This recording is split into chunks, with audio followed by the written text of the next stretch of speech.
Right, everything's looking good here. I did do it in the right place. I'm so good at streaming. Right. Ladies and gentlemen, what is up? So, we have a problem. A really, really big problem. My really, really big problem is this. The actual game, right, going through the monoliths is more difficult with a character that uses dodge and like actually dodging as its primary form of defense. And I think this is why everybody hates melee. I normally play melee characters that are sentinels, and so I sort of avoid this by just being a tanky fucker. But if you are playing a non tanky melee class, you run into a problem where the regular game really, really difficult. And even though you might have the mobility to dodge boss attacks and stuff like that, you don't necessarily have the ability to just get through the regular game because there's not really enough mobility to do that. You're sort of always going to be getting hit, and everything is just going to be kind of stressful for you. I have a pretty significant amount of damage right now. It's not outrageous. I'm not like insanely strong, but I'm doing fine, killing things pretty quick.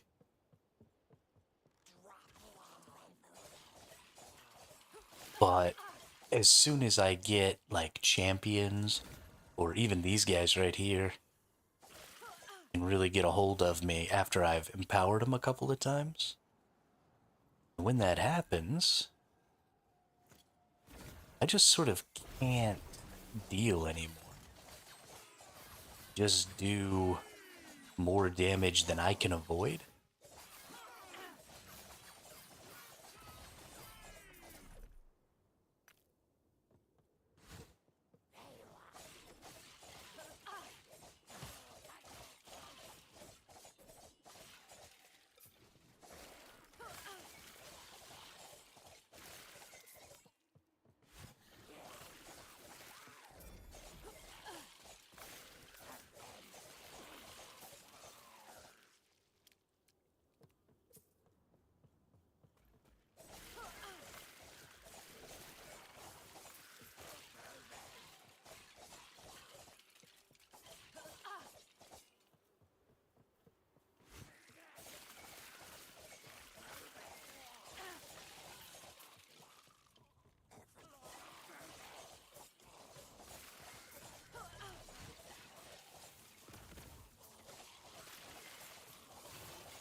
Oh, I am muted again.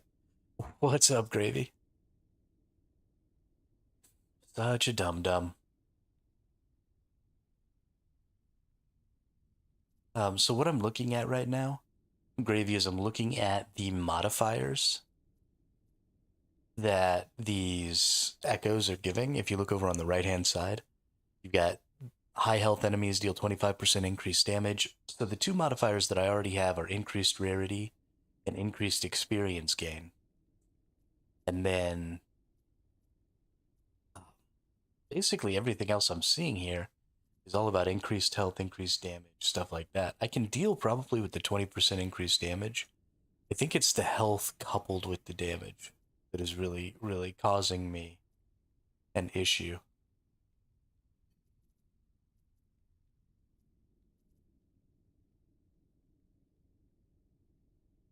Rare enemies have high speed and crit chance until approached.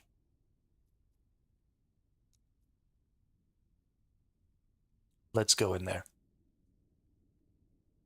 Yeah, so the big issue that I'm having is I'm just having a really hard time making that transition from non-empowered monoliths to empowered monoliths. And I think a big part of it is actually that I haven't been paying attention to those modifiers because things feel really easy right now. I think I've gotten rid of one of the modifiers that was difficult for me last night by finally clearing a couple of monoliths. And so I'm just having a little bit of a struggle. My Acolyte is doing okay now. I get almost 600 ward on using skills now. Nice. That's a lot of ward. Not happening.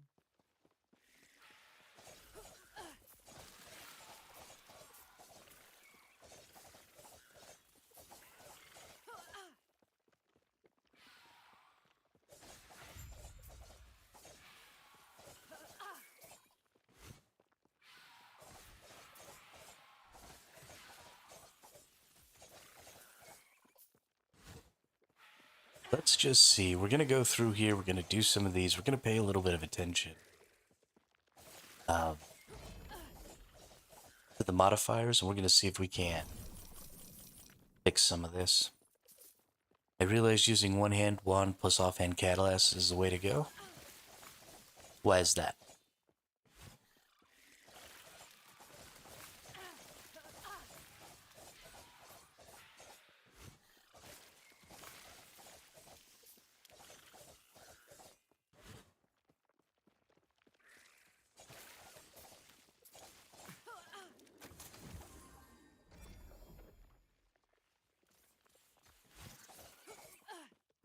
All right, I'm going to jump back into the game now. See you in a bit. Yeah, see you in a bit, Gravy. Have a good day. Enjoy your game.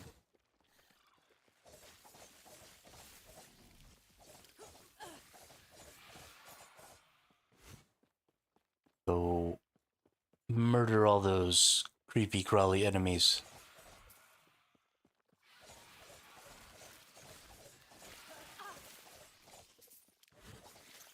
That was close. Not happening. Not happening.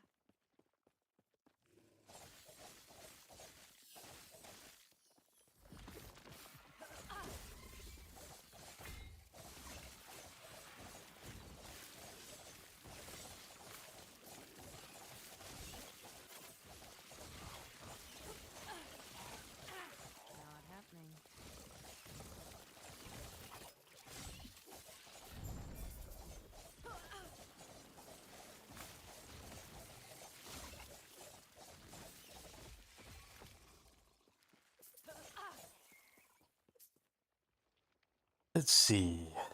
No. No. Dodge rating, maximum shadows.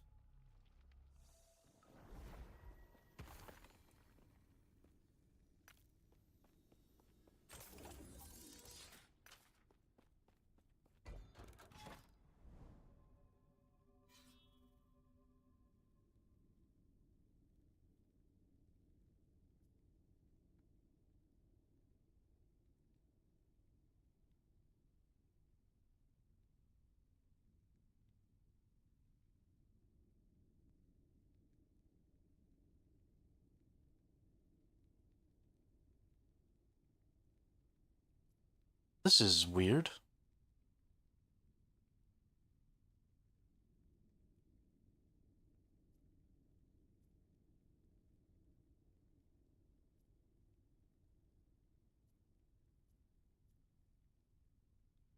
I thought that these were the previous modifiers. I thought that rarity and that experience gain were the previous modifiers, but that's not the case. I don't see the previous modifiers, so I have to go in to the... Oh, here they are. Rare enemies have a chance to crit. Rare enemies have 35% increased health and damage. Enemies have 60% more health and damage. Okay, there we go. So why do I suddenly feel like I'm doing so much more damage if they have these modifiers here?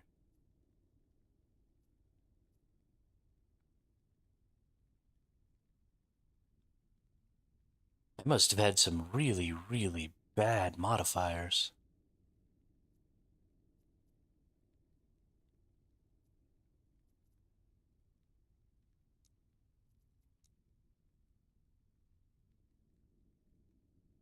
This is interesting. I think this one is going to clear that 60% health. Yeah, 20% increased damage. Rare enemies. Oh, no. Enemies have 60% health. So I have 4 modifiers.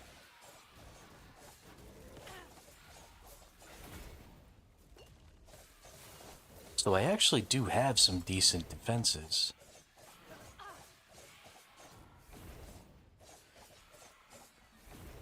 This is probably why, just in general, we find Easy.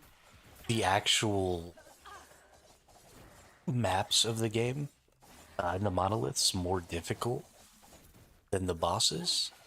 Because, A, the bosses attack way less often, right? You can mostly dodge all of their attacks.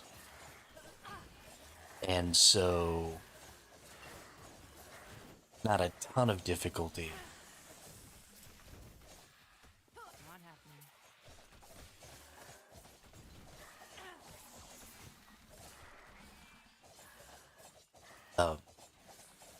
Avoiding damage, even if you have bad. That's just not the case here. In the maps, because the damage that you take can be modified so strongly, and because there are so many things attacking you, right? I can't dodge. A lot of these attacks are just straight up undodgeable. They're just going to hit me. So I have to have sustain. It's just 2 totally different types of defenses. Oops. Put myself into a pretty bad position there. Just ran through too many enemies without killing them.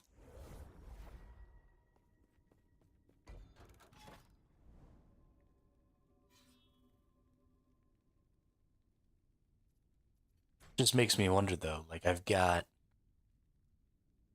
getting my butt kicked in there, but then let's go like fight this boss real quick. And I'm having such a hard time, I feel like I'm taking so much damage in that fight. But then if I come over here and I fight this boss, like, just annihilate that. Annihilate that. These things are going down so fast, I'm stunning those, so they're not even getting an opportunity to hit me. Which is awesome. And that was so smooth, so easy, so fast. Then I come over here to the middle. Let's just attack this dude, and I can literally just block, dodge, basically everything. Gonna be an incredibly easy fight.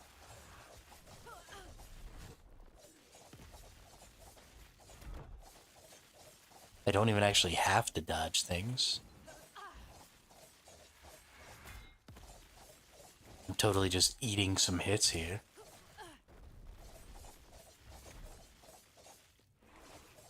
It's so weird.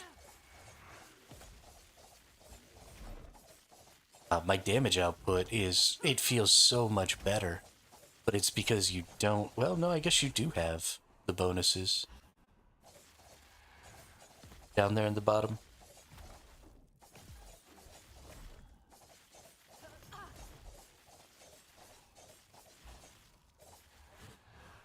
So I suppose I could find myself in a position where things were harder, right? If I gave this enemy a bunch of extra damage or something. Still. I mean, that was incredibly easy.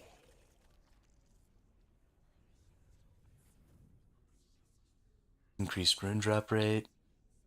Large idol drop rate. Increased ornate idol drop rate. Increased adorned idol drop rate. Or increased rune drop rate.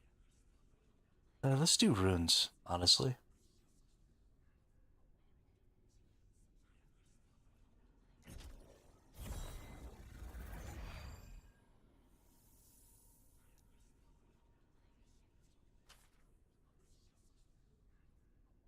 Ribbons of blood.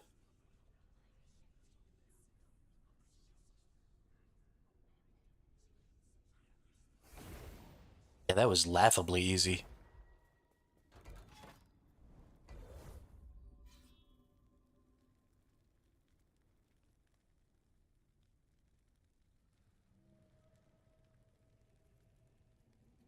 I don't even know what to do about that.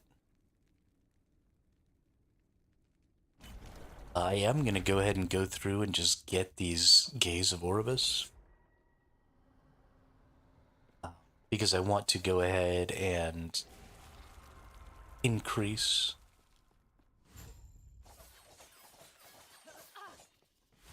my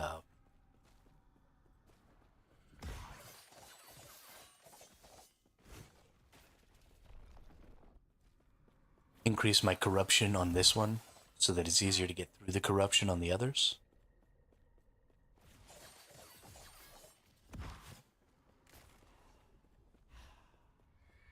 We're just going to come back over here to the middle and we're just going to... Not happening. Because it's super easy.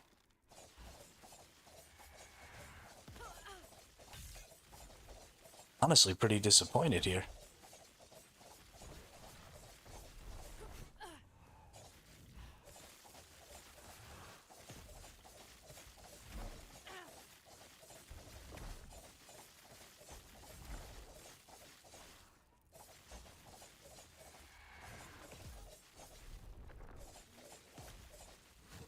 I understand now why I guess people say that the game is too easy. Because they're just doing the story stuff, right? They're fighting the bosses, they're doing... Because the mapping in this game is still exceptionally difficult. Because you have enemies that are just stronger than the bosses. They might not have as many hit points as the bosses, although primarily that's because of these shields that the bosses get. Because I definitely feel like just from a raw HP standpoint, this boss doesn't have any more than the champions that I fight. Increased unique drop rate, idol drop rate, rune drop rate of 19%.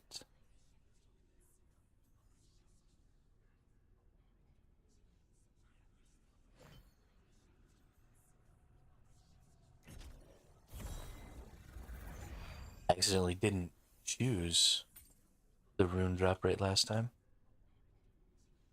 The ribbons of blood. I don't think I really need this. It's all minion stuff.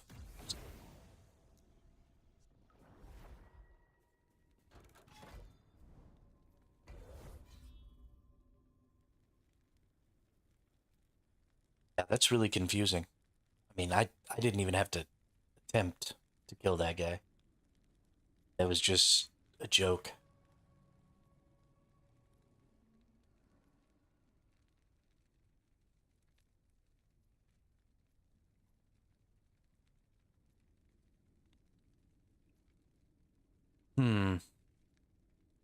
What is wrong with my character?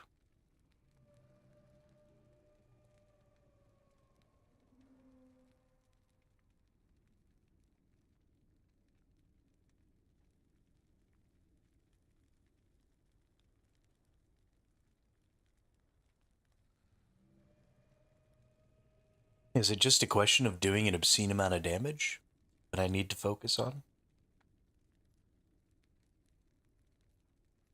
Do I need to increase? So I've given up on my dodge. I just wanted to try something. I took this glancing blow. I now have a 98% chance to take a glancing blow, which reduces the damage I take from an attack by 35%. So doing that, right, I've got armor mitigating 20%. And then if I had max resistances, they would be mitigating pretty significantly. So maybe my goal should be to try and maintain this at 100, and then everything else goes into armor and resistances.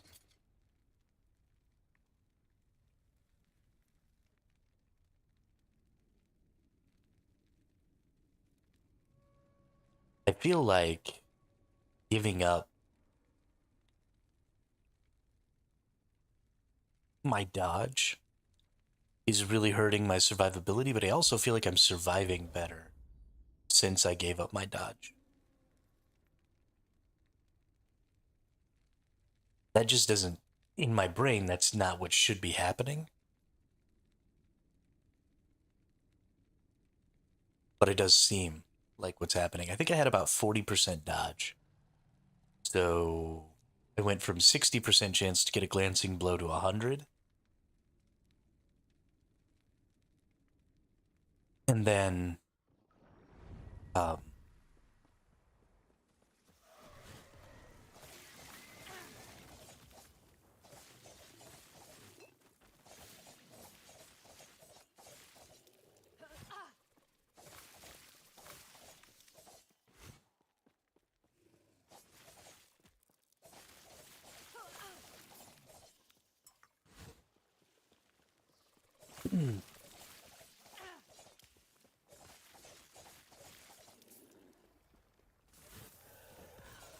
yeah, I really just have no idea what to do.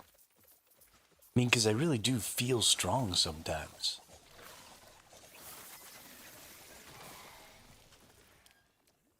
Heck, I feel strong most of the time. There's just these weird edge cases, I guess, that happen that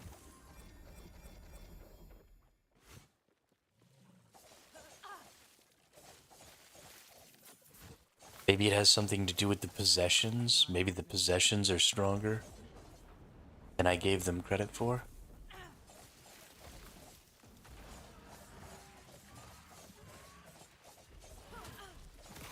But like, look at this. I'm stunning down this Orca. Like, every time it tried to attack me there, I was stunning it. Until I wasn't.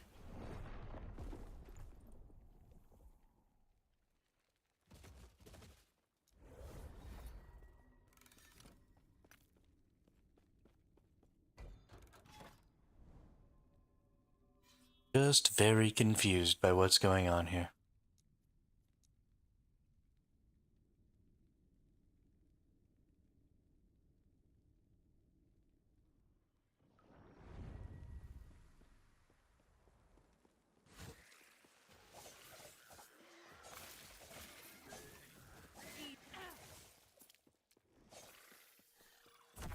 Maybe it does have to do with my fists?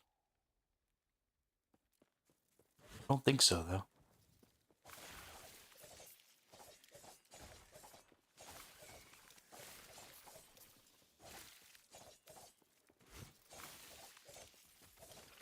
Not happening.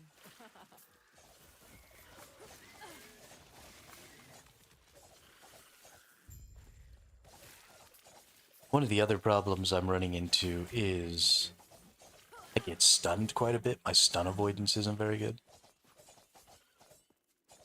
Oh, that's my beetle. Trying to kill my own little buddy there.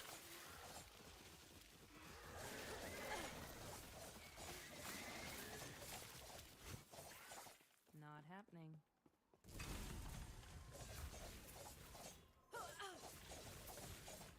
I mean, so quickly I can kill enemies. And that's not even when I'm using my little smoke bomb, right? Smoke bomb almost doubles my damage.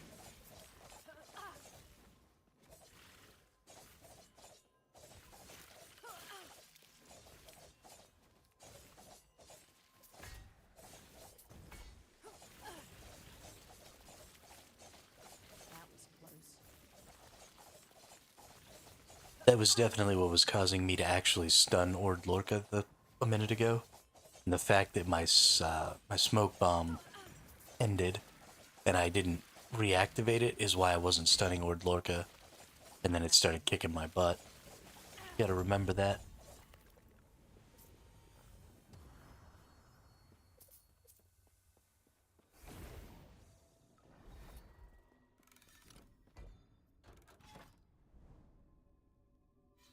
Got to remember that.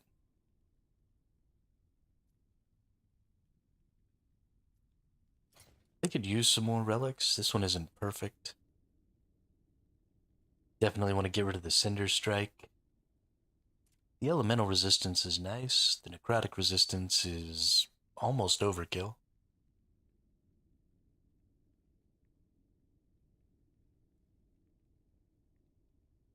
Or to have some poison or something. Some HP.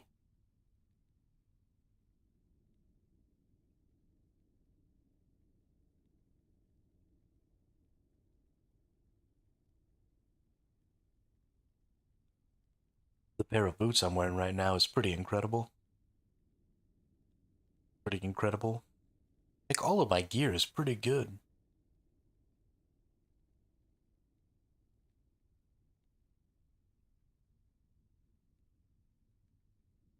Couple of problems, like I don't need +1 decoy.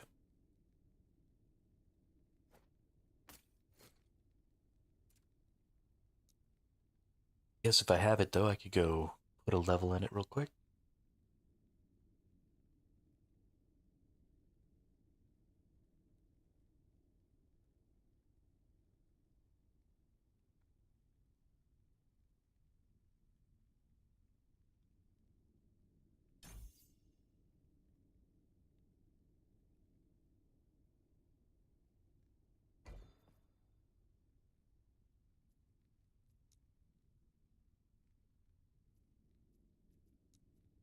I don't know. Pretty concerned here. Pretty concerned. Don't really know what I'm gonna do. If I don't get some pretty serious survivability going on.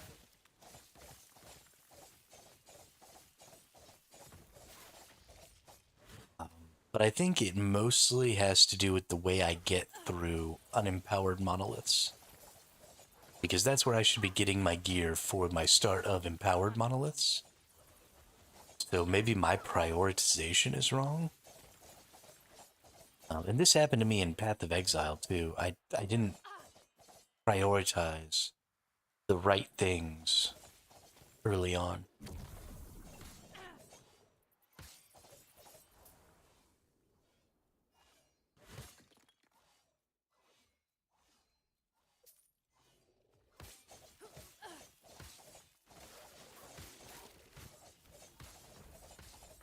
Not happening.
Oh, this is interesting. Enemies have 25% increased health and focus on attacking players. And then I got another enemies have 60% more health and damage. Some bonuses there.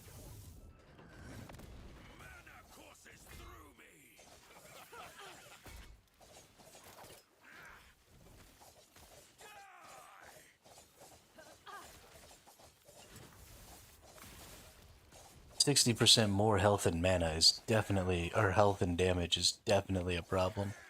I really need to stop getting that one. Not happening. Because it makes everything much, much stronger.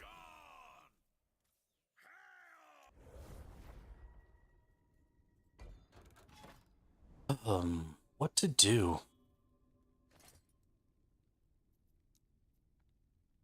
What to do? What to do? What?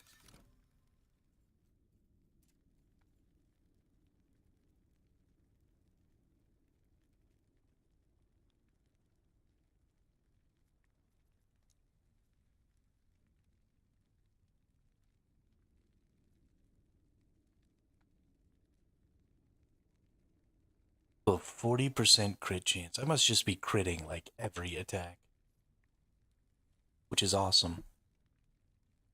This is just my base crit chance. This doesn't include anything in my skill.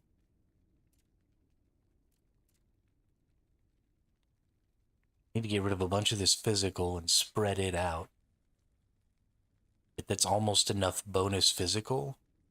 Max everything out. If you mix it with this, it is enough. So I have enough resistances. They're just in bad places, like this belt needs to be changed. Honestly, this belt is absolute garbage. Increased fire and lightning damage on a percentage. I don't even do fire and lightning damage if I take this off. Yeah, damage doesn't change at all. I do all physical damage.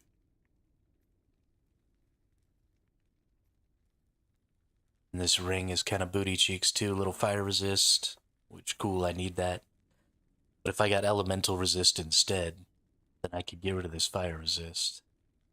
But a dodge rating, a little bit of physical damage, a little bit of dexterity. That ring needs to change real bad. Yes.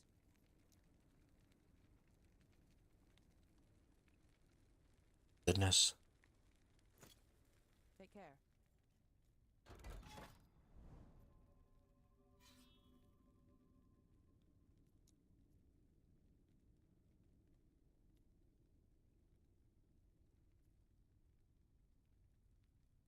Yeah, so this is a more modifier. I wonder... Oh, does this have to do with the corruption? Is that why enemies have 60%? That must be a corruption modifier. That makes sense. So all of my other modifiers have fallen off.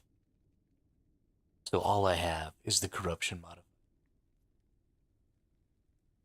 I get it now.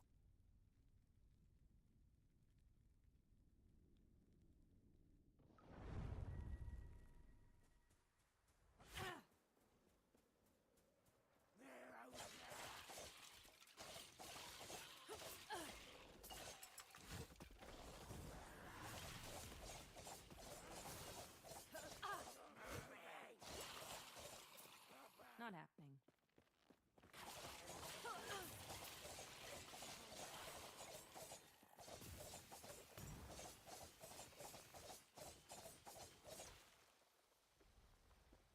Yeah, from 35k up to 65k inside of my smoke.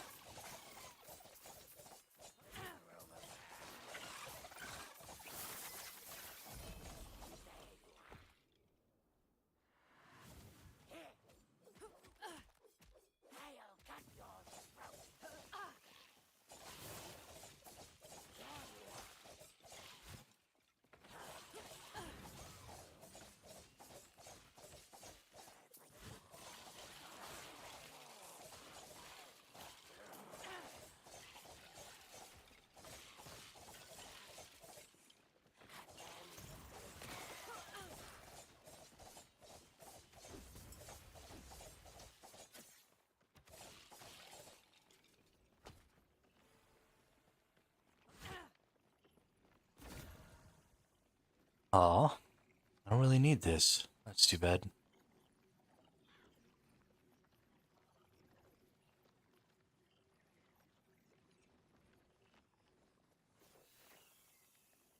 We're just gonna challenge and take this dude out.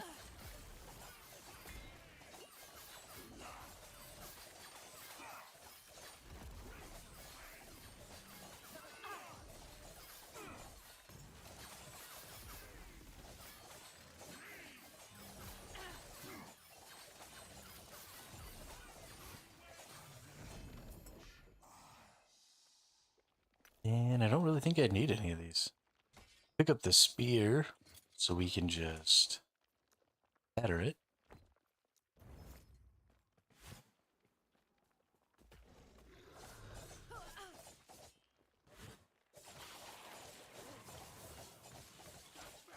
So I've also given up a lot of parry chance in order to increase my damage. I think maybe that could have been a mistake.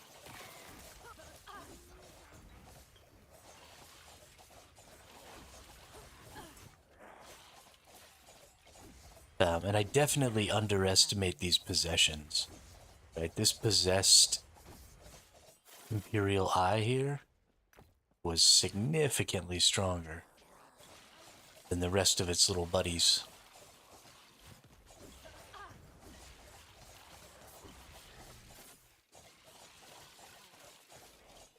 don't think I quite gave that mechanic the credit it's due.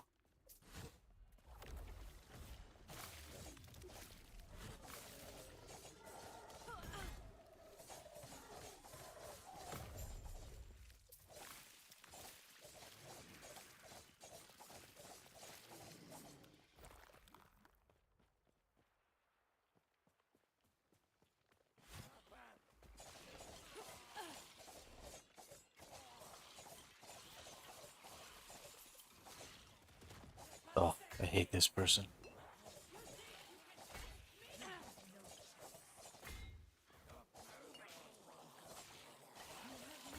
Gotta get these archers out of here.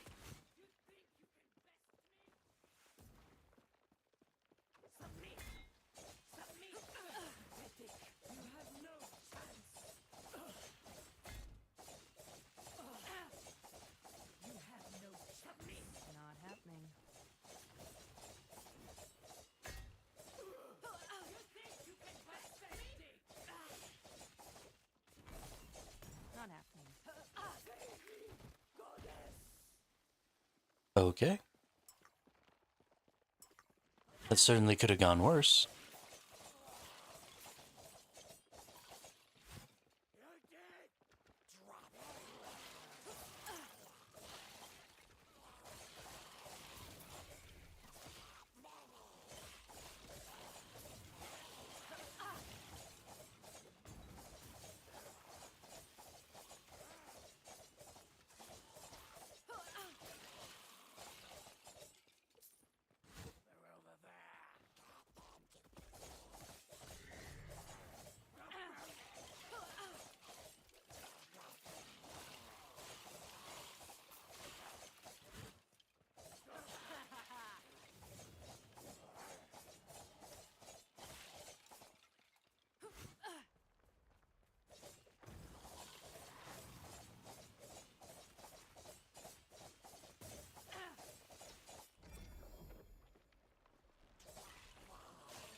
It confuses me. Ladies and gentlemen, I am confused. I do not understand.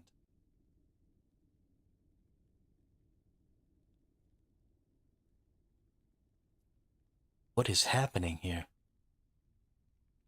What in the hell is happening?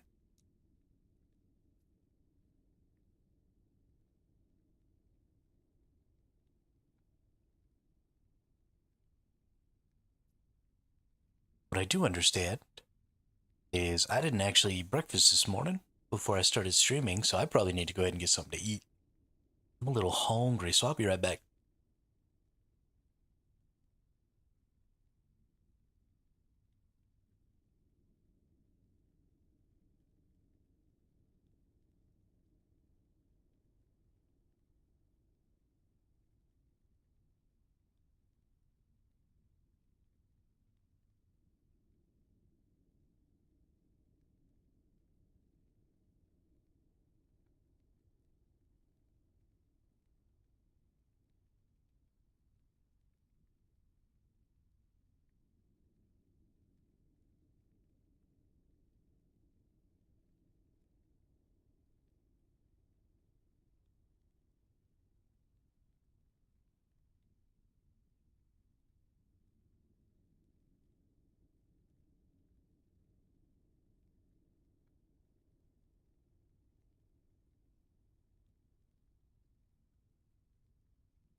Okay, I'm back. I'm gonna sit on the be back spoon screen here while I eat.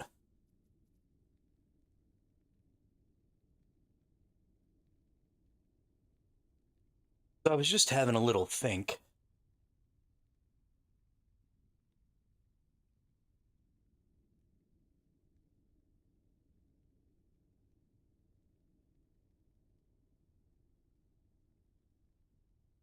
Sort of while I was making my food.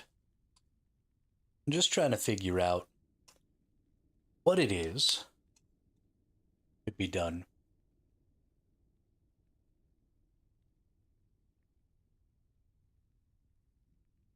What is it that I'm missing? And I honestly think it's mostly that I'm just not doing very good on the defenses. But I don't really know how to change that. Maybe I'm not keeping track well enough. Like I have this really, really bad belt and this really, really bad ring. And I'm sure that I've had opportunities up to this point to improve those two items.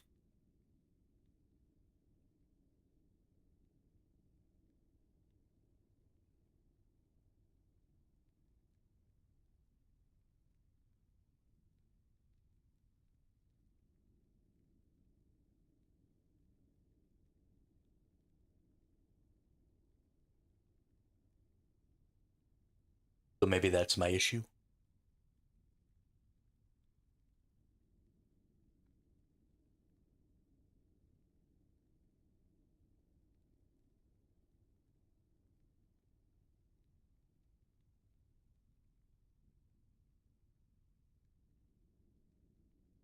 Dust Rat is a stacking buff. Each stack grants 50 dodge rating, 5% chance to receive a glancing blow.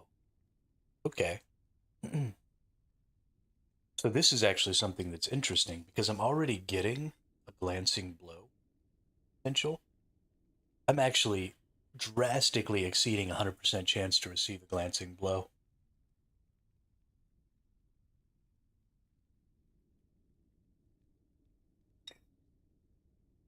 So I'd be willing to bet that I am significantly less defensive now than I was when I actually had dodge rating.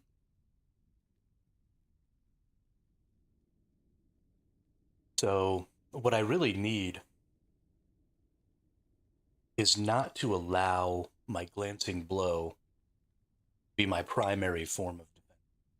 I need to have lots of dodge. I need to be dodging, 70% of attacks. And if I can get my dodge up to about 70%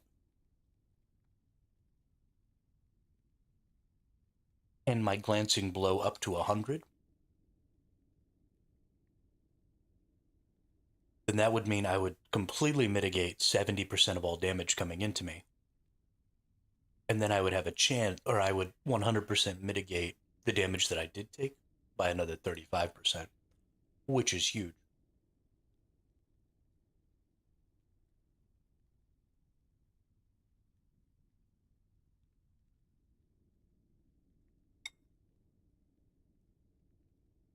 But because glancing blow only gives you 35% damage reduction, if you take away your dodge potential, then you can only ever be mitigating 35%, right?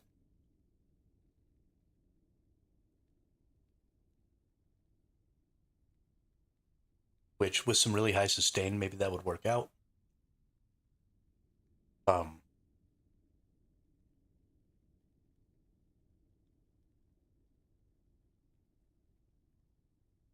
you were getting the silver shrouds that automatically make you dodge an attack, maybe that would work.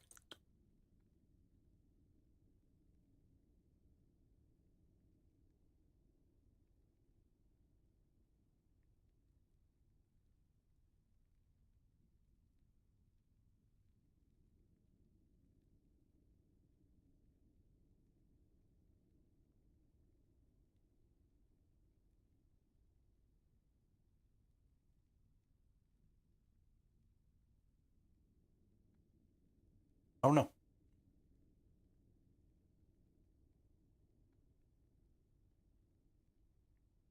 All right, we're back. Got my food in me.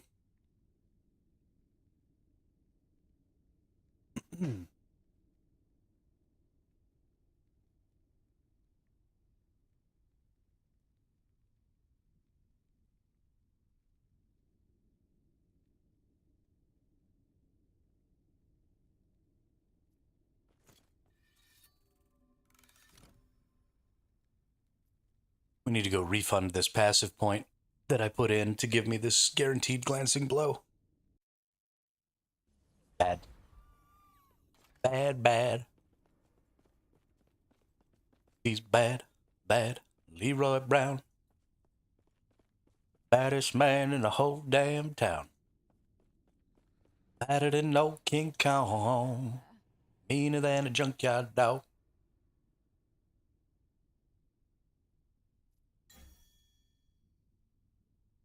All right. Got our 1 point back.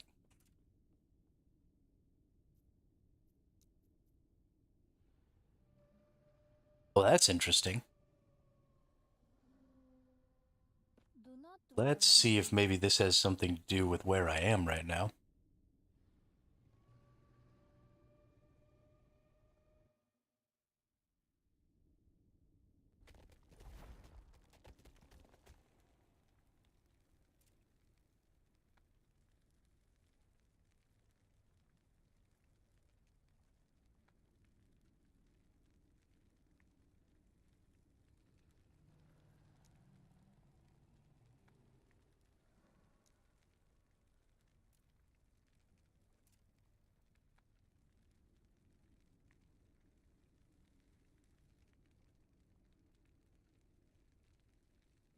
Ah, that's why, because it doubles.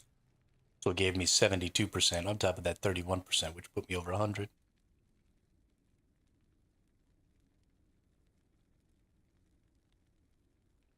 I don't like it, though. Wasn't what I wanted. I definitely think we want these perfection stacks, right? Damage per stack of perfection. We can get dodge rating per stack of perfection down. Go ahead and get that.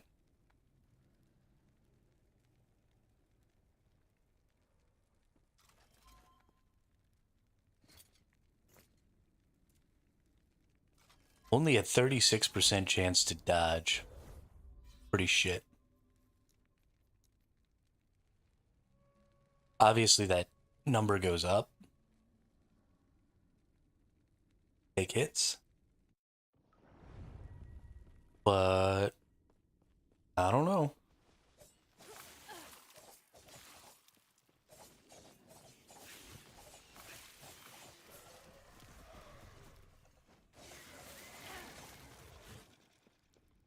Or when I hit other things, maybe? Yeah, it might not even be when I take hits. It might be when I hit. Which is great. I hit lots.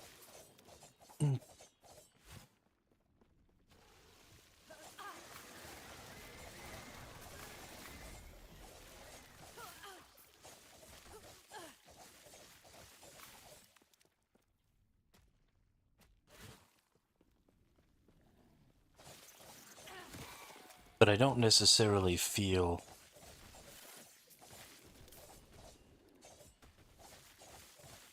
less defensively capable now compared to what I felt before. Well, I don't know.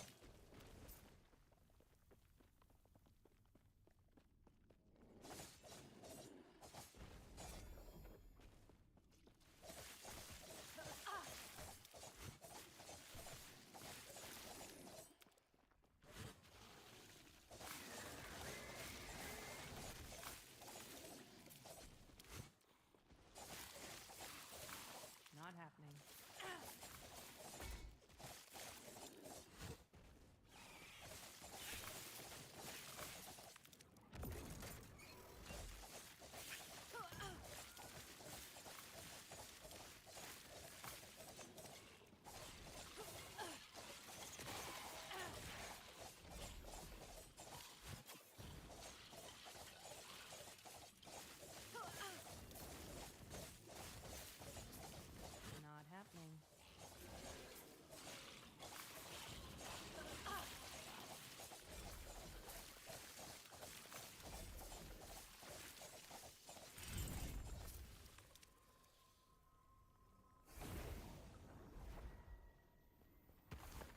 Seems to be working just fine.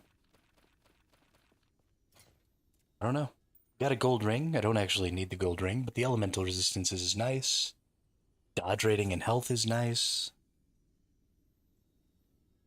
These two stats are totally useless, but let's see what we get. Damage over time, useless. Elemental damage, useless. Cold damage, and also useless. Hmm.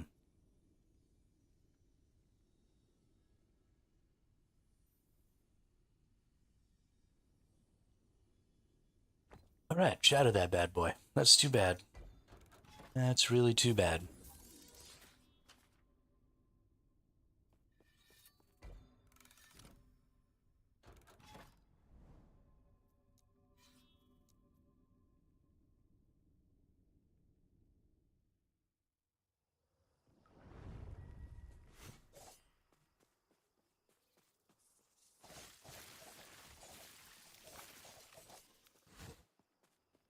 What to do, what to do.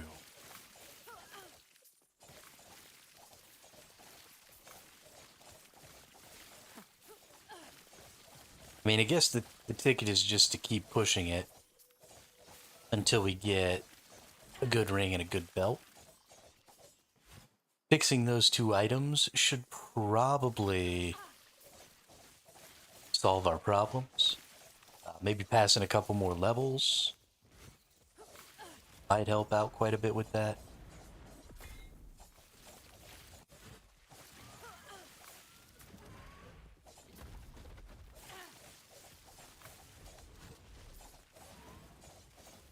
Not happening.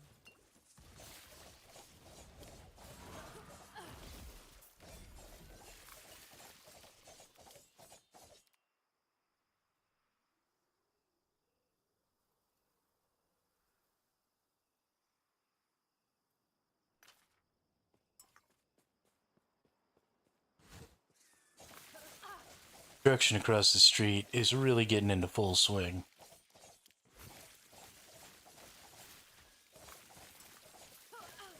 They are making the most fucking noise over there.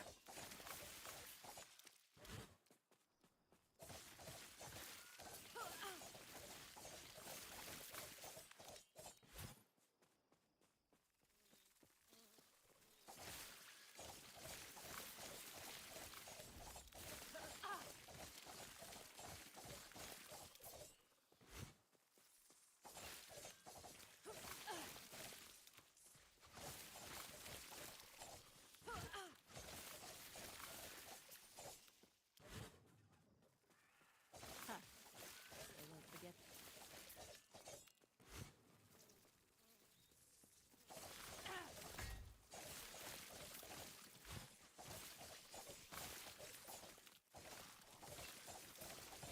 Not happening.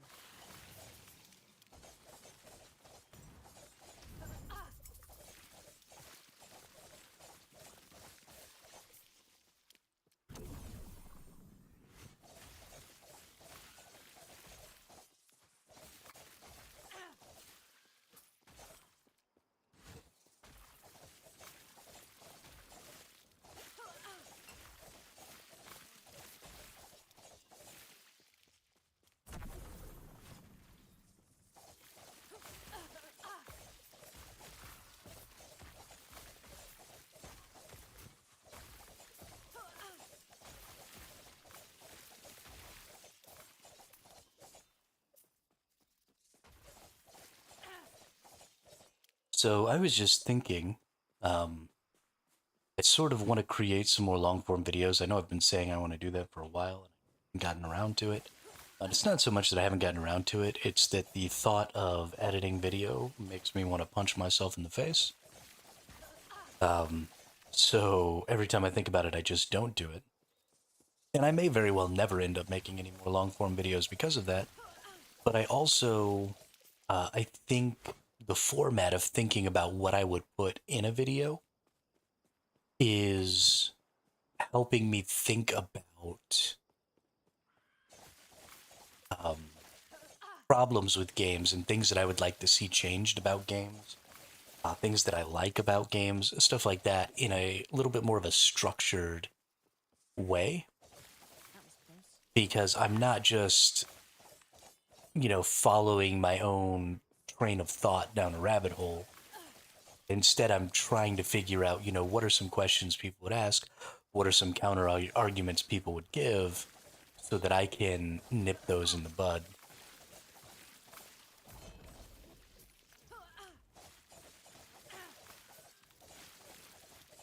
Hang on a minute.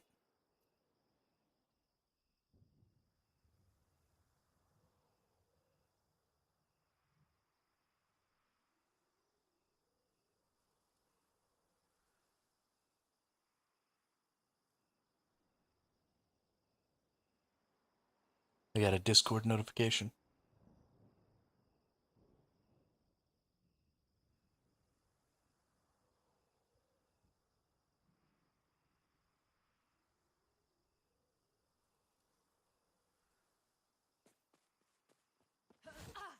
Nothing important.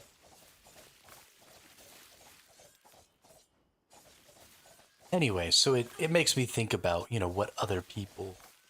Oh, I already completed this one. Whoops. What other people might say to the arguments that I'm bringing up. And so I've talked a lot about PvP, um, because the genre of games I'm most interested in is the genre of games that I think is in the worst spot right now. And I think it's because of the prevailing systems that those games use, and specifically the player base that those games court. Um,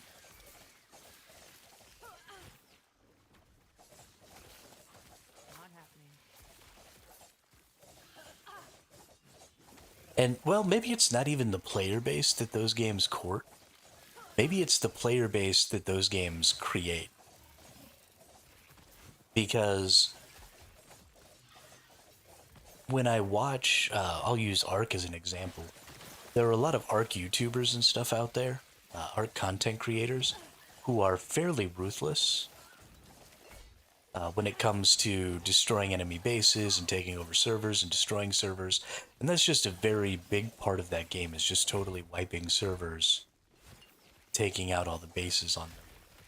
But then you see those exact same YouTubers are very generous when it comes to making trades and stuff like that with people they've allied with and stuff in the past. And while it's a fairly small community of people that they are generous with, they are fairly generous with that community, and that community is fairly generous with them. So, the reason that that generosity happens is A, because those people are generally just nice people, right? They want to have good, positive, fun interactions with their allied, quote unquote, allied people in the game, but also because um, That was close. those people are also the people who pose a potential threat to them. And so there's this sort of mutual respect there. And it's great to be able to have a mutual respect through the strength of your gameplay.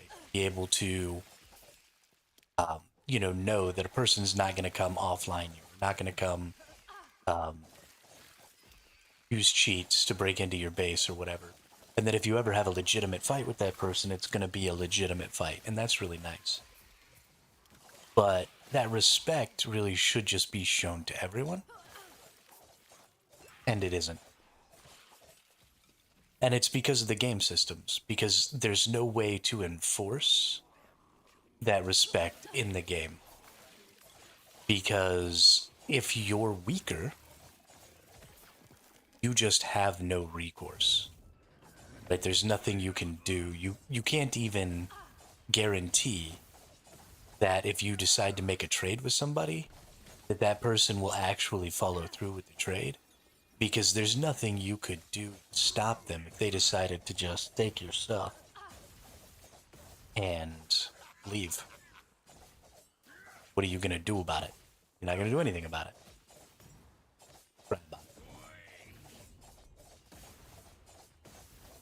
And so because it is just a video game, you're fairly incentivized if you're strong enough to just do that. To just say, well, I'm stronger than you, and there's nothing you can do about it. And so it takes these people who are generally generous in their trades, who are generally positive in their interactions with people who are, potentially their allies or their equals, right? They respect, and gives you sort of permission to treat everybody else kind of like garbage.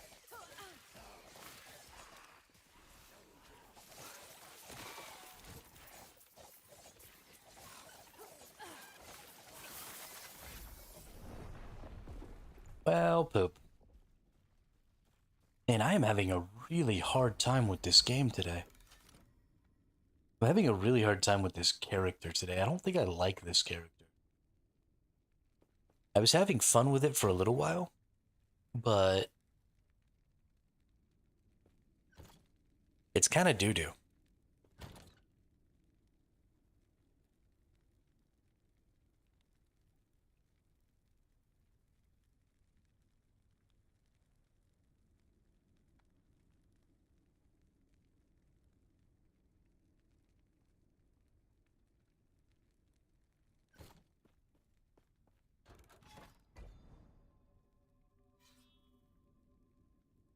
I feel like maybe we should change characters. I want to play each character for a whole week, but today's only day 5. I still got 2 more days with this character. And I don't think I'm going to want to do it.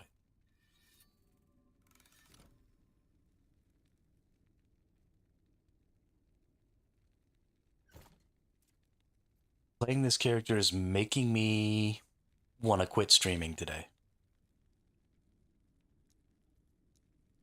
So we're going to stop. What are we going to play next?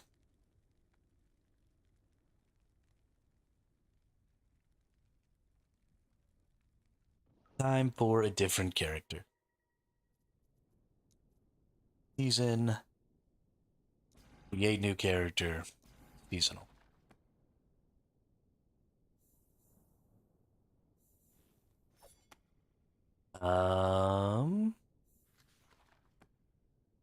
I kind of want to make a melee mage. I'm really into the melee. It's very bad.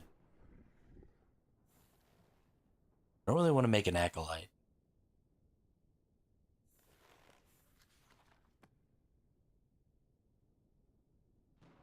I also really kind of want to make a sentinel. I kind of want to make my big ol' hammer smash build. You know what, though? We might be able to make our big ol' hammer smash build with this character.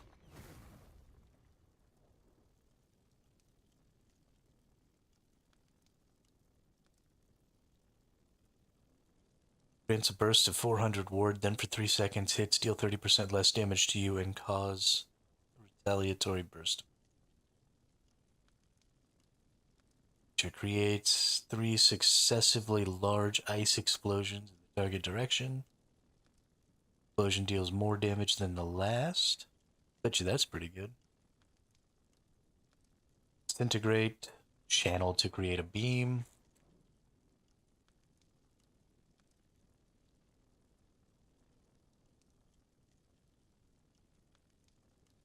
Yes, a fiery orb. It spews burning shrapnel.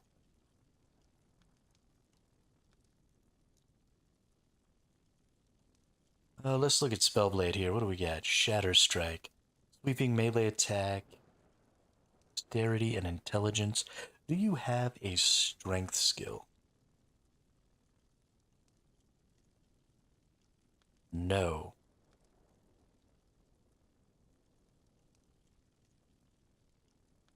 So there is an item that makes strength intelligence.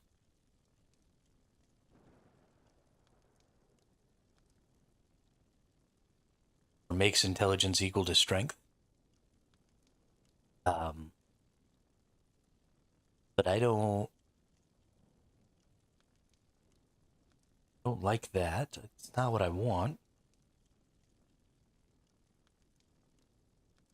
Let's see. A sweeping melee attack of 2 arcs that strikes enemies in a circle around you Dealing cold damage and instantly kills frozen enemies below 10% health. Enemies in the middle of the attack are hit twice where the arcs overlap. Melee attack that releases a wave of flames from your weapon, leaving through enemies in a cone in front of you, deals up to 50% less damage to distant enemies, deals 16 additional base fire damage. Other added melee damage applies at 200% effectiveness. Enchant weapon. Enchant your weapon with elemental power. Your melee attacks deal 50% more elemental damage for 5 seconds. Your melee attacks deal 15% more elemental damage. Oh, okay, so just passively, you gain 15% elemental damage. Wow, that's really good. Melee attack, which grants you a stack of Firebrand buff. If it hits an enemy, each stack of the Firebrand buff increases the size of subsequent Firebrand attacks. Ooh. Fire melee intelligence.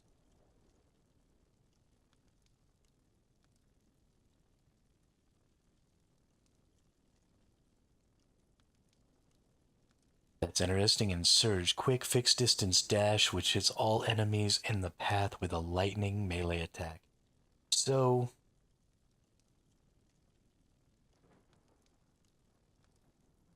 Spellblade is super cool, isn't it?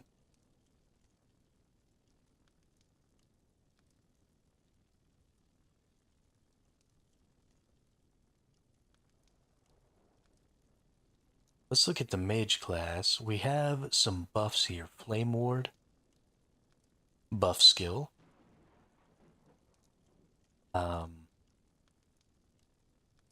Enchant weapon, buff skill.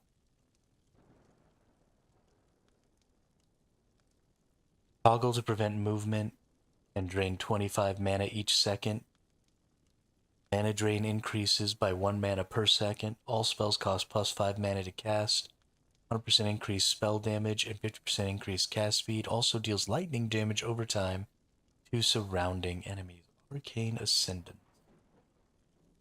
I think that might be the focus thing that my little brother... Maybe?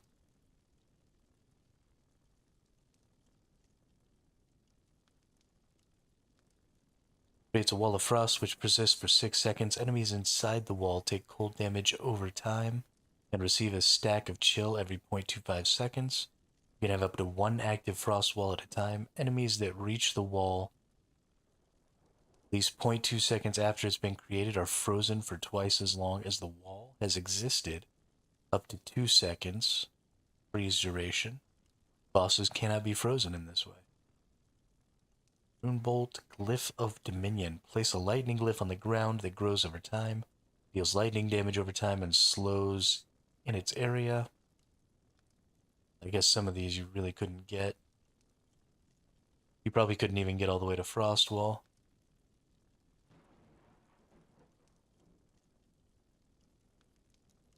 What I'm looking here is for like some buff skills or something like that that might be able to be added to the Spellblade.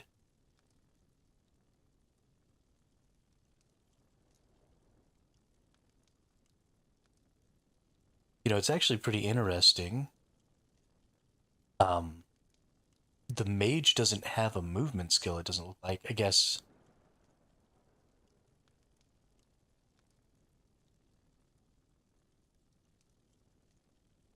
Survival Hermit Mage.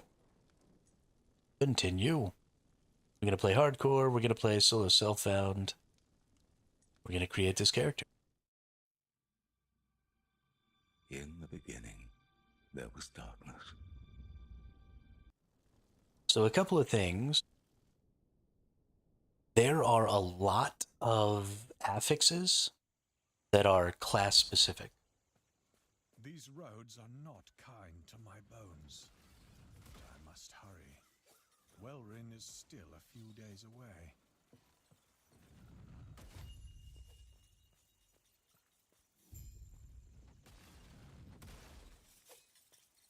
As he wishes to destroy us and steal Atera's legacy. We can't let that happen.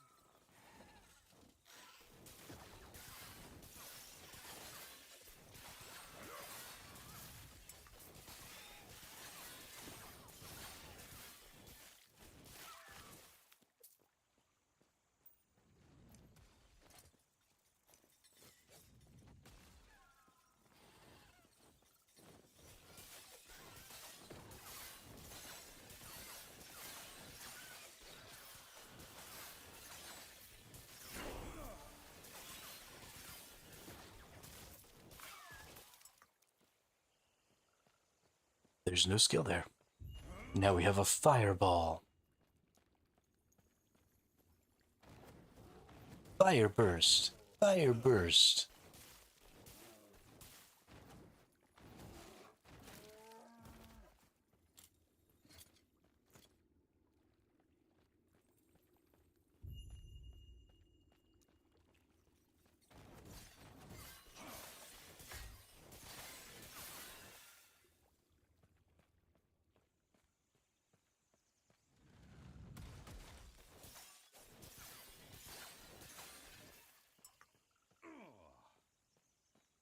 All right.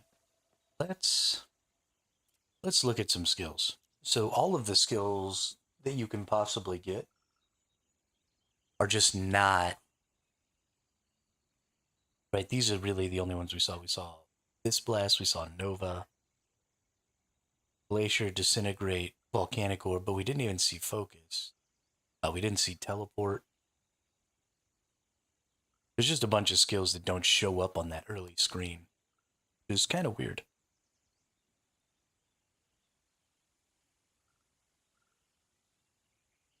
So some of these have no cooldown, right? This has no cooldown. This has no cooldown. This is a really long cooldown. Snap Freeze. Freeze enemies in a cone in front of you. Lasts for 2 seconds. 20% of remaining cooldown recovered when you freeze an enemy, including with Snap Freeze itself. This effect can occur a total of 2 times. So you can get that down to about 10 or 11 seconds. Elemental Nova. Cast a Nova around you that deals fire, cold, and lightning damage. So something I want to look at is I want to see, are there skills that I might, directly using Surge, Fireball, Mana Strike, Firebrand also grants a stack of Rhythm of Fire. Skills cannot consume stacks of Rhythm of Fire. You cannot exceed the number of stacks required for the Flame Reeve. Consume stacks, which is 12.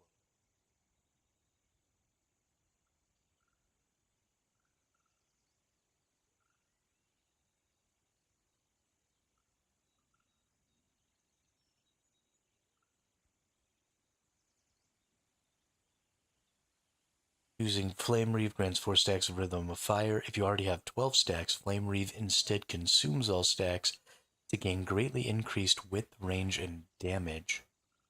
Multiplicative with other 65% width, 130% range, 130% damage. That's interesting. Surge, Fireball, Mana Strike, Fire.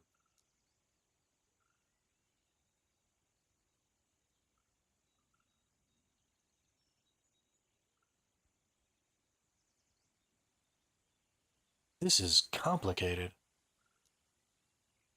I am probably going to take Mana Strike, though. So, a melee attack that hits all enemies in an area in front of you, returning 15 mana if it hits an 15 base lightning damage. Scales on intelligence and dexterity.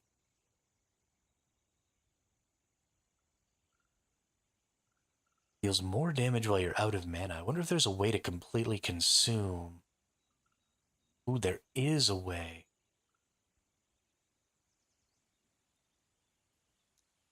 It's called Focus.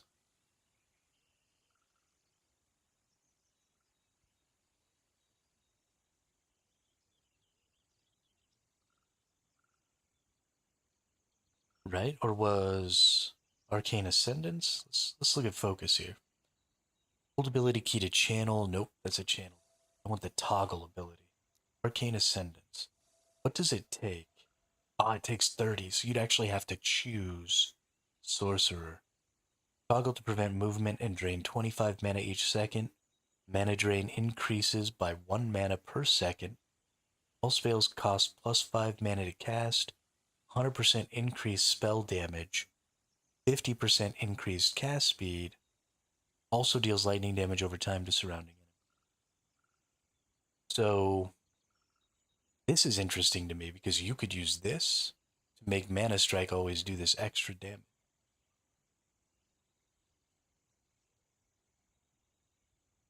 That's a 15% more modifier, up to 60% more. And a strike deals more damage when you are out of mana, multiplicative with other modifiers. Of course, I guess this probably turns off when you run out of mana. I have to check on that. Bet you it does. Probably not something I can do.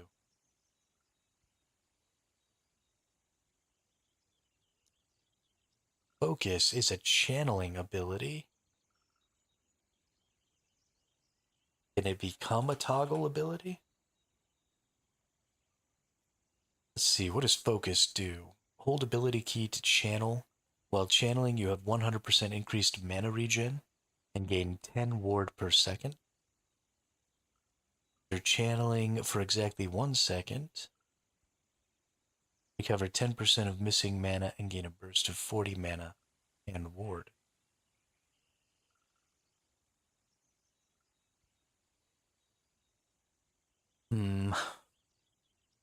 Okay, well, this is really just a single strike. Kind of increased attack speed, mana strike hits grant spell damage for 4 seconds. You deal increased damage if you have hit an enemy with mana strike recently. Mana strike hits enemies at a target location rather than in front of you, but grants significantly less mana. That's interesting. Mana strike automatically targets the enemy closest to the cursor and has improved strike chance. Oh. Mana strike deals damage in a larger area. Mana strike has a chance to knock enemies back on hit. Strike grants you more mana, don't really care about that. Mana strike grants twice as much mana, don't really care about that. Mana strike grants more mana on hit while you're out of mana.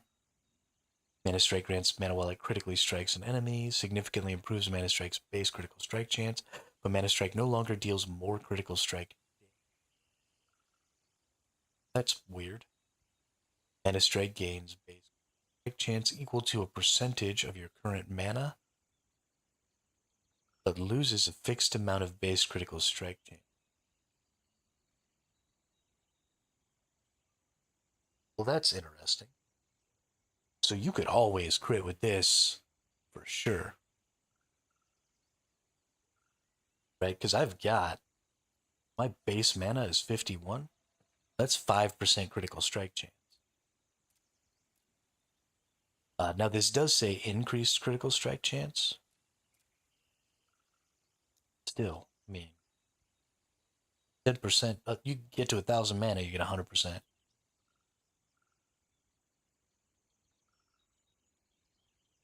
Yeah, base critical strike chance. That's crazy. That's real crazy.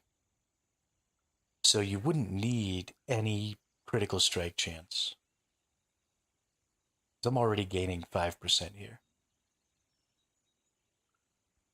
300 mana. I mean, my normal characters, right? My Sentinel has like 200 mana.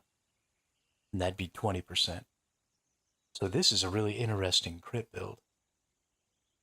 Mana Strike has additional melee lightning damage equal to a percentage of your current mana. Current mana to base lightning, 5% per point. This is the other. Okay, there's only 1 point available here. But you can get up to 15%. Ooh, I really want to make a mana stacker. This is interesting. This also scales on intelligence. Intelligence scaling gives you 4% per point. No, yeah, 4% damage per point of intelligence. So intelligence also grants you mana, is that right? Or is that attunement? 2 mana on attunement, okay. Each point of intelligence gives you 4% ward retention, proves your skills that rely on carefully crafted. Dang, that's too bad. Okay.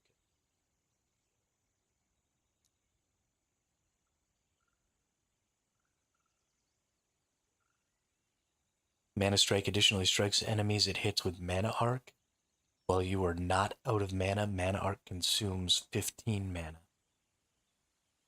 Cast Lightning at positive mana. Lightning mana cost 15. What does Mana Arc do? An arc of lightning from your mana blade that strikes each enemy hit by Mana Strike.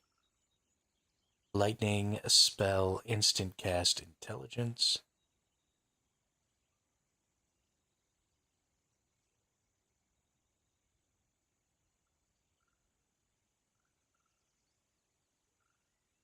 Mana Strike has increased attack speed. Mana Arc created by Mana Storm costs less mana.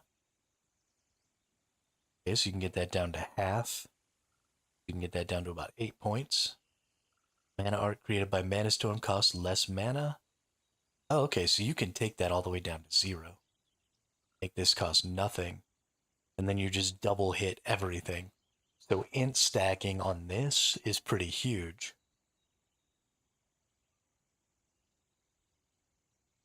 Because it would benefit both this and this. And then you're just wanting base lightning damage, lightning penetration, stuff like that. Now I can't get +3 lightning, so I wouldn't even need to go all the way down. Mana Strike grants you more mana if it hits an enemy, +3 per point.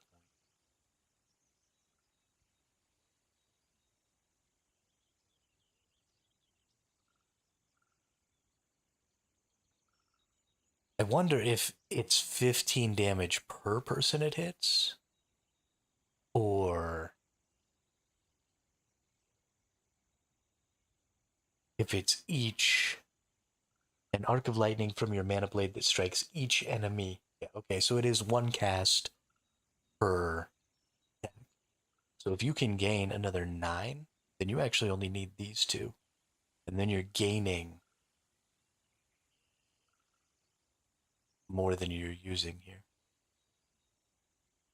So you could either put 1 here and then go all the way through here.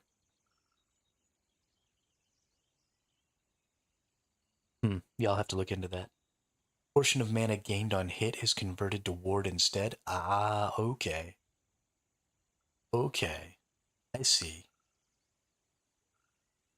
When you attack with Mana Strike and to hit at least one enemy, gain ward. Getting 15 and 9, so you're gaining 24 ward. Plus you could gain another 9 is 33.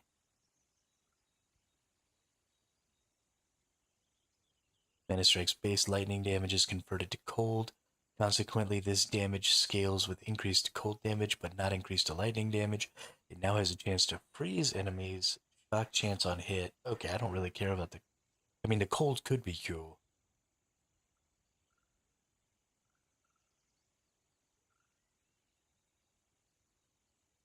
This is very interesting.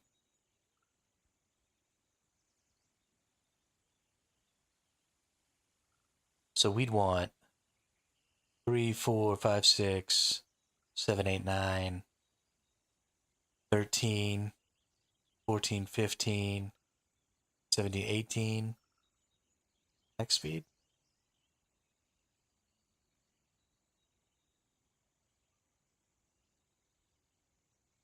So this one will bring us up to 22. I do like this Mana Strike ability, though. Okay, we're going to start there. So something that I'm kind of interested in doing is actually using the base skills for most of what I'm doing with these builds is actually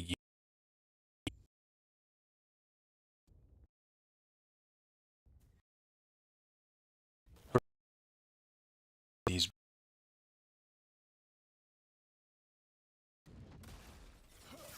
I think the base skills get a bad rap.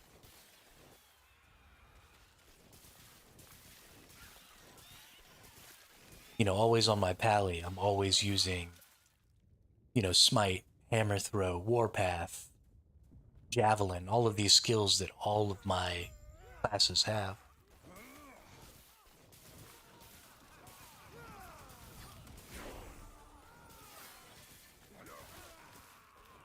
Which makes me think... Get a notification.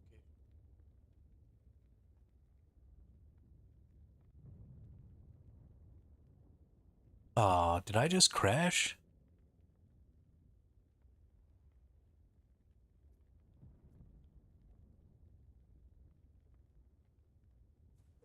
I'm gonna get upset if this is gonna keep happening to me. It was like, what are you name? Come, let me watch you fight.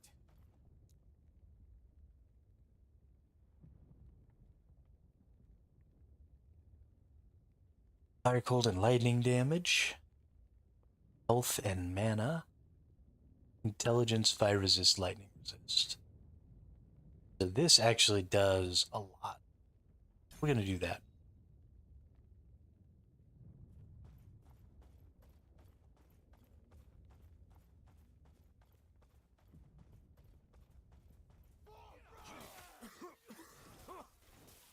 Smoke.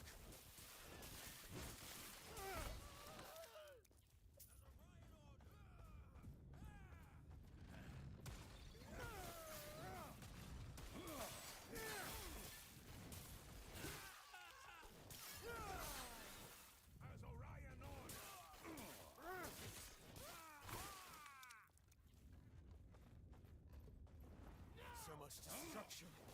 And for what?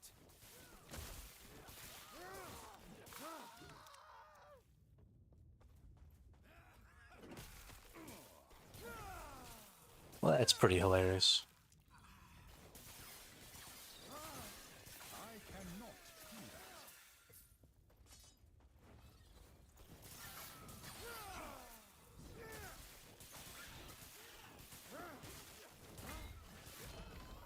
that. Ooh.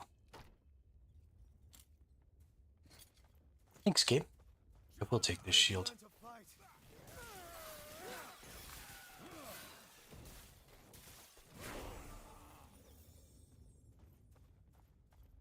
I use...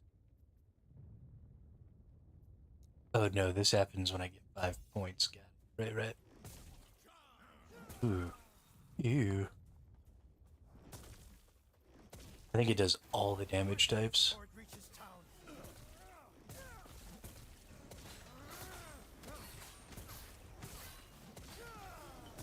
I can.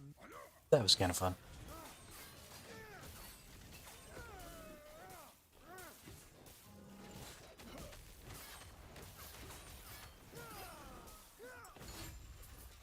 Well done. Gladius of Conflagration. You ahead.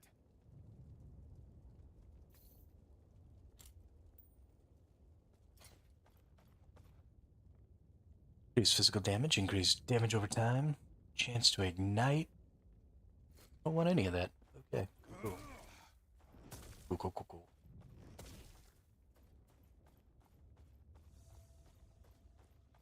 You know what I just realized?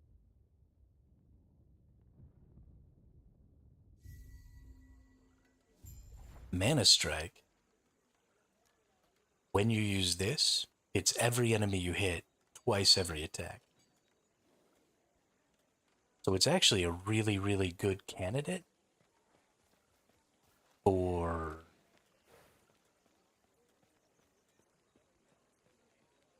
Sounds like they're the keepers of a group. Even then, it's these. Now, speaking of, I'm a... Oh, feel free to look around. for an ailment build. Is there a way to get Mana Strike to do multiple... Why am I not able to look at the thing? Is there a way to get Mana Strike to do multiple types of elemental damage? Because it mostly just does lightning, and then you can turn it all into cold. But I don't want to turn it all into cold.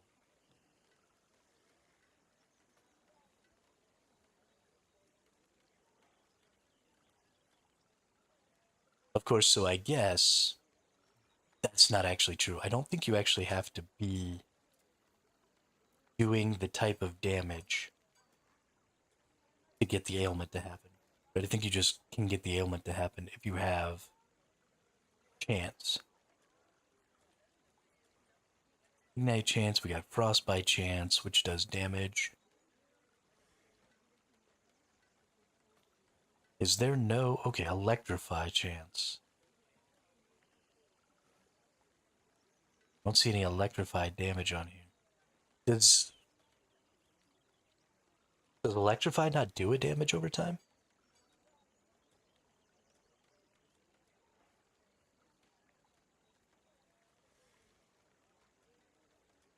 I know so little about this game.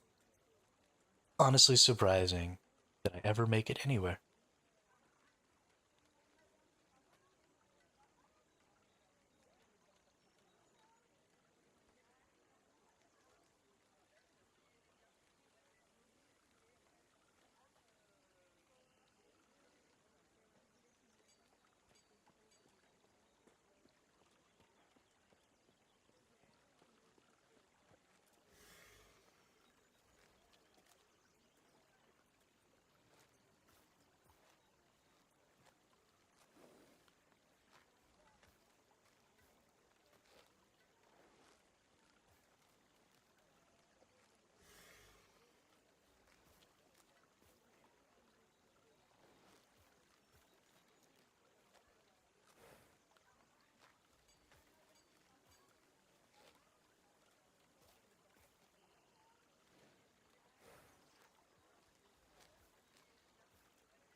Each stack of chill reduces attack speed, cast speed, and movement speed by 12%.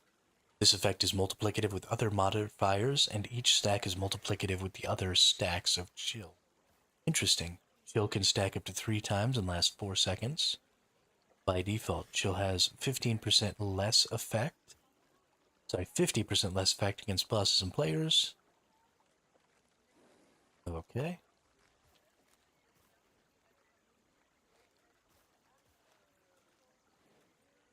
Okay.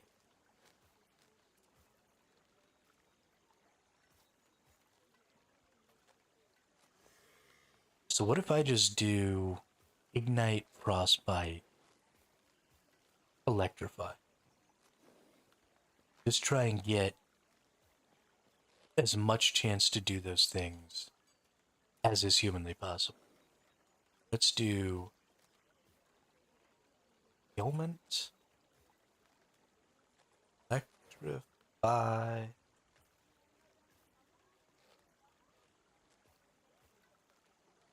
No Electrify there. There.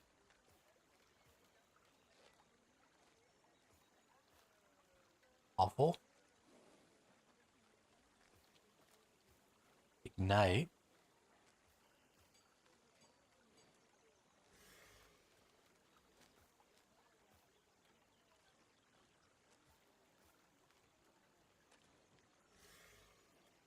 Okay. Ignite chance for fire melee attacks. Chill chance for cold melee attacks. Shock chance for lightning melee attacks.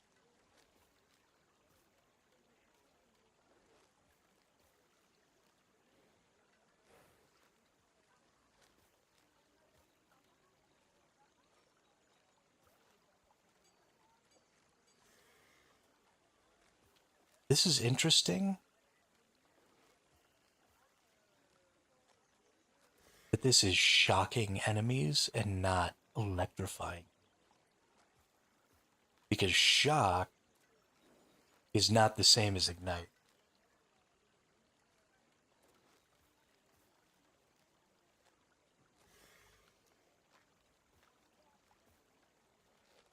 I wonder if the paladin is the only one who can electrify.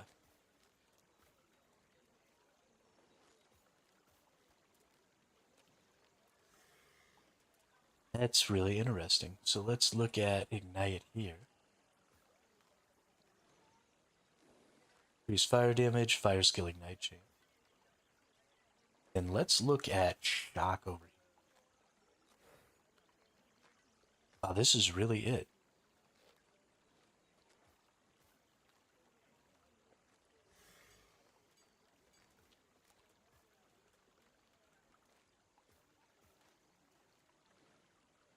You hit an enemy with a lightning skill, you cast Arcane Lightning. In addition, enemies dealing lightning damage. This effect has a 5-second cooldown.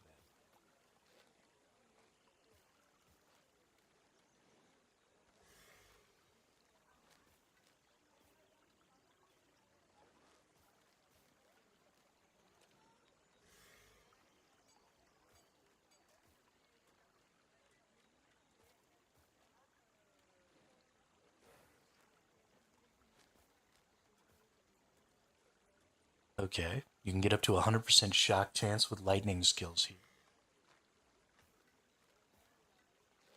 So, what I'm seeing then is when I look at Mana Strike, it converts shock to frostbite. Frostbite is the damage type for cold. So it's not chill. So what it's trying to do here is either you do a straight up hit damage build using the lightning, or you convert it to cold and you use your shock chance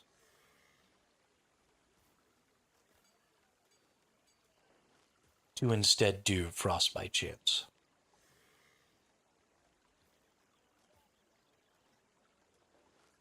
And then frostbite does damage.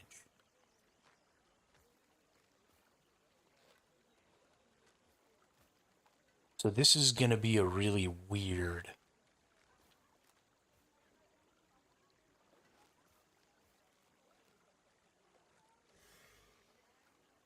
because you want to boost up your cold damage. Right, shock chance from all sources converted to frostbite chance for Mana Strike. And then Mana Strike's base lightning damage is converted to cold damage. Consequently, this damage scales with increase to cold damage, but not increases to lightning damage. Now has a chance to freeze enemies. So, you're getting shock chance, and you're getting cold damage. Is how you're gonna do that up.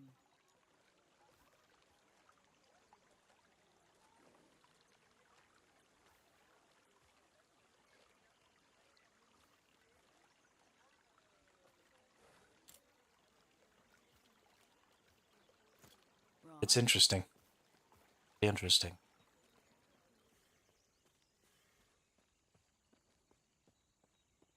Grail was just one of their Balthus is not much. You are even now. Could you? They do this. I guess what I want to look at then is actually at the passives Spellblade. You have any chance to shock in here? Barely. Rune Master can also get you another 100% chance to shock. You have additional health and you take less damage multiplicative with other modifiers from ignited, shocked, or chilled enemies.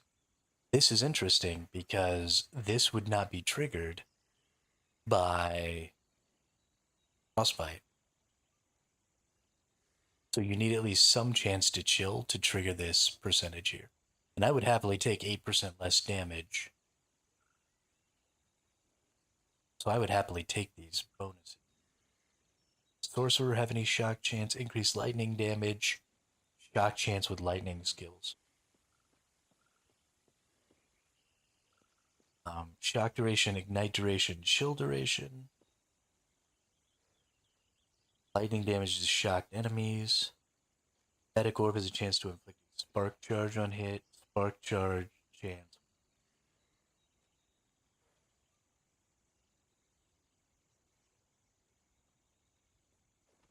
20%. Deal more lightning damage multiplicative with others. What is a spark charge? Shock reduces lightning resistance.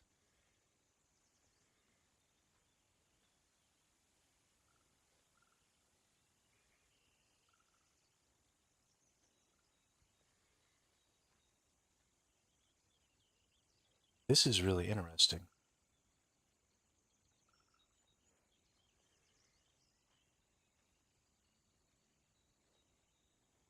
When you use a melee attack, at least one enemy, you have a chance to crit cast Frost Claw. This is something I was looking for here. This consumes mana equal to a portion of Frost Claw. Mana cost 80%. Frost Claw's chance to hit 4%.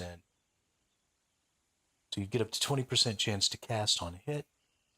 I imagine your mana consumption would actually go down to 0.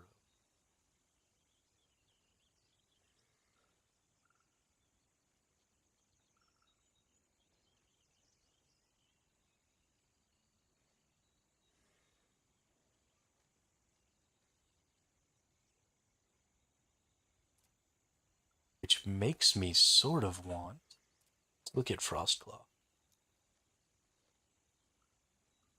3 projectiles arc target location to create a burst of frost. Added spell damage applies to the burst at 100% effectiveness. Has a freeze rate of 40.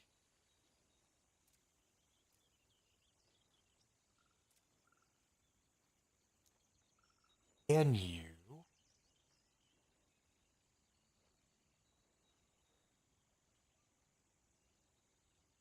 give a chance to cast Elemental Nova when frost projectiles reach the target?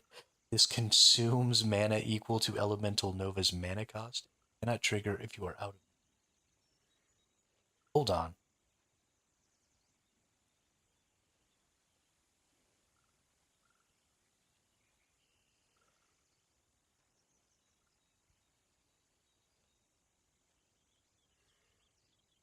So this just says when Frostclaw's projectiles reach the target. It says nothing about having to actually cast Frostclaw. Frostclaw's projectiles are faster. When you use a melee attack and hit at least one enemy, you have a chance to cast Frostclaw towards it or at another nearby enemy if the hit killed the original target. This effect consumes mana equal to a portion of Frostclaw's mana cost. Okay, so I can get this here, or I can get it in my passive tree. That's interesting.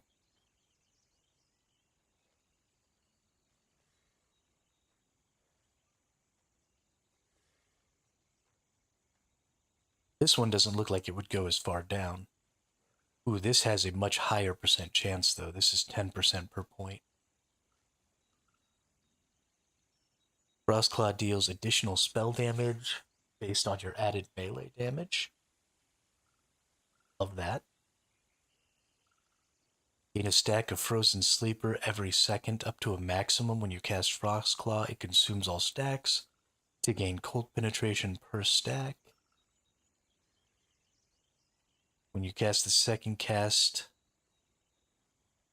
On Through the Snow is released. Frostclaw is also cast back towards you.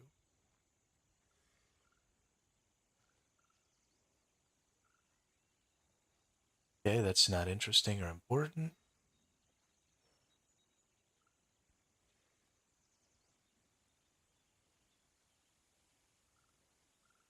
Rate multiplier. So you could really get some utility out of some of this.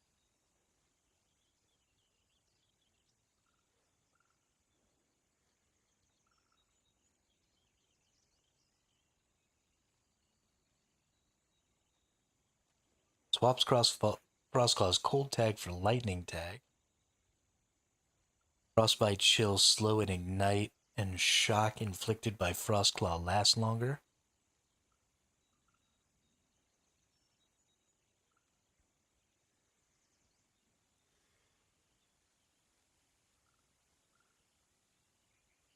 You can go to ignite with this.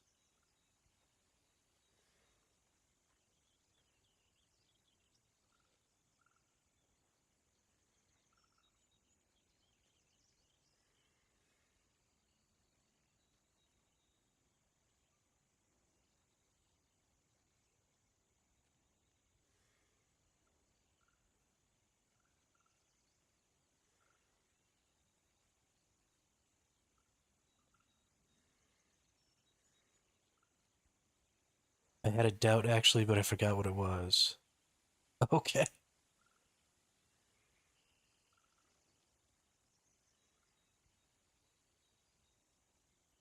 It is Ice Barrage.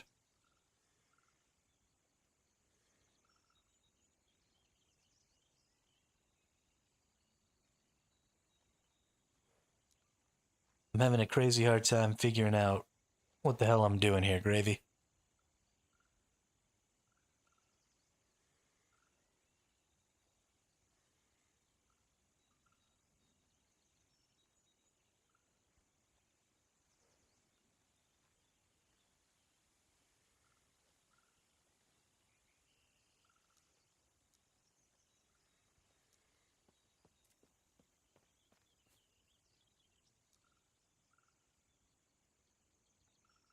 I made a new character because I was bored with the rogue.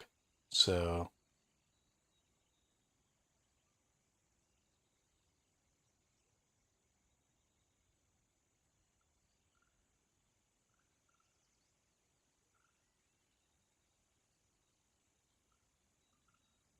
now I'm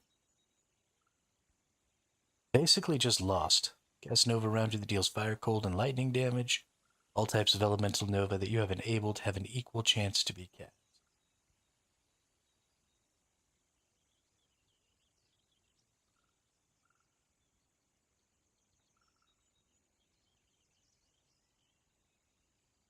Spark charges explode after 1 second, dealing lightning damage to nearby enemies.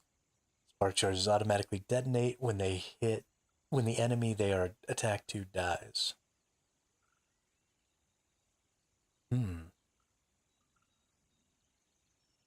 There is so much interesting stuff. So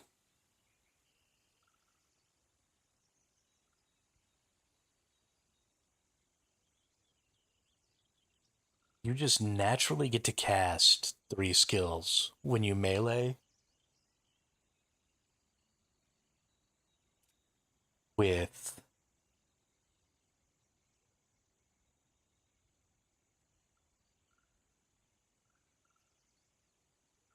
this character. I think I actually want to do this.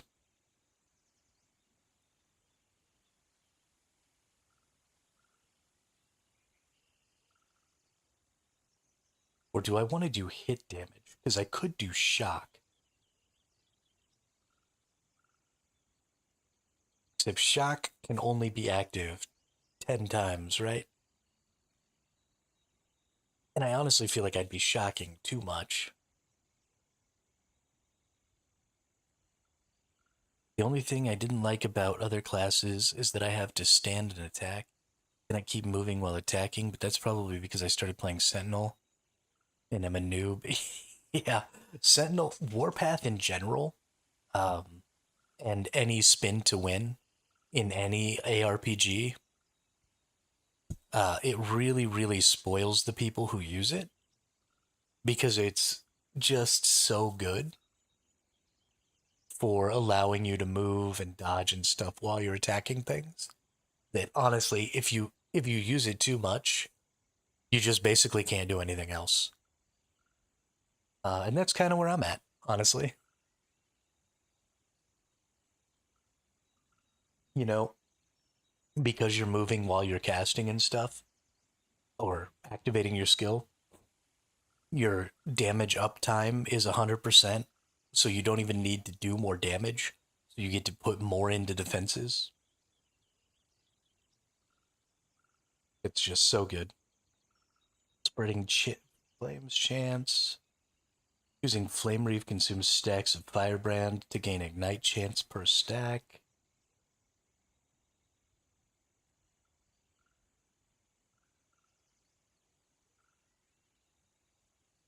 Each stack of Firebrand gives you Global Ignite chance. Global Ignite chance. Oh my god.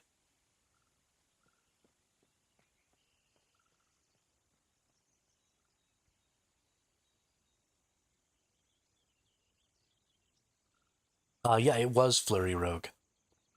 Until I decided to start playing something else. Now it's this brand new mage that I just made.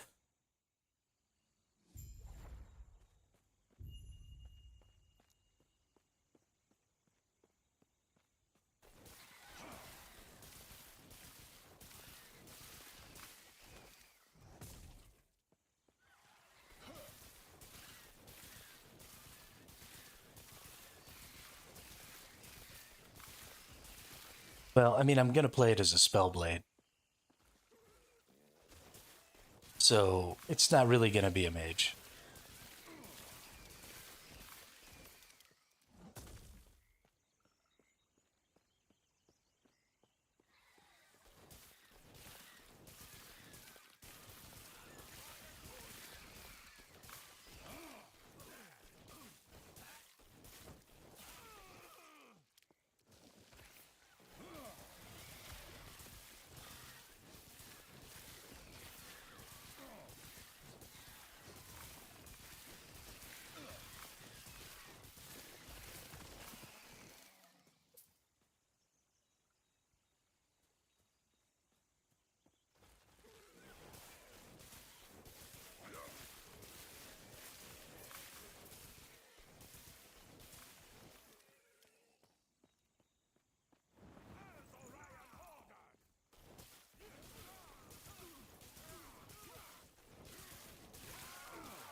Yeah, Rune Master is crazy. My brain definitely does not have the ability to be a Rune Master. Never gonna happen. Can't do it.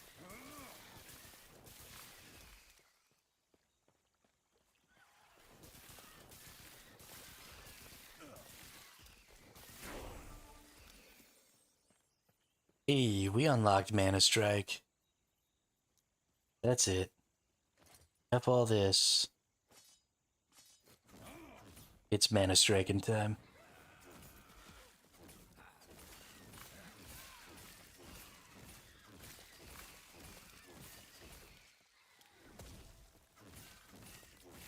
Rawr. Rawr.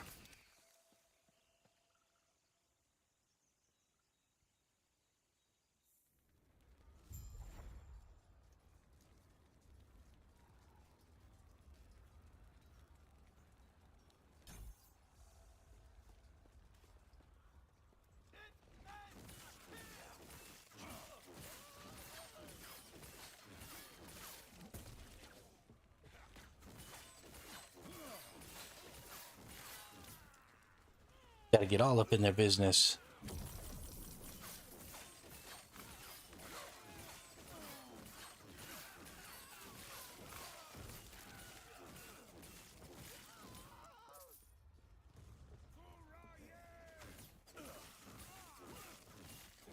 Rye has abandoned you.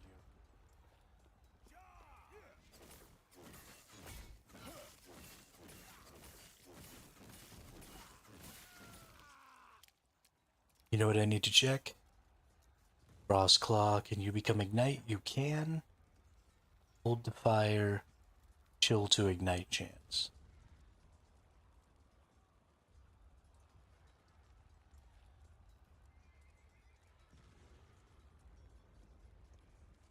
We get here.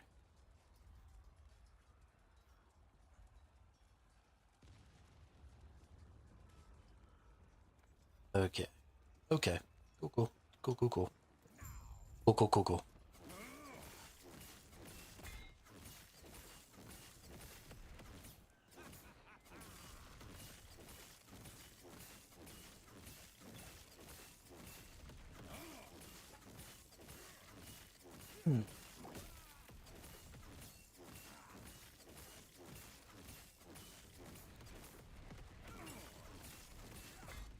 I cannot do that.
Bad day, no dual wielding.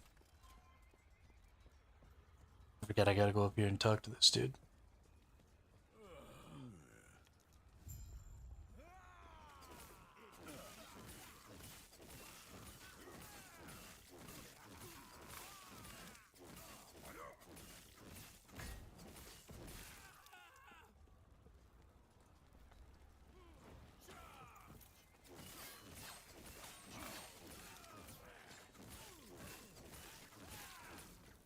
So I don't actually think I'm gonna use Mana Strike. Eventually, anyway. I will use Mana Strike to start.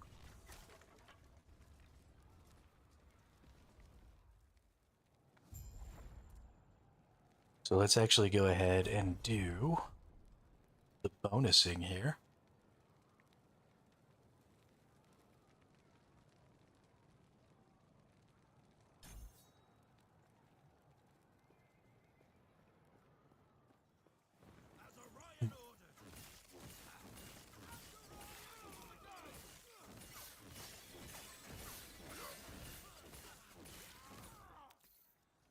Get an amulet.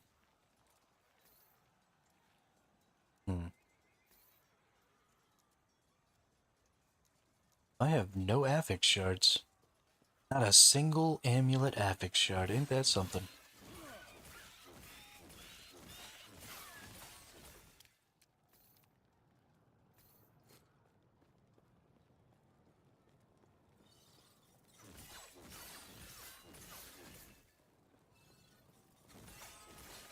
I heard like people don't like going through PoE's whole campaign when they want to make a new build. Is it extremely long? Yeah, the PoE campaign takes significantly longer than the last Epoch campaign. Significantly.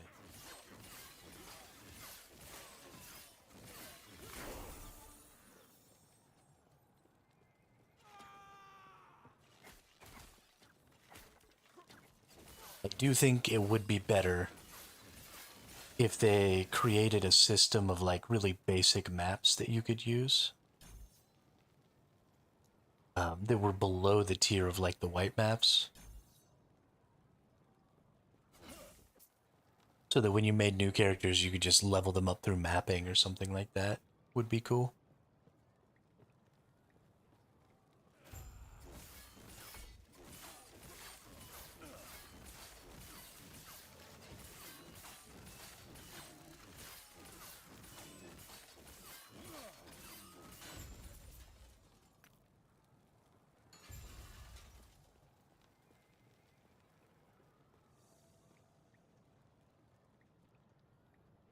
Man, I really don't know what I want to do.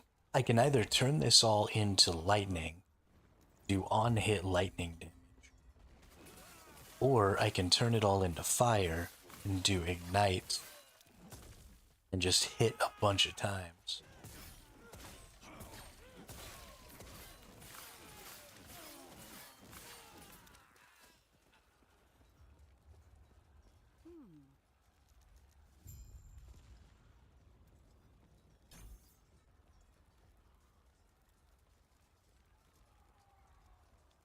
Every 3 seconds, your next elemental spell deals increased damage has a chance to slow enemies.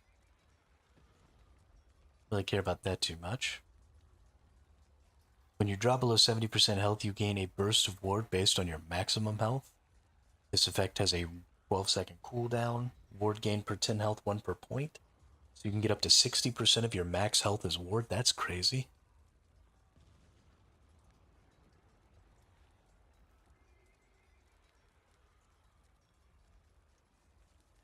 Increased elemental damages.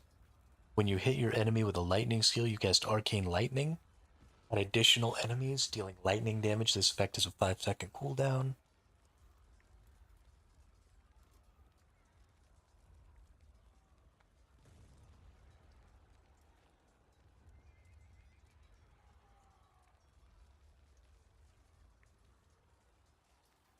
Increased critical strike chance, ward retention, use rate multiplier, kill chance, ignite chance.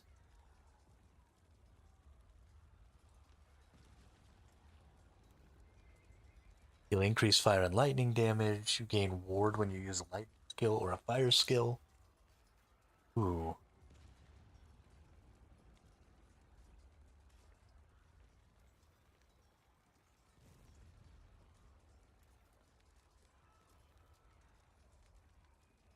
Interesting.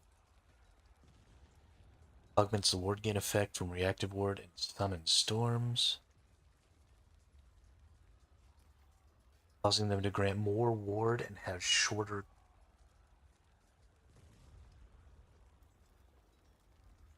Get up to -6 seconds, so you can get this down to a 1 second.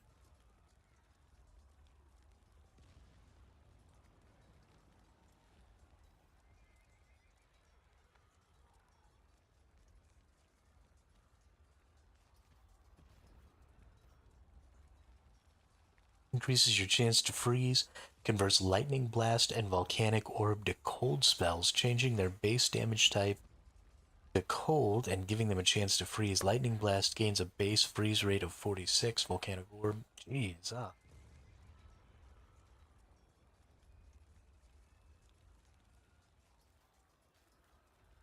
There is so much going on the mage. Oh my god. My brain is fucking fried.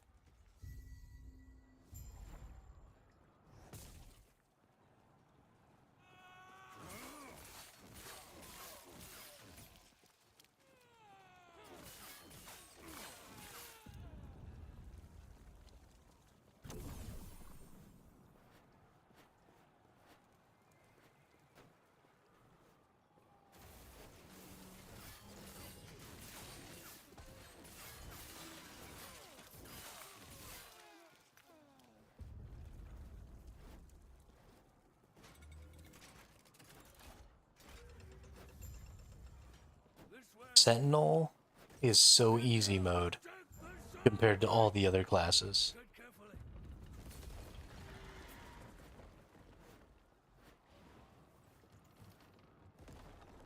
No wonder I love Sentinel so much.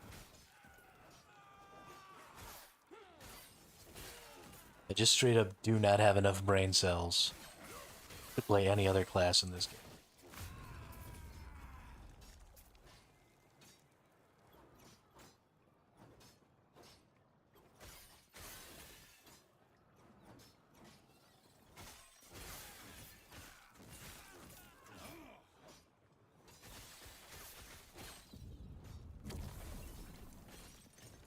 It's so crazy, dude.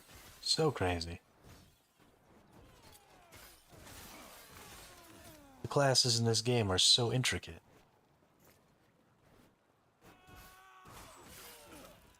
I might give up on Rune Master when I start because it might, yeah, exactly, right?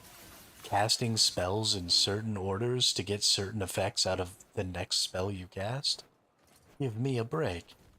How is anybody supposed to keep up with that in the middle of combat? What are you doing to us over here? I have gotten so many shrines. This is fabulous.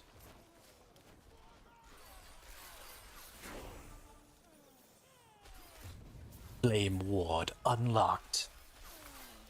I probably will be using Flame Ward as a defensive skill.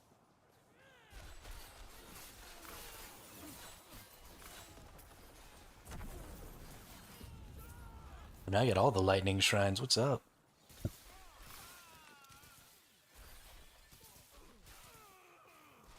All of the lightning shrines.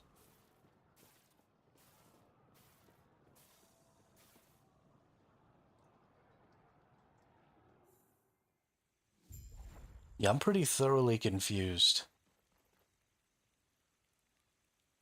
Basically, everything that's going on.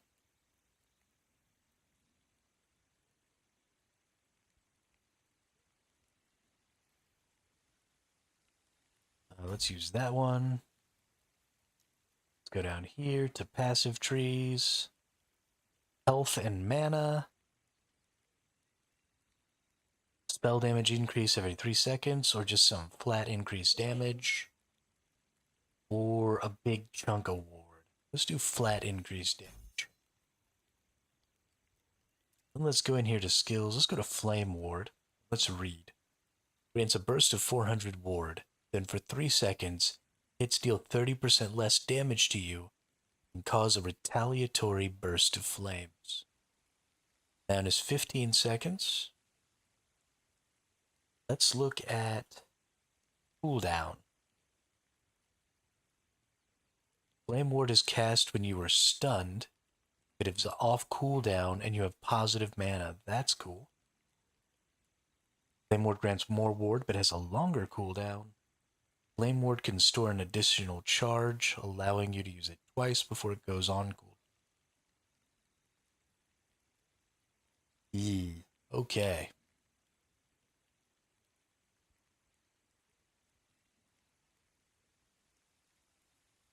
So this is a great defensive skill, but let's see if we can do... Oh,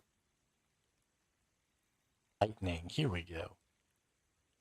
Flame Ward is converted to lightning unless it has been converted to cold. This converts the base damage of the retaliation and any fire damage modifiers from nodes on this tree. This also globally converts fire aura to lightning unless it has been converted to cold.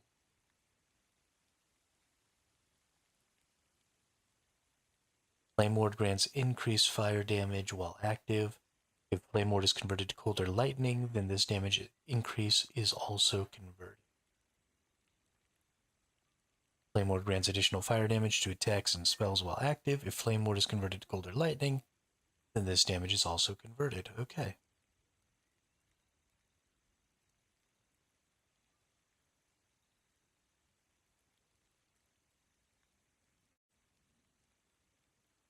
Take less damage from hits while Flame Ward is active. Is there a way to increase duration here? Because that could be a thing.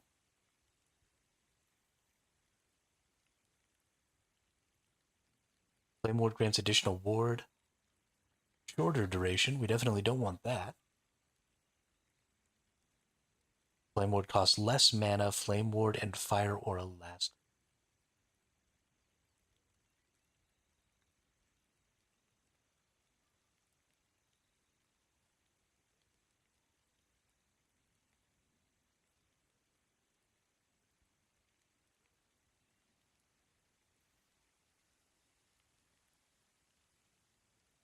%, per point. So 36% longer. Last 3, so that's only about a second. A little more than a second. That's 4 out of 15 seconds instead of 3. Which I think I'll dig.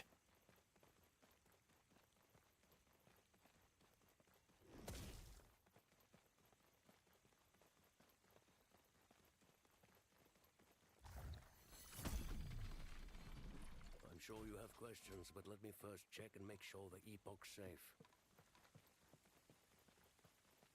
Good. No.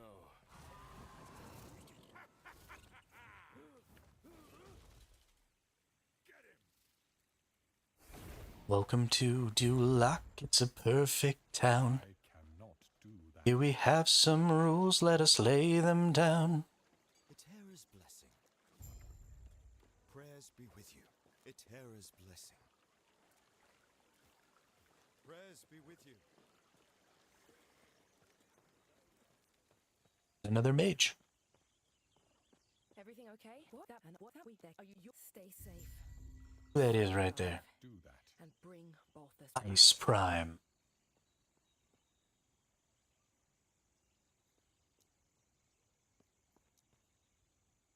Yeah.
Yeah, I got stuck on my rogue, Damien.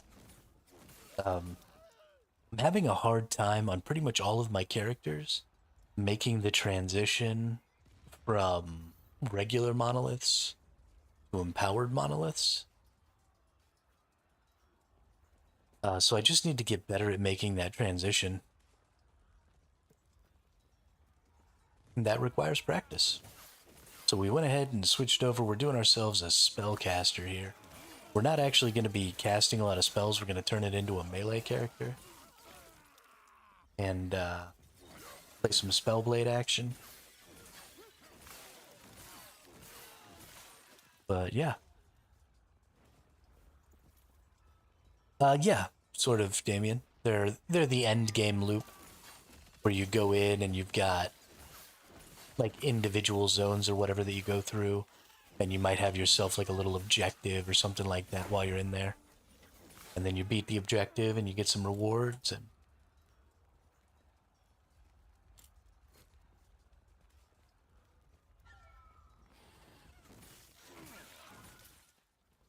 I've actually never played Diablo 4, and I only played a very little bit of Diablo 3.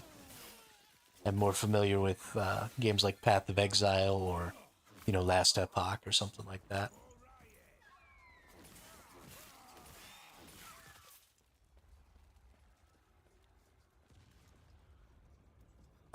We've got that. Let's turn some of this into ward.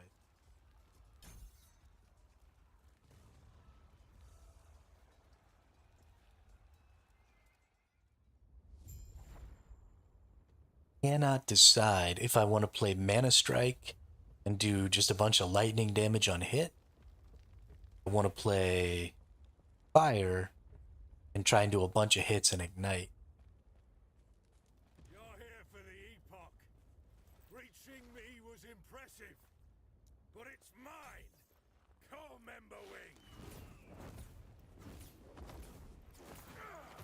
Hell, Disintegrate could be fun. There's so many skills in this game. How am I supposed to choose? I want to play them all, but they take so long to get leveled up because I'm so bad.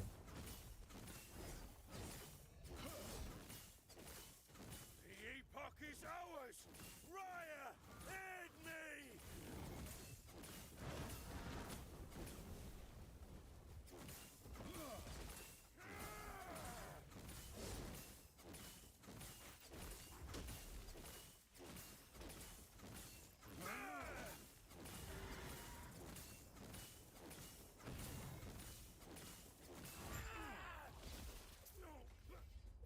Raya.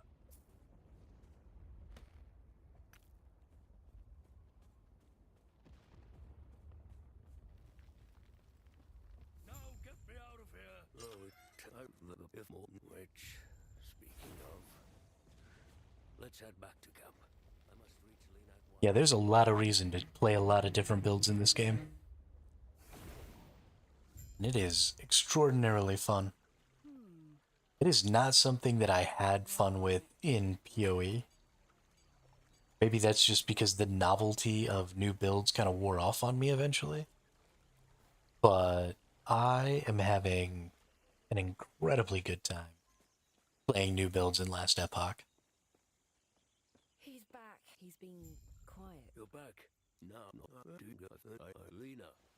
I'm sorry to The character classes in this game are so different. And so even though you're kind of mechanically trying to do the same things, right? It's still the same crit chance, it's still the same ability to do ailments, it's still the same damage scaling and defense scaling types. You feel like each class is so unique. And even each of the subclasses. I mean, especially like look at this one. You go from Spellblades, which primarily melee characters, to you have sorcerers, which honestly kind of fit this weird middle point between Rune Master and Spellblade, and then you've got Spellblade or Rune Masters, which are like full-on casters, doing just huge explosive damages. Yet my surroundings appear familiar. All very, very interesting. It is also very, very tough to look through all of that information. Figure out what the heck is going on. I definitely think there's potential here for a multi-ailment sort of build.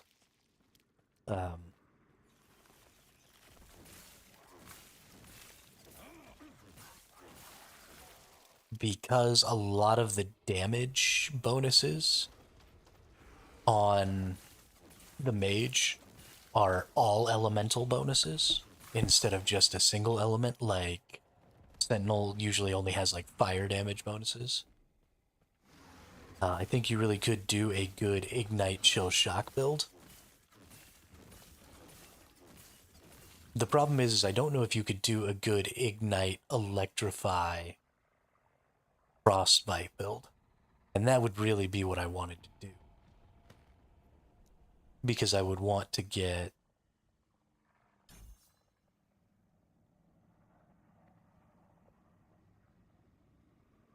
I'd want to get all the damage over times going. And who are you?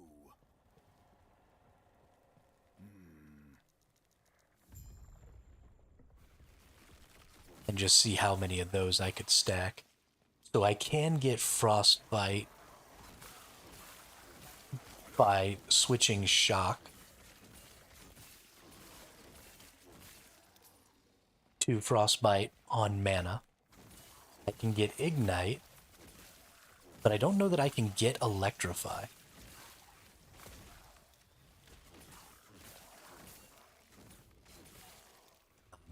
Let's actually take a second here.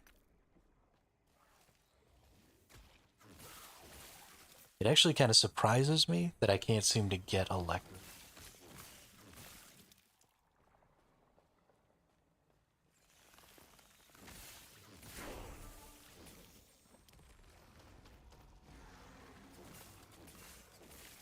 Gosh, this character's so much fun. I always have so much fun in the early game with these characters.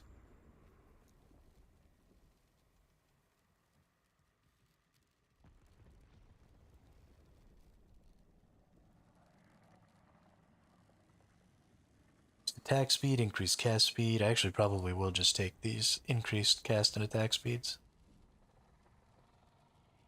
I could rock 3 more intelligence and get these up to 24 in these resistances. That might be worth. I think this is just a nice basic something here. So let's look in here. Is there any electrify?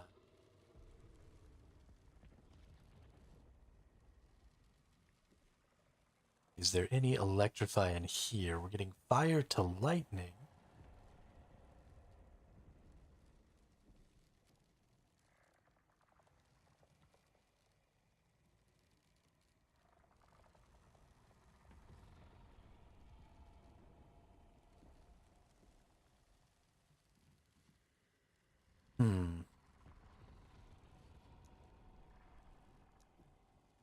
Boss Claw can switch to Ignite.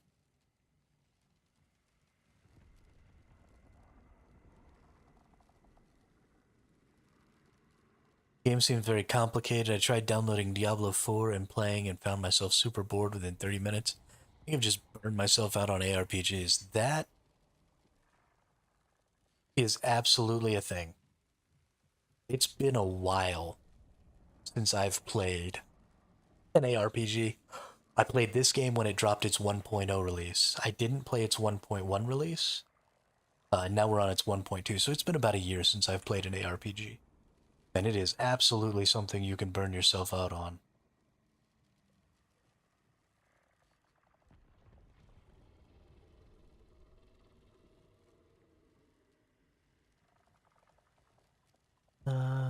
Come here.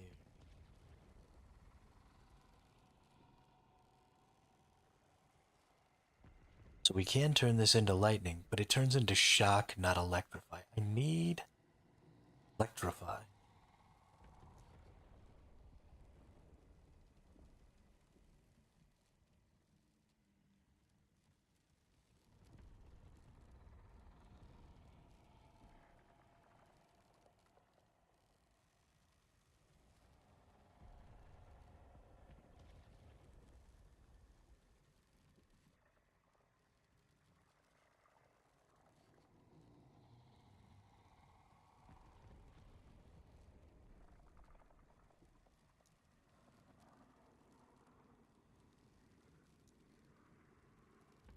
is this going to be it?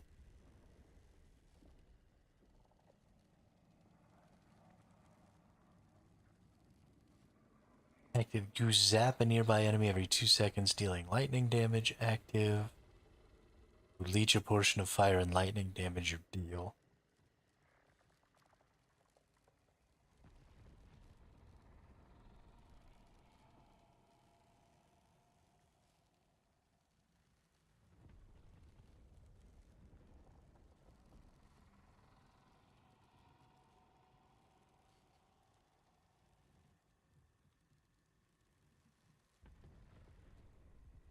It's so complicated.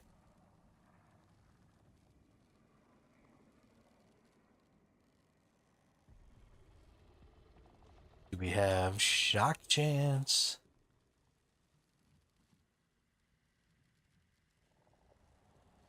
Why can't I get electrify chance?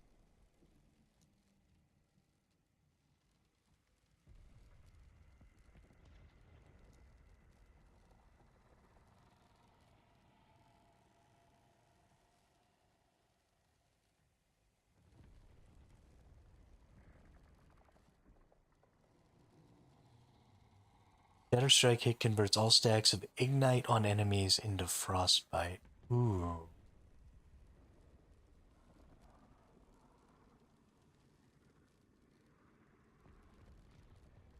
Having the same issue with survival games at the moment. No matter what games I try to play, Once Human and Shrouded Palworld Bill, right?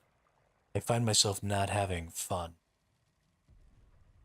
So the issue that I'm having, Damien, is that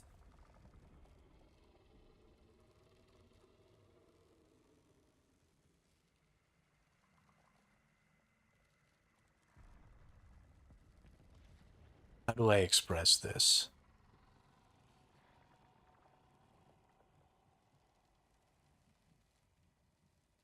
Because this is always going to be a thing that happens with every game, right? You're going to get bored because games can't possibly develop as much content as a player can consume.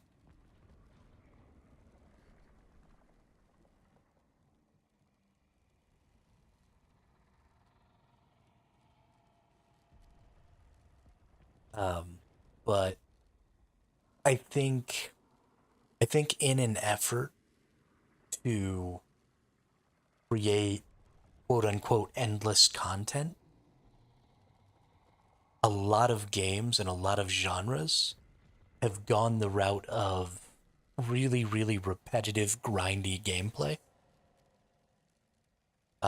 So you know, like Once Human, I really enjoy Once Human. I have a lot of fun playing that game until I finish all the quests and all of that stuff and I get my tier 5 gear made.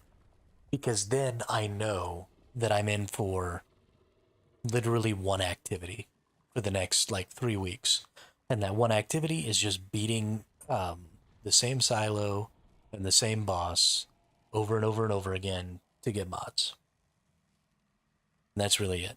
And the same thing is true. I mean, ARPGs are the same way, right? You're just fighting the same enemies over and over and over again, trying to get better gear. And so I think that the thing that really pulls me out of that is having what I'm doing in the PvE and what I'm doing to, you know, farm gear and stuff like that be building up to eventually playing against other players, right? And I really like PvP for that reason. The thing that's really started to put me off of a lot of games is that they're trying to make games either PvE or PvP. And I want both of those things.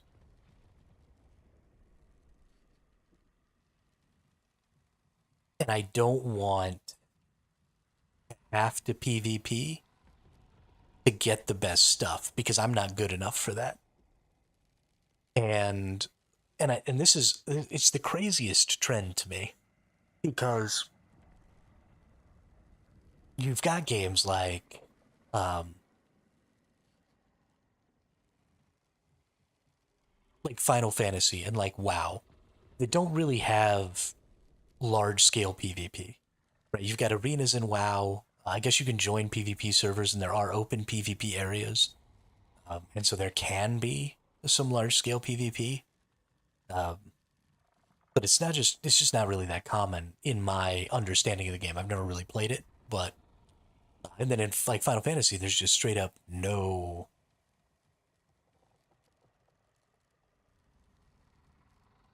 Well, and so I don't think the problem I had with New World was that they didn't lean into their faction system really at all.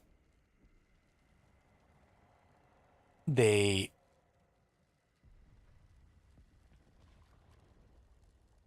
they could have had a really great opportunity.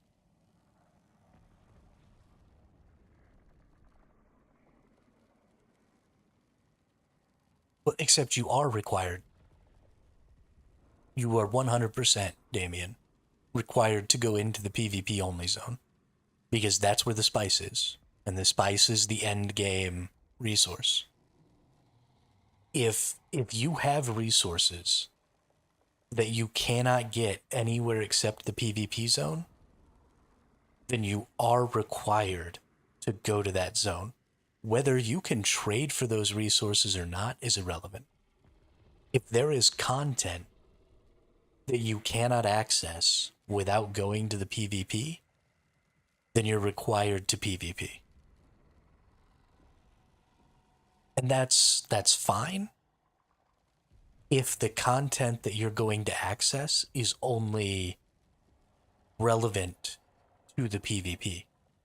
So, for example, and I'm always going to go back to Dark Age of Camelot because Dark Age of Camelot absolutely had the best PvE PvP environment. And so in Dark Age of Camelot, you grinded your PvE zones to get your gear, and then you went to PvP zones to siege castles and take over castles and compete and do all of that stuff. And the stuff that you got in the PvP zone, right, the bonuses you could achieve out in these PvP zones did not have any bearing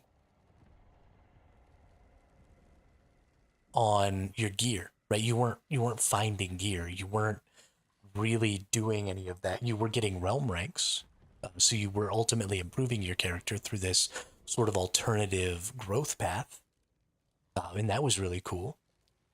But you had a completely blocked off. You could not even interact with the members of the other factions, right? Your PvE zone was completely separated.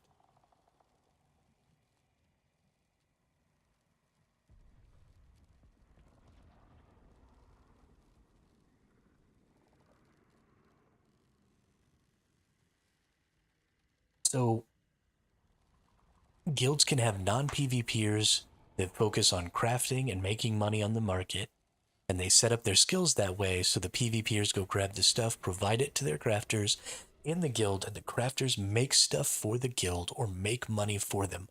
I would love for that to actually be a thing, Damien. But crafting in these games is not a gameplay loop. It's a drop-down menu that you make a selection from, and then the item gets made. That is not gameplay. That's a fucking Excel spreadsheet.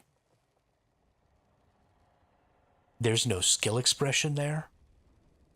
There's no thought there. There's nothing involved in that. That is trash gameplay.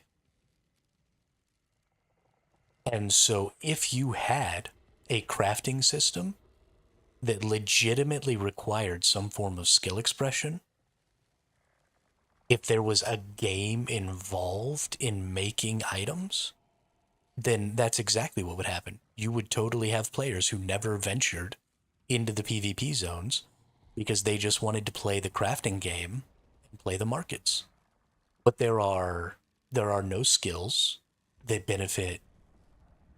Um, there's there are no skills that are used to craft items like you would use skills in combat, right? You might be able to find skills or passives or something like that in Dune where you're going to get bonuses to your crafting, but you're not going to actively use those skills during crafting in any sort of meaningful way to affect your crafting.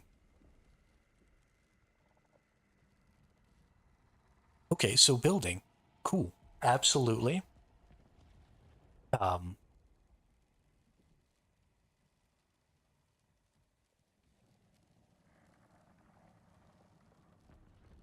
and and that is gameplay.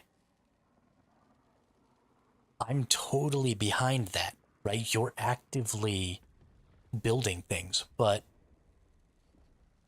so what I want, because anybody can build in that game, right? And there's nothing that I can build as far as structures are concerned.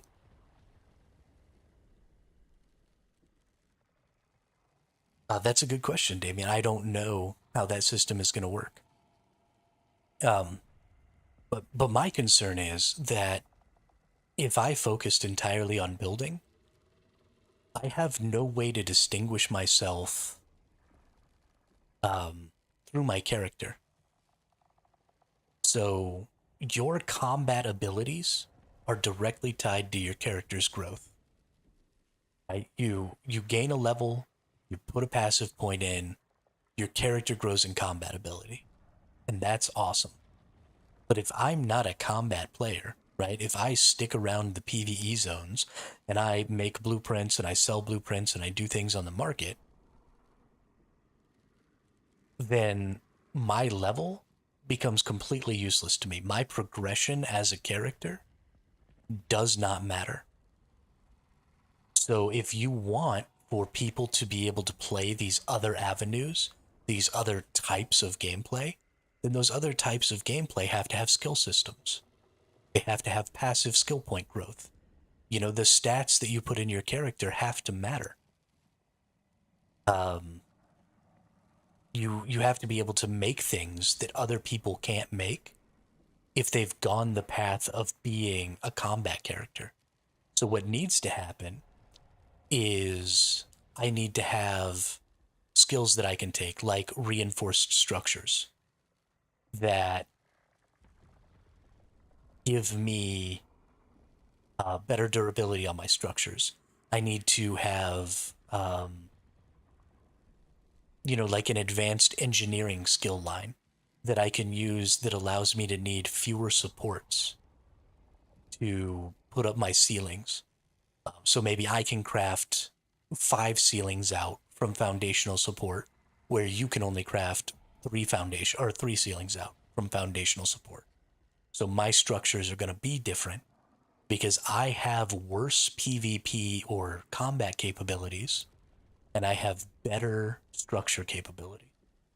Right? I need skills that I can use during construction to make minor adjustments. If the structure that I was creating maybe had like an engineering value, um, and I could use skills during the construction of that building to, take up some of the engineering points or increase the engineering value. Um, this is actually exactly how it goes. So you have an engineering value, right? And every structure that you're creating starts at a 0 engineering value. Basic structures add no engineering value to the item or to the structure that you're building. And as you're building, you might have some skills that are related to building that allow you to do things like put a structure with no foundational support, or increase the capacity of a storage item inside of that structure, or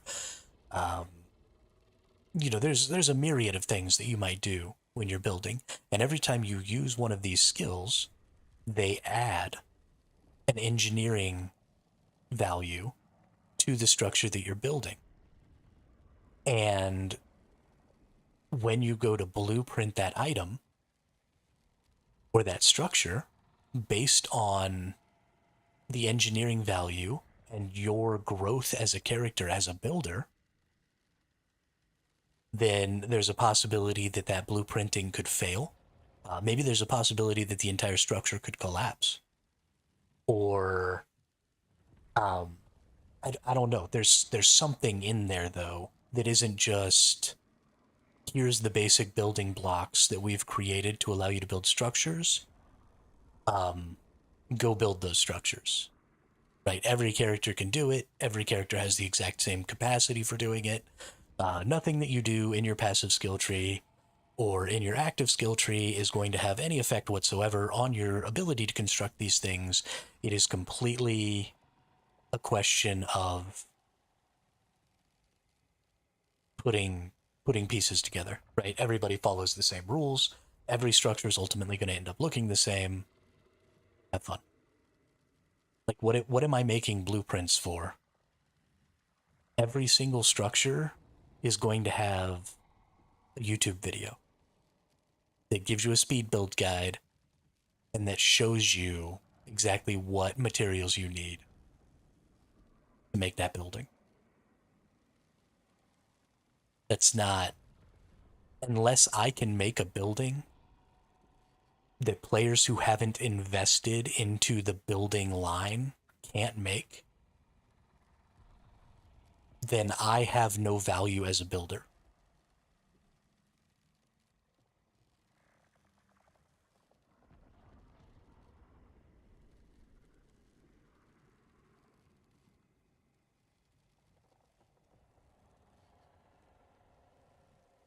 Now, that's a little hyperbolic. That's not 100% true.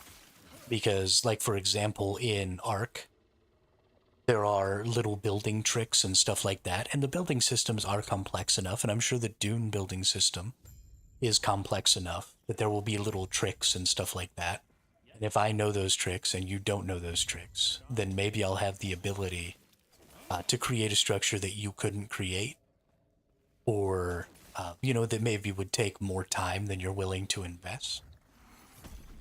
And so there is a little bit of value to be derived there.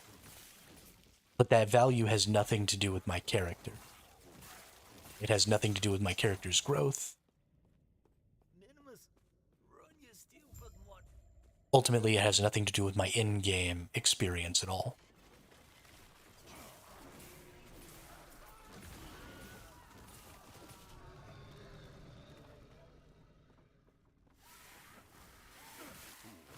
Right, but that's totally aesthetic.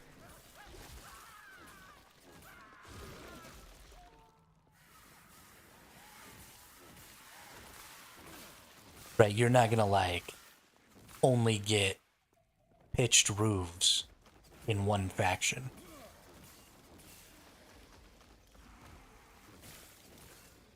Every faction is gonna have pitched roofs. Every faction is gonna have... I know there's a class called Planetologist that lets you get increased gathering yields plus create maps and stuff, so combat characters can't gather as well. So that's great.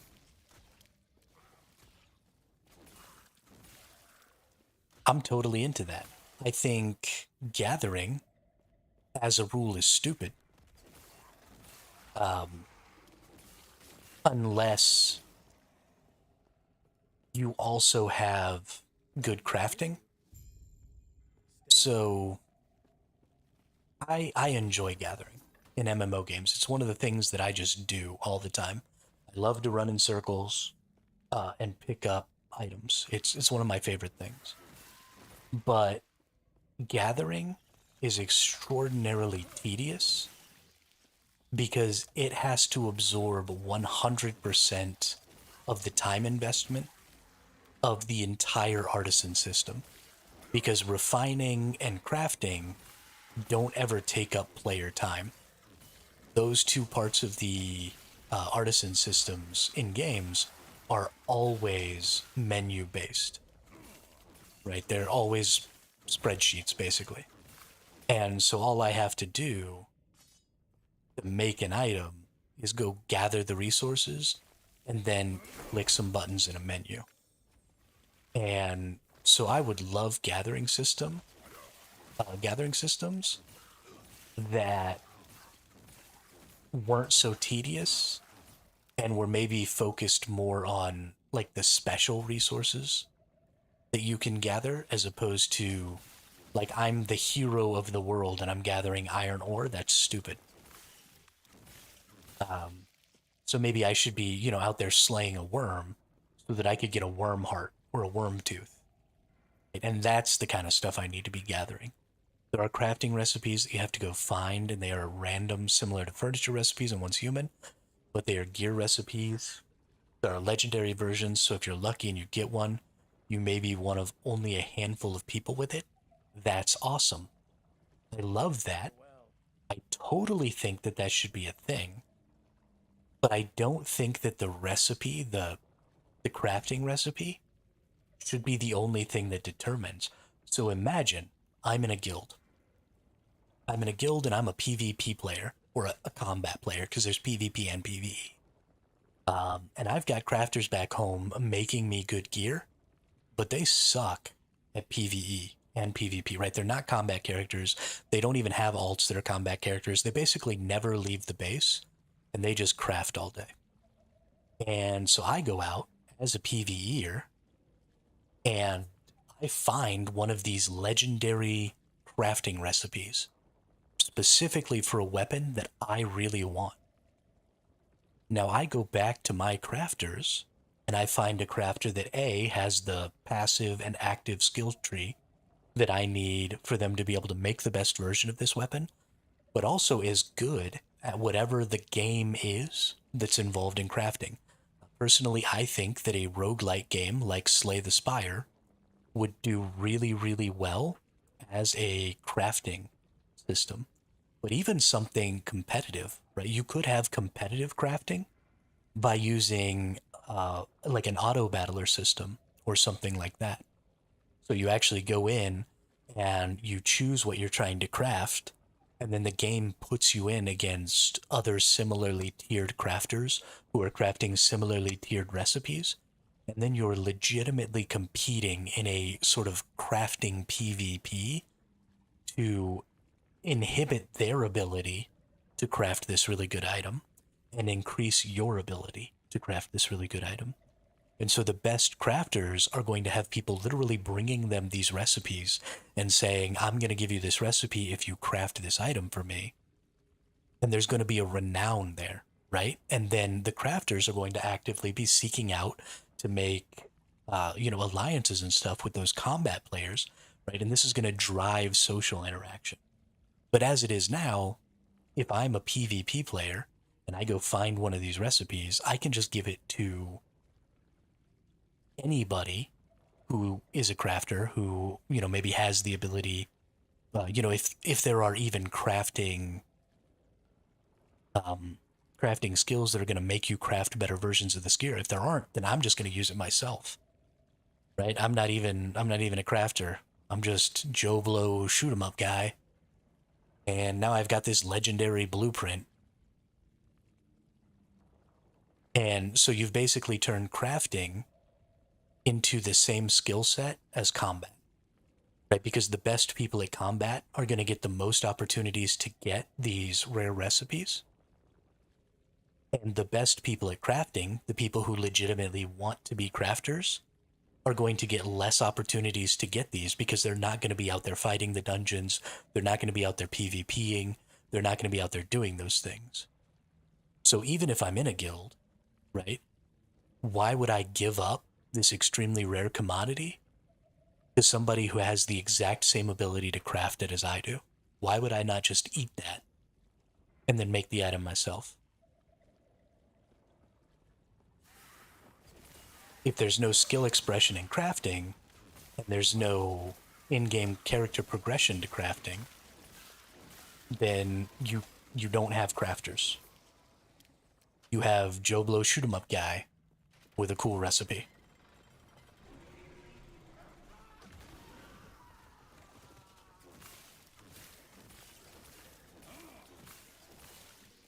Everything can't be combat related. And we're getting really, really stuck in video games, especially in the MMO genre, where every form of tension in the game is combat related. Direct combat related.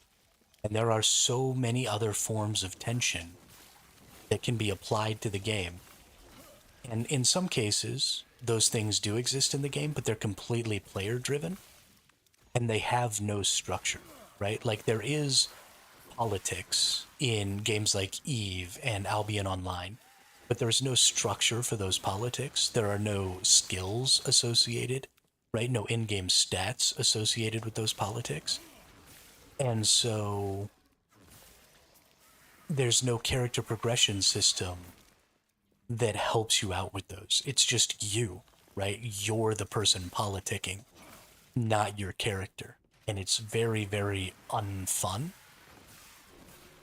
Because without this structure, then it basically comes down to combat, right? Politics just becomes a combat situation where if I have the ability to impose on you, then I don't have to be nice. I don't have to play politics. I can just impose on you with my combat plans. That's a good point. The only argument I could make against that is those legendary blueprints are going to take tons of resources.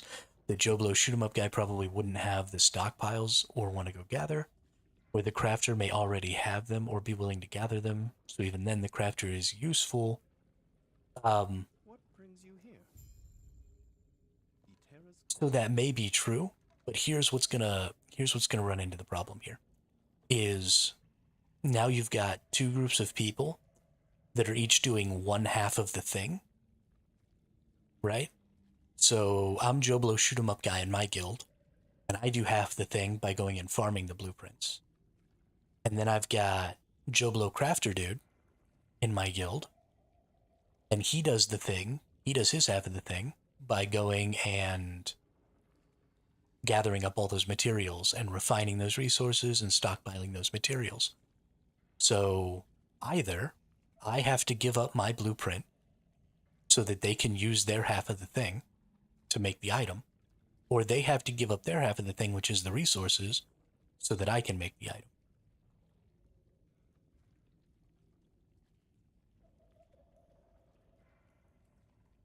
And so you're right.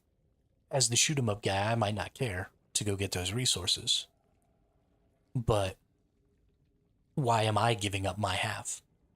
There are systems in the game like political systems that incentivize players to do all aspects of the game to get more influence in the land strat setting. Yeah, but that's a political system with the NPCs. That's not a political system between, when I say play politics, I mean play politics with other players. The other thing is that the markets in the game aren't going to have any in-game skills associated with them. So again, it ultimately sort of comes down to combat.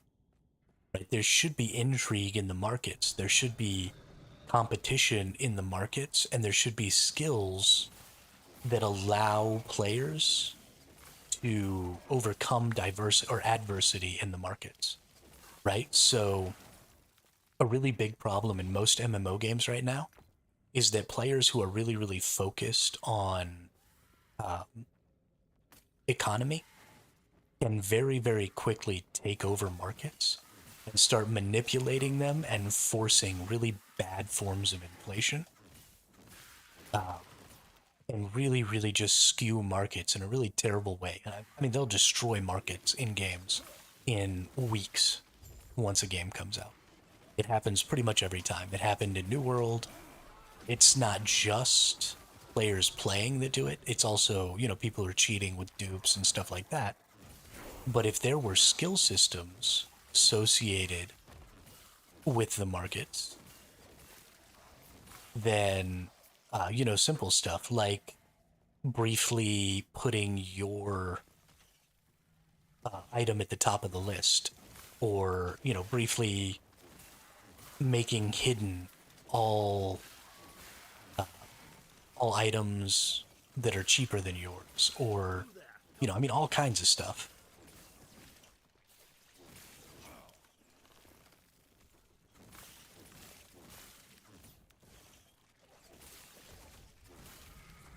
Yeah, exactly. And so it's great to have that, especially in a PvP game.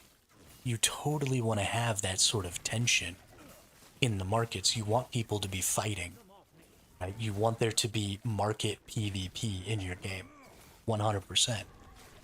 But you want there to be rules. You want there to be a structure. You don't want it to just be this free-for-all open market, player with the most currency wins kind of a situation.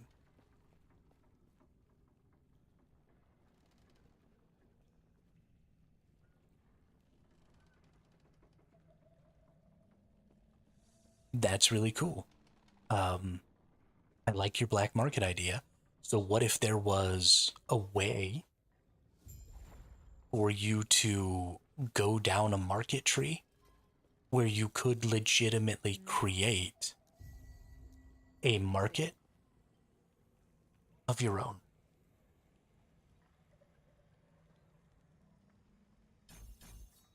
In this market, maybe you have to invite people to your little solo market, and it could be in the same menu as the regular market, right? You go to the regular market, and then maybe there's a drop down for other markets you've been invited to. And so you could go to, Damien Darkrose's black market, and maybe Damien Darkrose spends all of their time going after a specific resource. And so um, instead of competing by having to undercut all these other markets or like the general market, you could put your items up for a certain price, and then you just invite a certain number of people, right? You try to avoid inviting other sellers so that they can't see the value of goods on your market. It would create competition where you're going to want to get yourself invited to a bunch of black markets so that you can keep track of what other people are selling things for, and you just put it all in the same menu. It's just a little drop down, but then let people lean into that, right?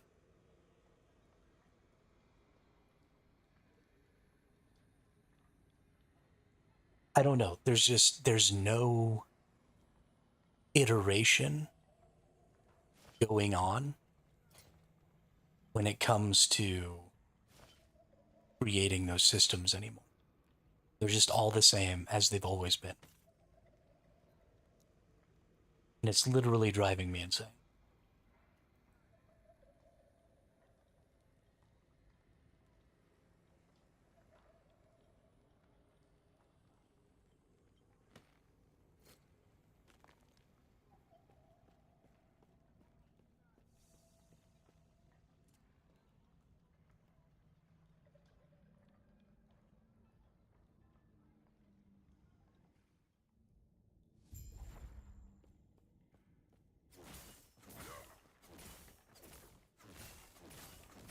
Because there's nothing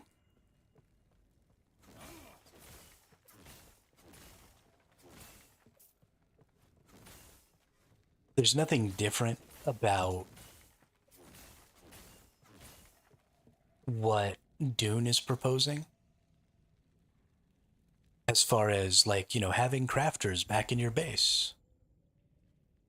It's any real different than Ark. And there are no crafters chilling back in your base in Ark. Right? Gathering is a chore that everybody pitches in on, because you have to have the resources that you can gather to make the items you need to do the PvP thing. But there are no people who are just chilling back at base crafting. in Ark. That's not a thing. And so they're creating this false assumption or false expectation that the crafting system in Dune is going to be interesting enough that there are going to be people who are just going to be sitting back, going through the menus, crafting items back at the base, so that everybody else can go out and play the game. And that's just wrong. Because if your game doesn't have a game for crafting, right? If there's no play involved in crafting or gathering, then nobody's going to do those things unless they absolutely have to. And they're going to interact with those systems as minimally as possible.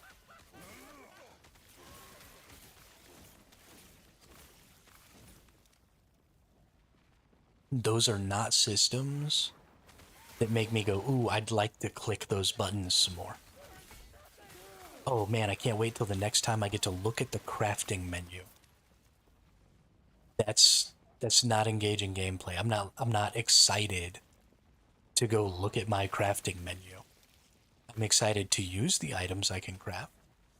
I'm excited for the upgrade that a crafted item might give me. But I'm not excited to go through the process of clicking those buttons. I'm excited when I get an opportunity to play my character, like, oh, there's a dungeon, let's go do this dungeon.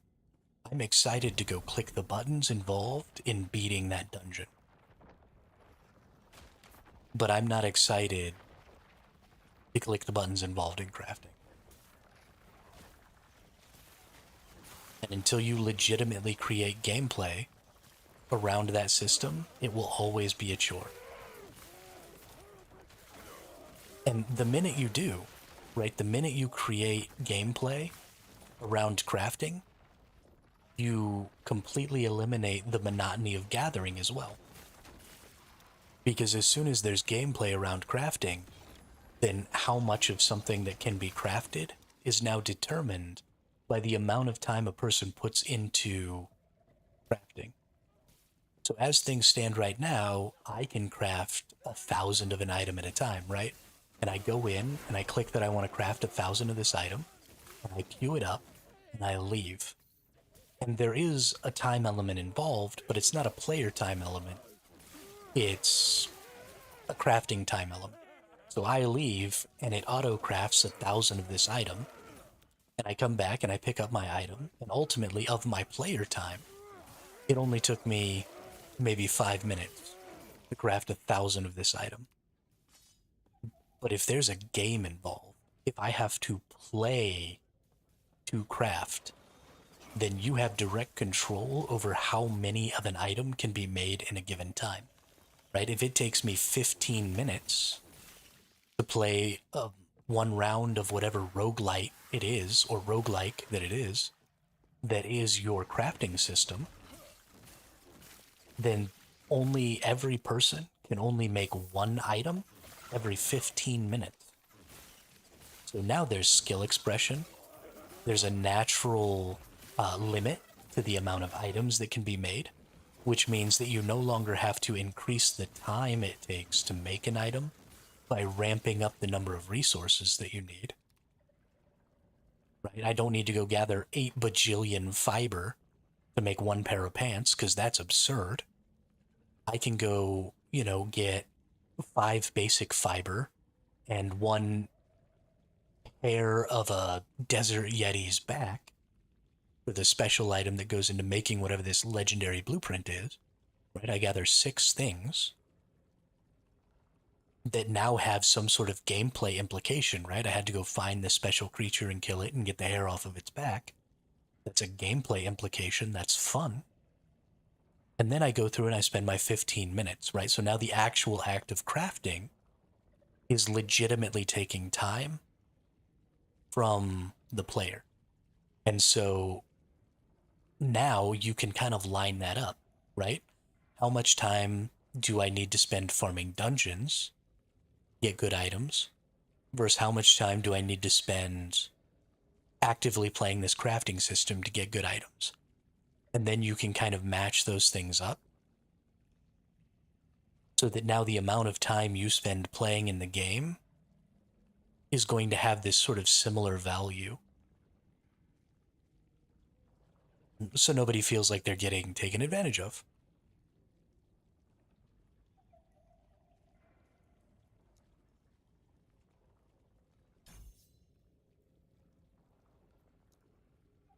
Everybody feels like their time has value.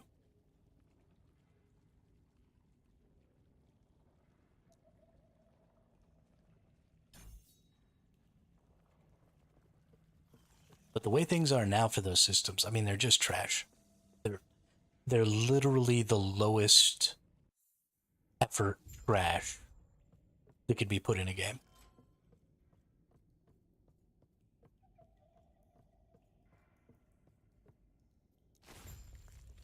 There is not a single crafting system in the MMORPG space that is worth the time it took to create.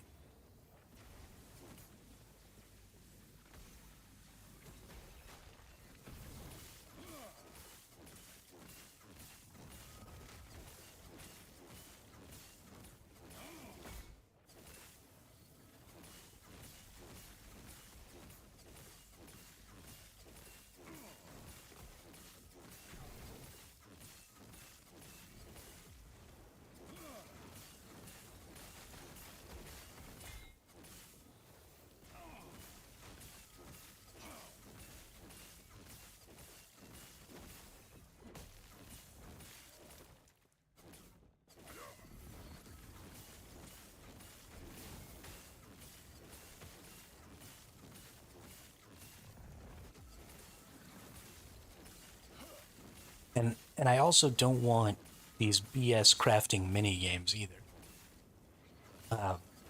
Final Fantasy XIV is like this, and for the time when it came out, agreed it would be interesting to see a crafting system that had some kind of gameplay element involved. The only one that even comes to mind is like simulator games, like blacksmith simulator games. We actually put the metal in the fire, then hammer it out, etc. But I've never seen an interactive crafting system in any so stuff like the crafting simulator games are cool, but and maybe that would work. But what I'm talking about is sort of making a game inside of a game. Have you ever played a lot of roguelites? Are you familiar with like Slay the Spire, for example? Where you build your deck of cards, and then you like travel up the tower and you pick your path through the tower and you fight the little creatures. Roguelite or roguelike is a game where you're basically failing forward. So you go through and you do what's called a run. And let's see, Hades is a roguelite, Slay the Spire is a roguelite, Risk of Rain is a roguelite. But basically you do a run, and throughout your run you'll be faced with different challenges. And those challenges get progressively more difficult until eventually you die. And then throughout the course of your run, you've gained some sort of currency or experience or something that you can then use to make yourself stronger throughout your run by increasing the rate of drops of power-ups or changing the types of power-ups that can drop, or giving yourself access to more cards for your deck, or all kinds of different stuff like that. And it's not stuff that's really an upfront power boost. So you're not just like super strong at the beginning and then, you kind of peter off until you die again. For the most part, it's about changing your ability for growth throughout the next run. So you might start a little bit stronger, but then you just keep getting stronger and stronger and stronger, more so than you did all the previous runs. And I think they make for great crafting systems because that growth can also be seen or can also be used as a system of basically character XP and growing your character through their crafting line. And so what I'm talking about is basically making each one of those runs that can last anywhere from 15 minutes to an hour, depending on the roguelite, turning each one of those runs into an item craft. And so a lot of times what happens is you'll complete, for example, ARPGs are very similar to roguelites, except that you just keep pressing forward instead of constantly falling back. So imagine this boss room is one room within a roguelite. So I just killed this boss, and in an ARPG, it drops me all these items. In a roguelite, it would probably give me some options, right? There would be a couple of chests over here, and one of them would say, like, gain 15 health, and one of them would say something like, increase attack. And so I would make my choice, and then I would move on to the next room, which would have a bunch of enemies, or a boss, or some sort of challenge to overcome. And then when I beat that challenge, I would be given another choice to make my character stronger. So what if instead of making choices to just make your character stronger, you were making choices to change the outcome of the item you're creating, right? So maybe I'm getting 15 health here, and I'm getting 10 damage here for the rest of my run. But on top of that, I'm adding some sort of health effect to my item, or I'm adding some sort of damage effect to my item.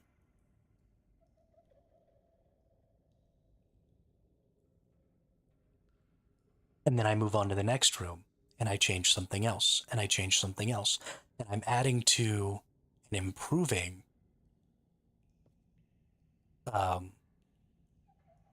right, you choose different buffs each time, and every time you make the same item, you're not making the same item. You're not necessarily even being given the same options, because these options are RNG based. And so then you give the crafter class skills that can be used that can adjust the frequency of some of this RNG. Or maybe I get a skill that I can use once per run that re-rolls the RNG for something, right? So maybe I get two options that are just absolutely not what I'm looking for this item. So I use that skill and re-roll these and get different options. Maybe I can have a skill that for the entirety of the run, or for the first 5 rooms of the run, I get 3 options instead of 2. Maybe there's a passive skill tree for crafting, and I've gone really hard into passive skill tree, into making my RNG focus really much on damage. But then my RNG doesn't do anything for like armor. So like I can make really good weapons, but my armor crafting ability is shit because I've put all this stuff into rolling RNG for damage. And so like I could make a thorns armor maybe, where every time you got hit, you did some damage to somebody else, but it wouldn't protect you at all because my armor is shit.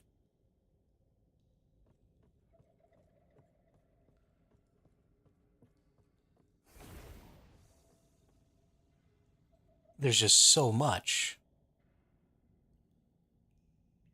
that can go into that system.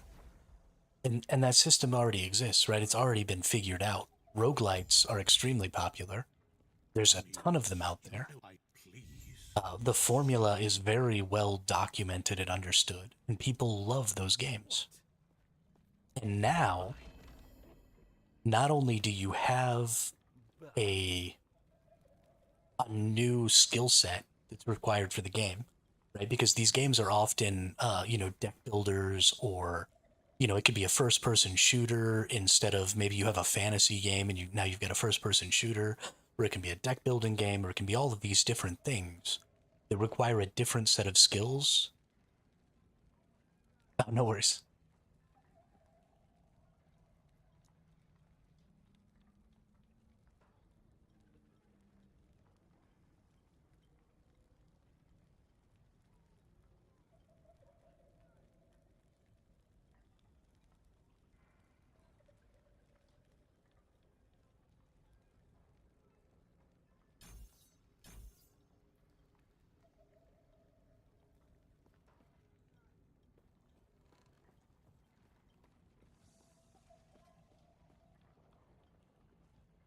Let's go kill more stuff. Oop, I need to put these gloves on.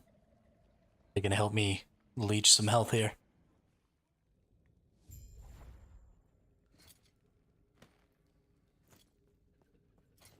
Is that a relic? I don't even have a relic yet. Nope, that's an idol. Give me a relic. I'm going hella slow through here. Those old Damien's getting me caught up talking. Which I appreciate, because this is stuff that's really, really important to me. Because I'm a big, big MMO survival game player. I think the games like Ark, Rust, Once Human, you know, looking forward to Light No Fire coming out. I don't see a reason not to have really good crafting systems and building systems and stuff like that in MMOs anymore. I think we're just kind of beyond the point where that stuff doesn't exist. And so that's the genre. It's like the most dear to my heart is survival crafting MMOs. And it's definitely the most difficult genre.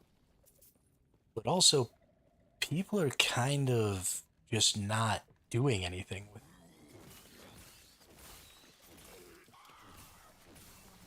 They're not doing anything with it, and then they're really fumbling on things that have already been figured out. Like, for example, the combat and movement in a lot of these games is really bad. For example, Ark and Rust came out, what, like a decade ago? But primarily the combat in those games is first-person shooter, or first-person shooter games. And if you compare them with any other first-person shooter game out there, they're not very good first-person shooters. Which is kind of depressing, because that's their main gameplay loop.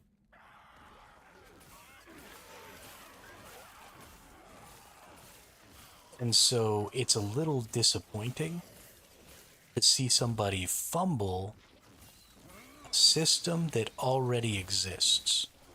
Right? We were getting like old school 25-year ago Counter-Strike vibes from Ark and Rust.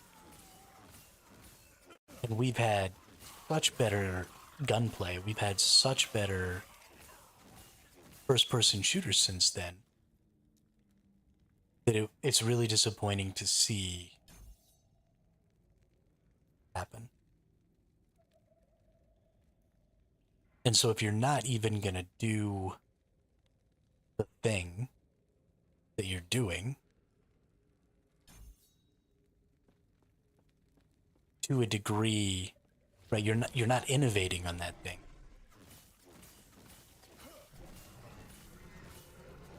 So all you've done is just make it a worse version.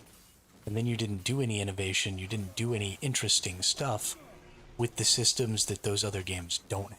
You just fumbled the thing that those games are.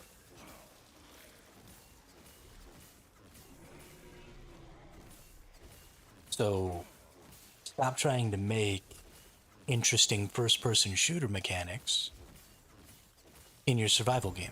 First-person shooters exist. Copy-paste. 100%. Copy-paste it. There's no reason to be trying to make a better first-person shooter than Call of Duty. Or, you know, whatever your favorite first-person shooter is for a survival game. Just make Call of Duty. And then, or, you know, make the first-person shooter aspects of Call of Duty. And then make some other interesting mechanics. Right? Make a good crafting system. Make an interesting gathering system. Make, you know, spend that time creating dungeons or something. You know, make an interesting building system. Because building in survival games has had very little advancement since the early games. So, you know, let's innovate on that. But don't go backwards. And thank God, Once Human did a really good job of this. They went right in there and they just basically copy-pasted some good first-person shooter gameplay. And the gunplay in Once Human actually feels really good. I like it a lot. So let's see some more of that, right? If your survival game has guns and you're going to be FPSing it up, don't try and figure out how to make an FPS. Just use what's, I mean, Unreal Engine 5 is basically a first-person shooter out of the box, right? Like you just create a new project in Unreal Engine 5 and you have a first-person shooter. Aiming stuff is already in the character, the movement stuff is already in the character. You could add a little bit of stuff for traversal, right? I think survival games need maybe some unique and interesting traversal options like gliders and grappling hooks and stuff like that. So you might have to add some of that stuff in on your own, and that's a great place where you can innovate. But my ability to aim down sight, have recoil, and shoot a gun is baked in. There's no innovation there. There's no coding involved there. You just turn it on and it's there. So there's no reason that we should ever have a survival game that has first-person shooter elements that doesn't have good first-person shooter elements. Like, that's kind of unacceptable.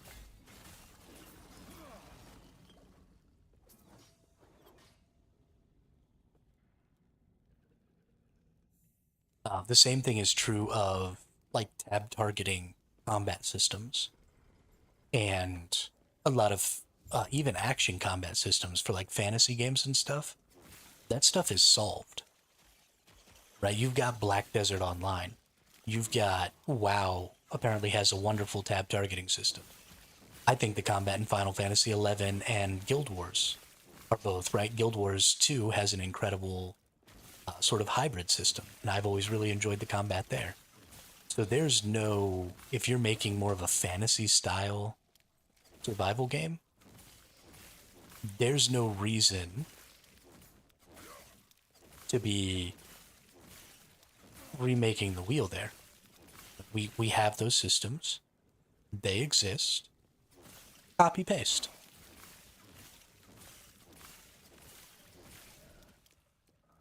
There's no reason to try and stand out based on your combat system. If the most standout thing about your game is its super innovative tab target combat system, everybody who you're trying to get to play your game is going to play WoW. Because not only does WoW have a great tab target combat system, but it also has everything else, all of the content and everything that has ever existed in WoW. And you can't compete with that. So copy WoW's combat, and then make something that WoW doesn't have. I am not a man of many pockets. Like a crafting system that isn't garbage. Eterra's grace be with you. Take care of yourself. Because WoW's crafting system is literally just a drop-down menu. WoW even have a crafting system? It might. Well, those super old MMOs don't. But if it does have one, I guarantee it's a drop-down menu. Final Fantasy XIV tried really hard, and for where they were at, right, where crafting was at in MMOs when they made Final Fantasy XIV, I think they did a pretty good job, right? Because as you level up your craftings, they're completely different jobs or professions. And then you level them up and you get those little skills that you can do to add to your forging potential or whatever so that you can forge items with more power. And so the higher tier you are in the certain crafting, ultimately the better the items that you can make are. Really, really great system for when that game came out. But ultimately that little mini game was pretty boring. And so eventually they just set it up where you could automatically, set up an order that you wanted those skills to cast in. And then your character would just auto cast that skills while they're crafted. And then you could just set the thing to auto craft and walk away from your computer and go do whatever you wanted. So So, I mean, solid try, right? That was a great iteration.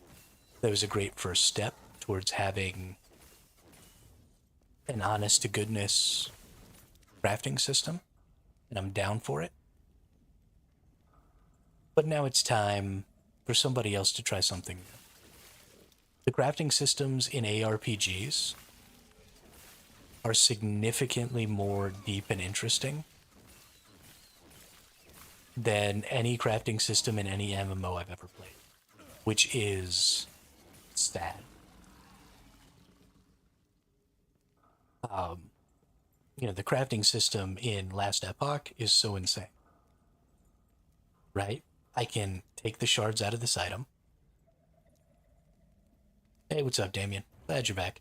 Kind of forgot what we were specifically talking about, but that's fine.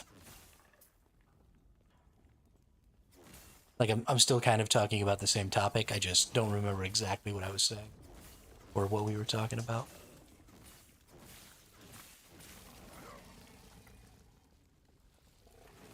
But yeah, I just really can't wait to see some MMOs with at least as good of a crafting system as this ARPG. The other thing is skill systems. MMOs keep trying to remake skill systems, and there's really just no point. Talking about the implementations of already existing framework of crafting used in... Oh, okay, yeah. I think we'd kind of gotten through most of that, I guess.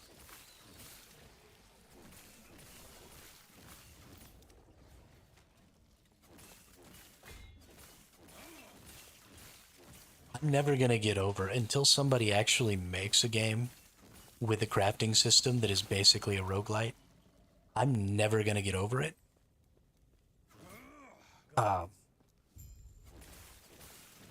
Because I just desperately need an actual crafting system.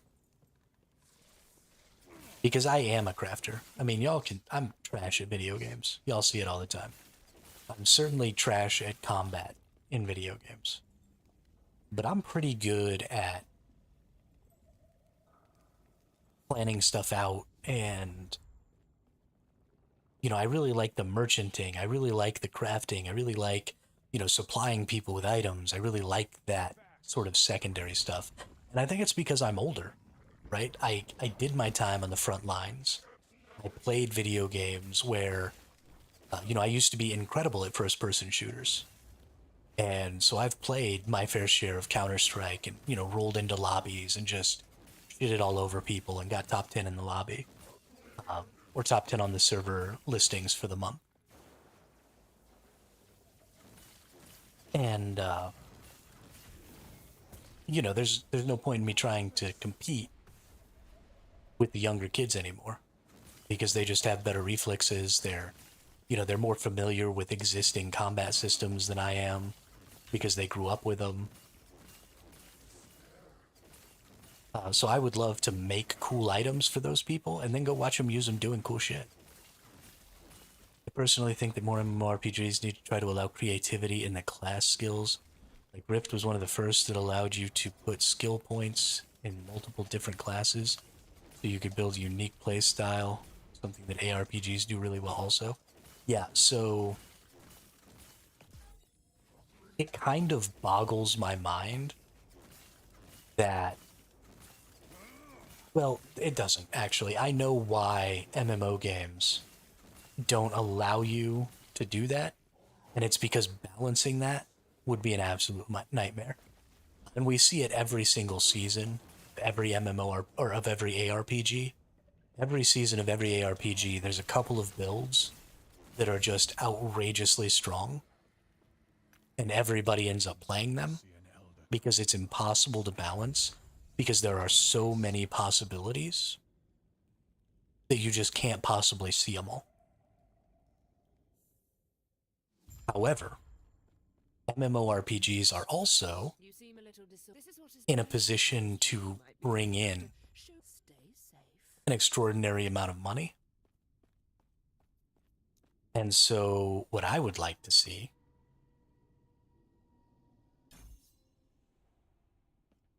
is these MMORPG games put some of that freaking horse armor money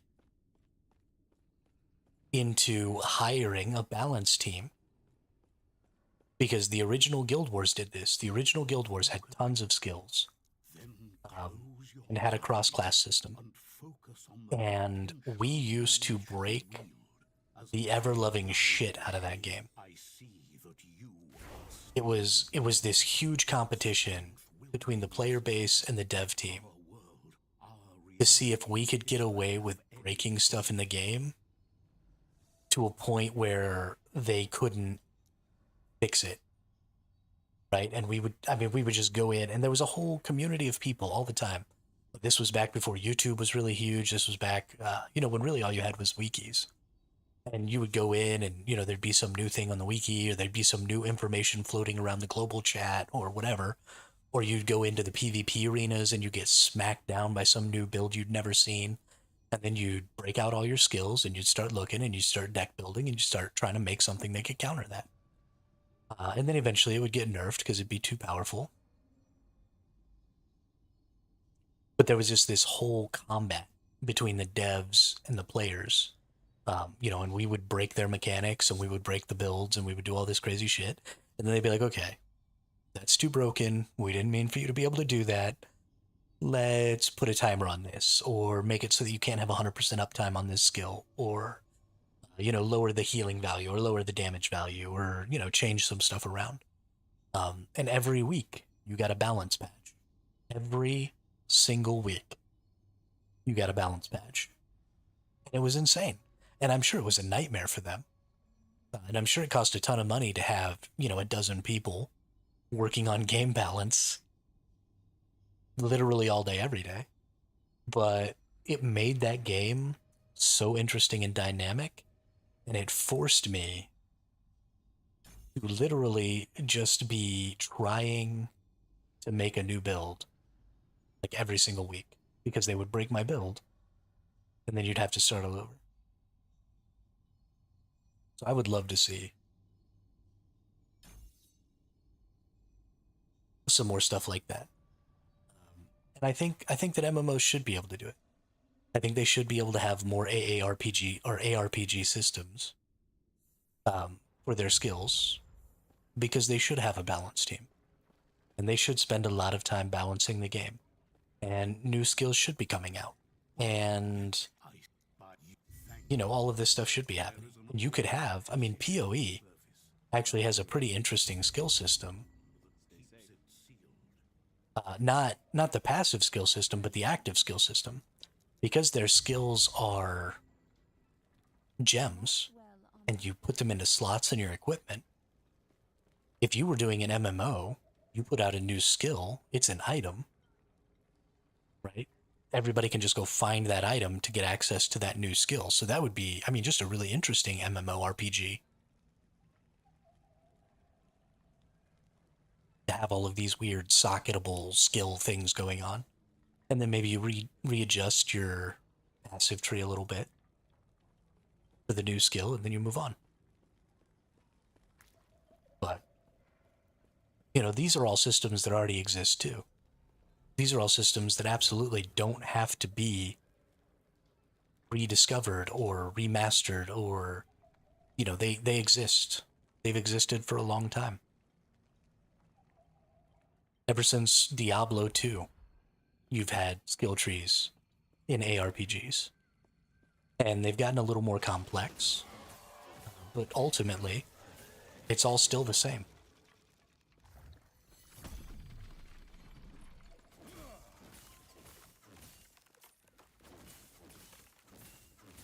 So let's copy paste.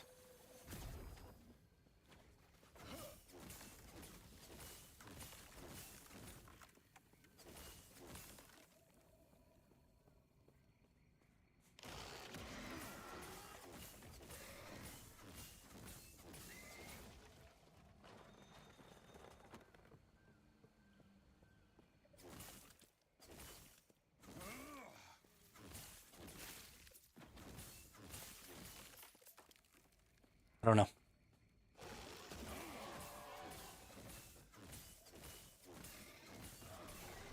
I definitely feel like too much of the advancement in video games, though, is about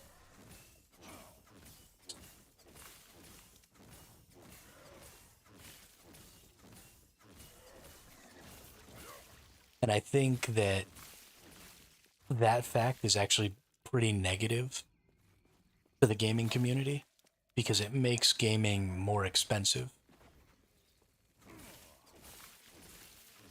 Because you have to keep updating your hardware so that you can keep playing the new software. So I would really love to see maybe a standstill or a halt when it comes to graphical updates. Like we're far enough here.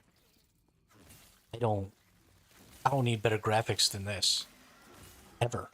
Probably. I mean, Once Human looks really good. Final Fantasy XIV looks really good. WoW looks really good. New World looks exceptional. I mean, New World is such a good looking game, and the audio design in New World is so good. But that's far enough. I don't need to go any further than that. So let's stop, making people buy super expensive new computers. Love to see an MMO that took elements from different genres and put them into their game. Class skill systems for ARPGs, crafting systems with roguelikes, PvP battlegrounds that introduced MOBA mechanics, absolutely. Then mini games like teamfight tactics, using your own collection of creatures, 100%. And so these are the things that are going to keep players playing that one MMO game. Because that's definitely what MMOs are trying to do, right? They're trying to get you to spend as much time in their world as they possibly can. And as it stands, the way they try to do that is with grindiness. But if the MMO game that I really loved was actually like 4 video games instead of just one, I wouldn't ever have to play another video game. The cultists had a I could go get my PvP on. I could go get my other stuff on. I could go get my, build systems on. I could do all of that. 100%. And again, all of these things exist. Right? We're not the innovative part of it would be the integration, the smooth integration of all of these systems into a single game.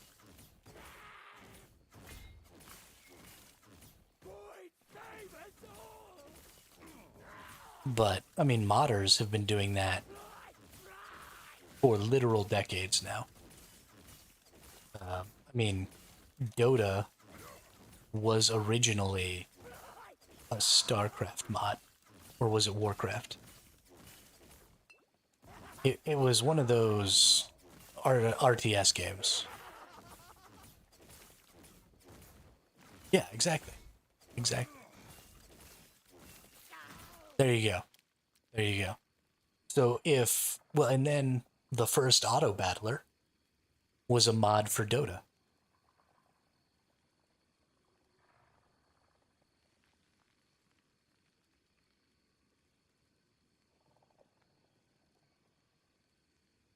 I am not a man of many pockets. So modders have been literally for decades now giving us new genres by building entirely new games on top of existing moddable games. So if, some really motivated dudes chilling at their computer at home, well, I say dudes, I mean people. So if some really motivated people chilling on their computers at home can give us completely new game genres, surely well-paid, large teams of developers can find a way to integrate a couple of different types of games together to give us a little more dynamic experience.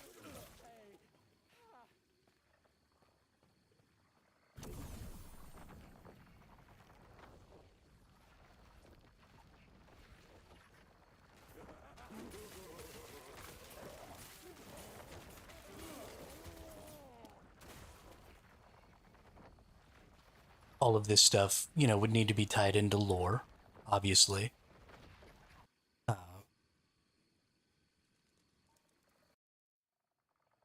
And so that would be a little difficult, right? Why are there all these different types of game modes inside of, the lore of this game? But you could totally figure it out. You could get something going. That's what lore writers are for. Didn't hire you some.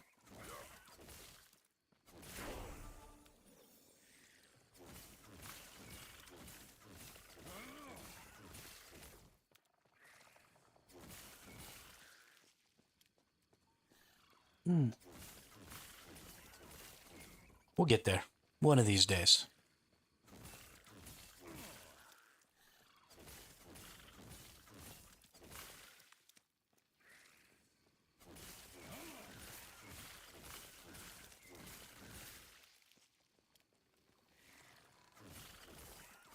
I don't care if I have to keep streaming until I'm famous and then spend all my famous streamer money on making the game myself.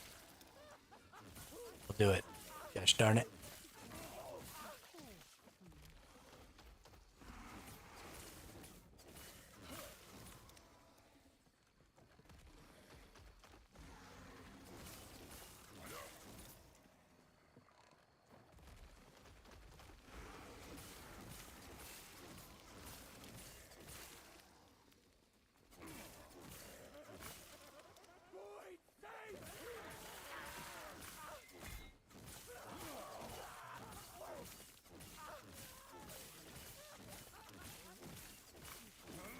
To me, it feels a lot, though, like the mechanics and systems that we have in games are sort of the minimum viable product versions.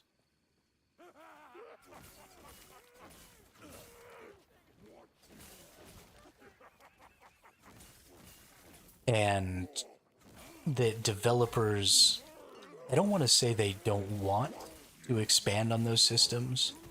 I think more than anything, they probably aren't given the chance to expand on those systems because, they have to put the game out I am not because they have bosses pockets. who want the game to come out.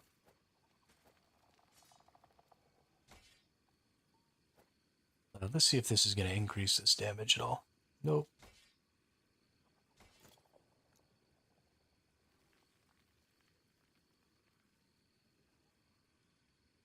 Okay, what are we doing here? Lightning damage. Ward intelligence. Increased elemental damage. We get some base damage. We get some increased. This takes us into just melee cold.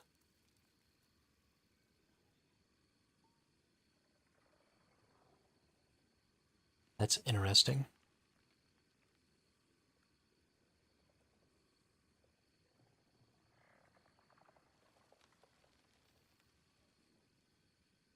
Each second, if you are moving or using a melee attack, you have a chance to cast Fire Aura. This chance is doubled if you do not have an active Fire Aura. You can have multiple stacks of Fire Aura active at once. Interesting. We're going to follow this path, because I definitely want that.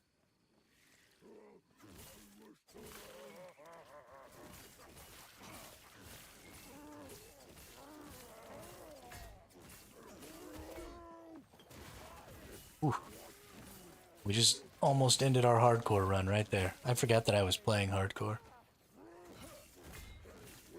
I hate these fat dudes.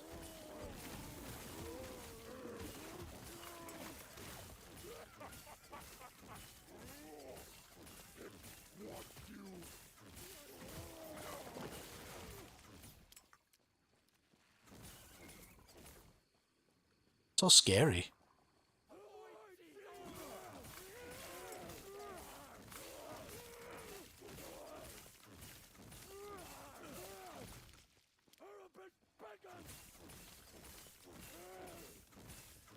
Oh, I remember what I was talking about when Damien first left.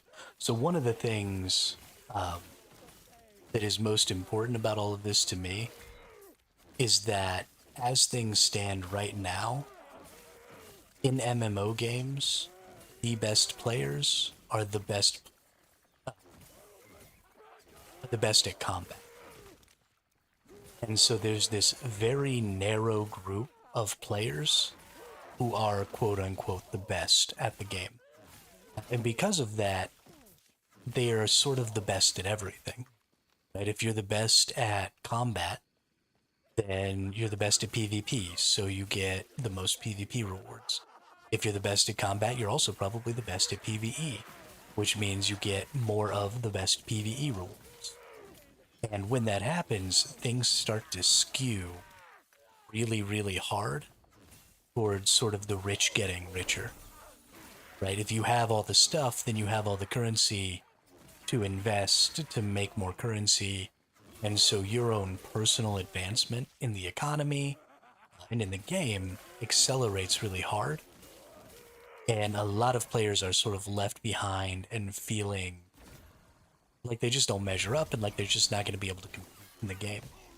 However, if different parts of your game, like, if getting the best items is entirely based on crafting, and your crafting system is a different skill set because it's sort of a completely different game,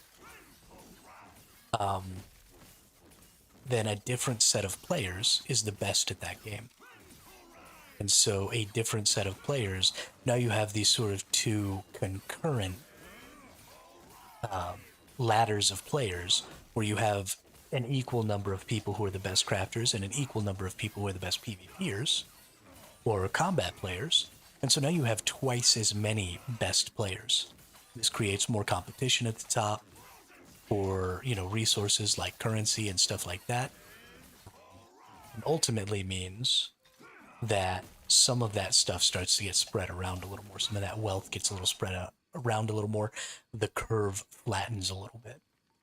And so if you can find multiple systems in your game that can all be basically different skill sets within the game, so different players are rising to the top of these different aspects of your game, then you're going to have a generally healthier and more equitable or equal community, because the people at the top are going to be flattened a little bit, right? They're not going to peak quite so high because they're not going to literally be the best at everything because they are the best at this one set of skills.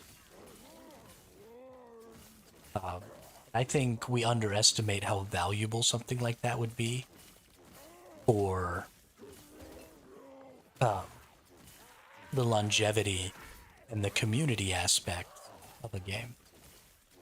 Because if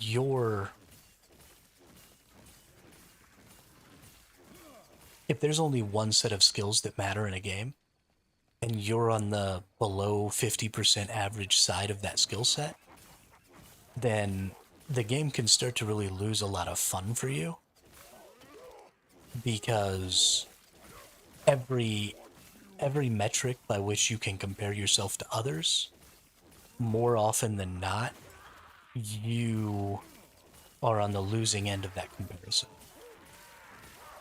And that's not fun. Whether that comparison be, direct combat, right? Like I PvP you and you beat me. Or even if that comparison is just something simple like being able to accomplish certain tasks in the game, or, a ladder or something like that, how far I've gotten in the game, or, what level I am, or, just a huge multitude of things that we use to compare ourselves to other. And you could say, well, just don't compare yourselves to other people, just have fun. But part of the fun is knowing that by comparison, you're good at something, right? It's nice to be good at something. And so if you want to maintain a larger player base, there have to be more things that require different skill sets that people can express that skill in. And then I might even be okay with being bad at something else, right? Like I might be a great crafter because I'm really good at that particular style of gameplay, but I might be absolutely trash in a PvP fight. But I won't have a problem necessarily going and losing in my PvP fight if I know that by some other metric I'm better than these people at crafting. Right? Like, oh, okay, well, you're all better than me at PvP, and that sucks for me, I just lost. But my weapon is cooler than yours because I just made it.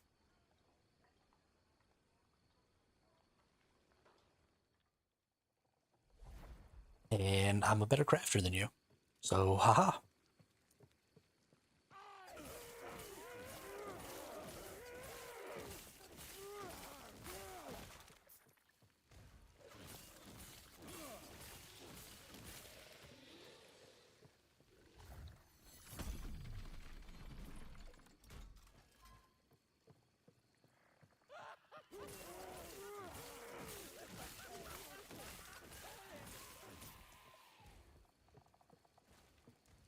And there aren't tons of genres where I think that's important.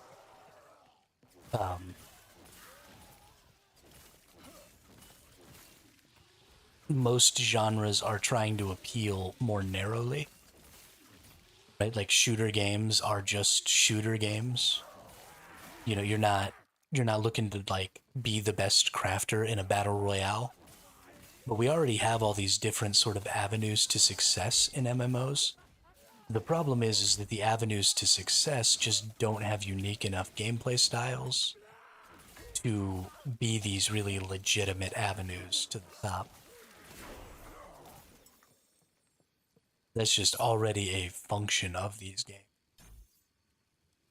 And I'd like to see it expanded on. I'm gonna die right now. One thing I took pride in Final Fantasy XIV was being an omni gatherer slash crafter, being able to craft or gather every single thing in the game because your gathering slash crafting gear had to hit certain stat breakpoints to be able to do the top tier stuff. Plus, you had to be able to figure out the best skills to hit at certain times. Yeah, so we talked about this a little earlier. It may have been after you left, but Final Fantasy XIV was sort of the first, well, Final Fantasy XI, but also into Final Fantasy XIV, was sort of the first attempt at having legitimate gameplay through your crafting system. And for its time, it was a great attempt. Now, eventually, the mini game itself was really boring, and so eventually they sort of toned it down to where you could just choose like the order that the skills would go off in automatically, and then you could just mass create items based on these sets of rules or whatever, this macro for crafting. And that really took away from it. And it was because the crafting itself wasn't terribly fun to do over and over and over again. It wasn't a repeatable gameplay loop that was legitimately entertaining.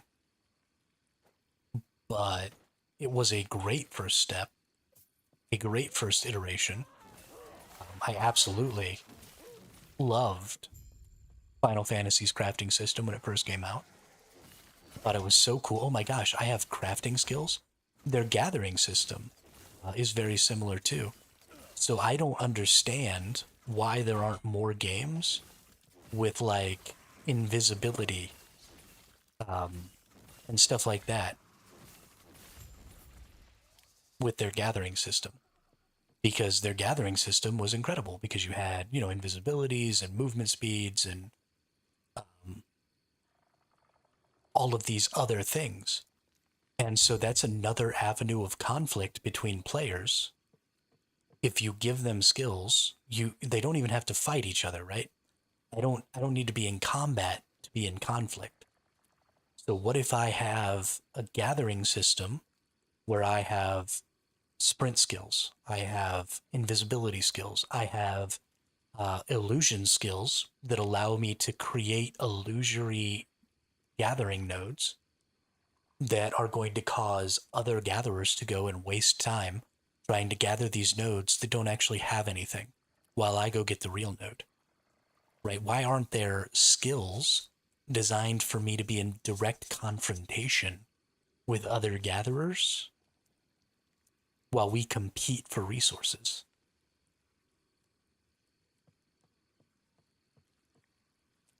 Why is it just run in circle, press F? Or E, or whatever the button is?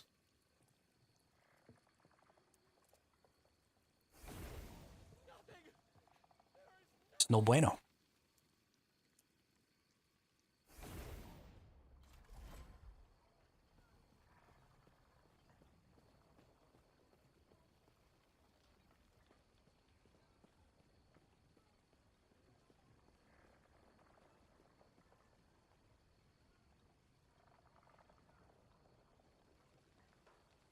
So I can't understand that, Damien.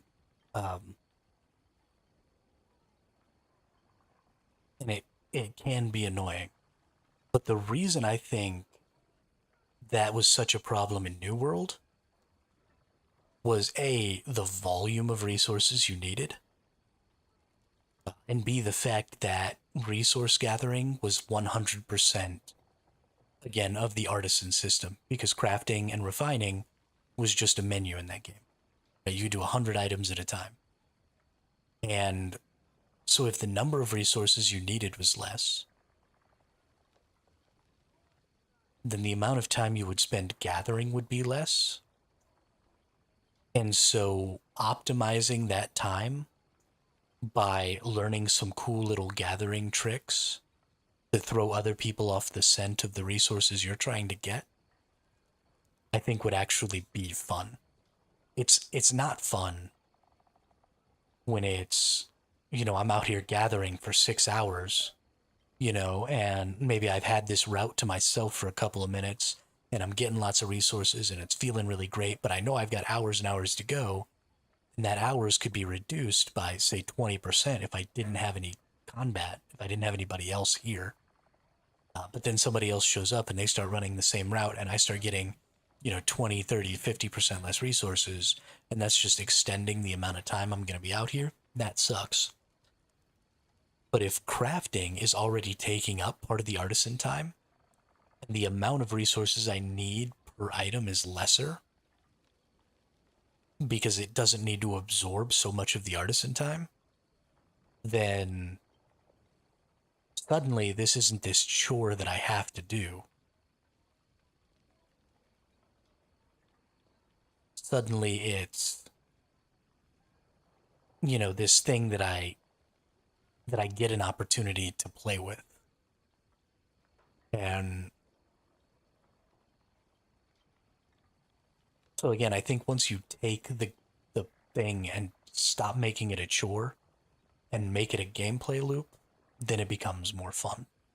And then again, you have people who are going to have skill expression, right? Because you ultimately need fewer resources, because right now, the only thing that stops more items from being made is that there aren't enough resources. But when it starts taking 15 minutes for every item that gets crafted and things start being more deterministic, the limit to the number of items being crafted is going to be based on the number of crafters, how much time they're playing, and how many items people actually need.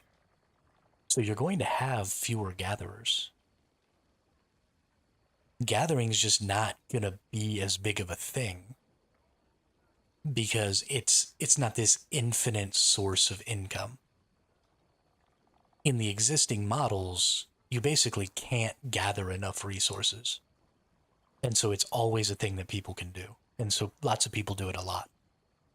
But eventually, when you have a system, the market will regulate. If there are too many people doing too much gathering, the cost of all those materials will tank. Because there aren't enough people crafting using those materials. And so just naturally less gathering will end up happening.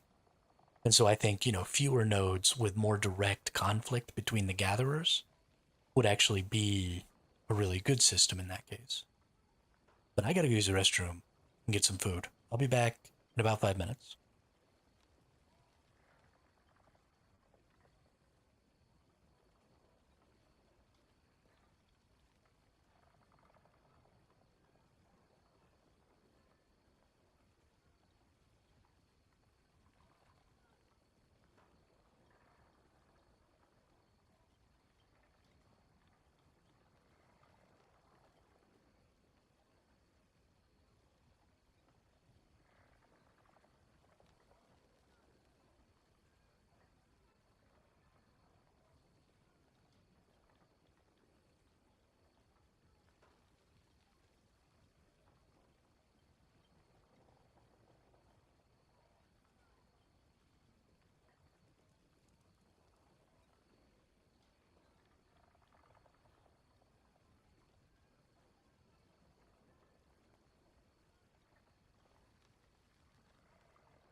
Yeah, buddy. I like my little cabin, dude. Chilling in the mountains. That'll really be me one day. Why are there 7 people watching between YouTube and Twitch, and I'm the only noob carrying a conversation? You know what? I love the lurkers, Damien. Don't worry about it. Let the lurkers lurk. Also, I have been pontificating quite a bit more than I normally do. So they may just be listening to the crazy man rant.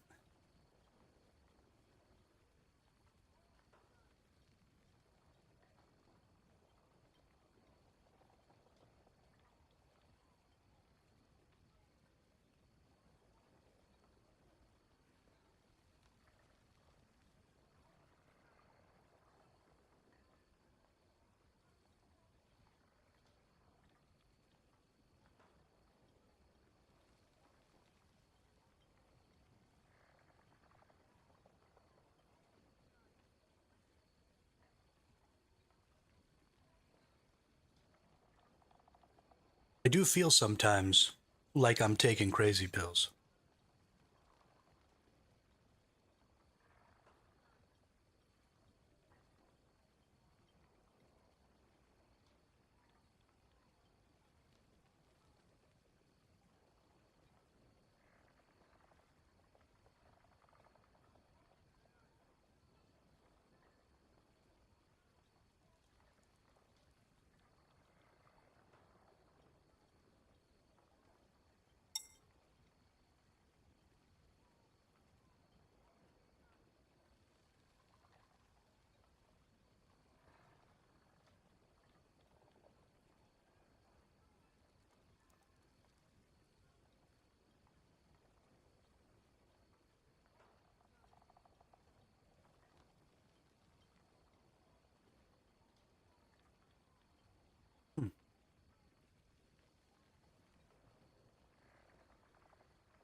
Holy shit.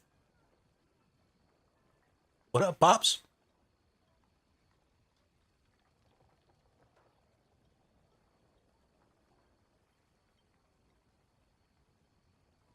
I didn't know you were in here.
You know, I know that both of those are you, right, Damien? I had forgotten for a little while, but I've remembered.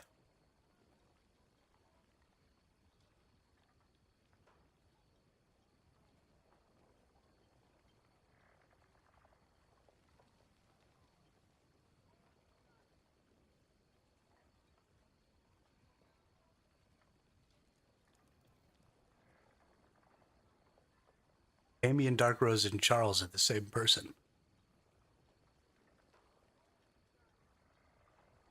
I forgot for a really long time, but I remembered.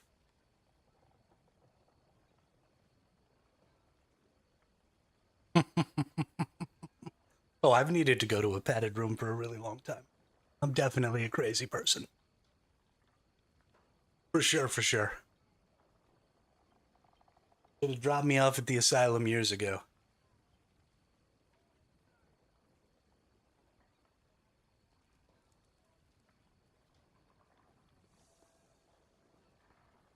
All right, let's get back into this thing here.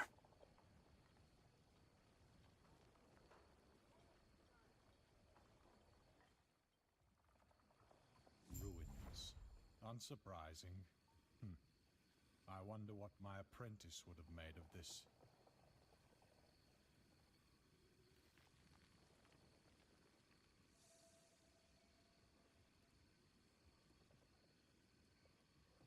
All right.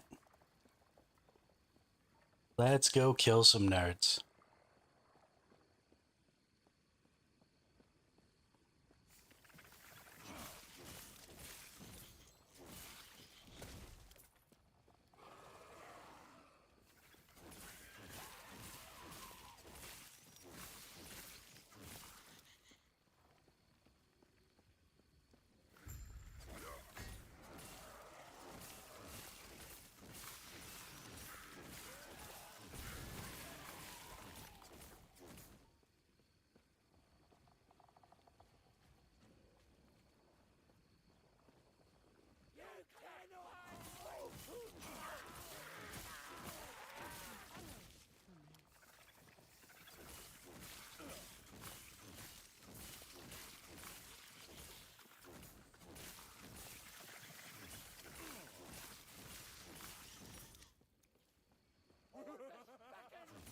Why is my mind drawing a blank? What was the old movies that literally had nerd in the name?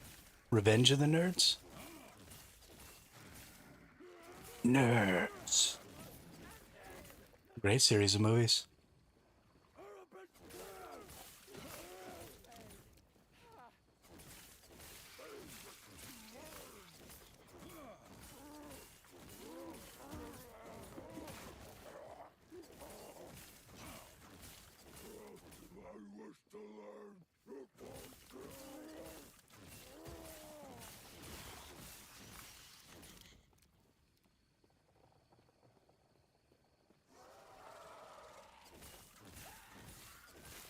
Call everybody nerd. It's like the new dude. A little more gender neutral.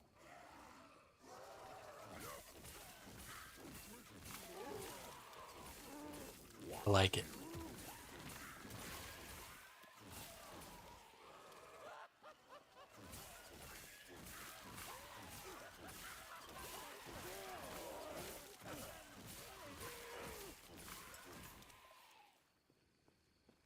You have against nerds? Why can't we kill dogs and have a barbecue instead?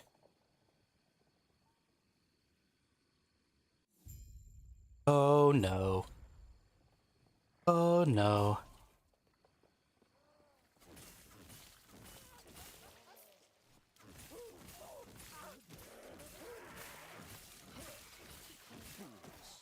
Not again.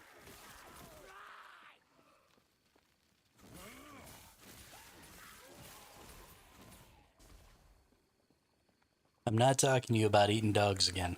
It's not gonna happen. Not gonna happen.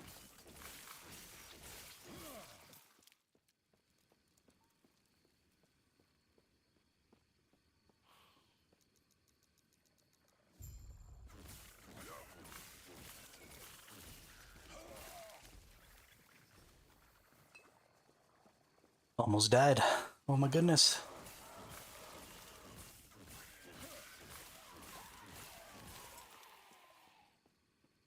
I'm gonna have to start upping that DPS here.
You would eat the humans before you ate the dogs, huh? That's creepy. Remind me never to end up in a survival situation with you. I don't want to be on the menu.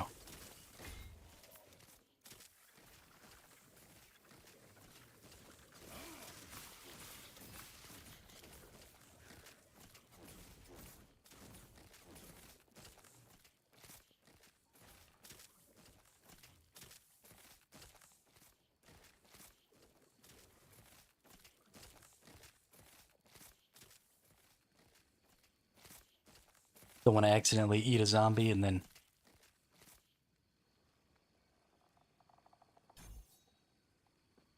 turn into one. Like those poor dudes on The Walking Dead.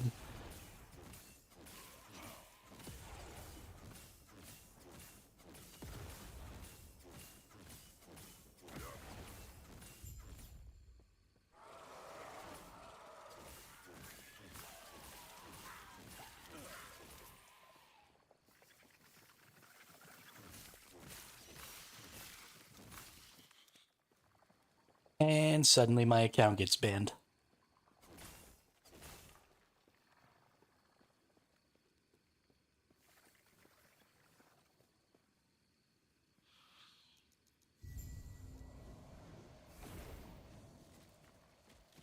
Alright.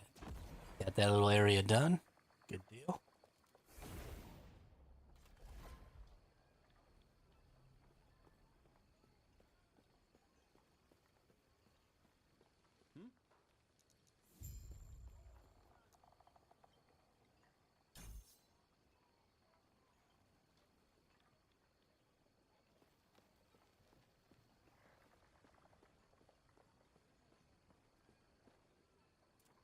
I guess we get an opportunity to do another skill. I actually want to do enchant weapon. How close are we on that? We have 5 points so far, so we need another 10 points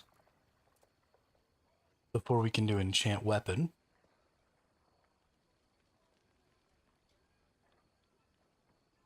Another skill that we need to do here is Frost Claw, which...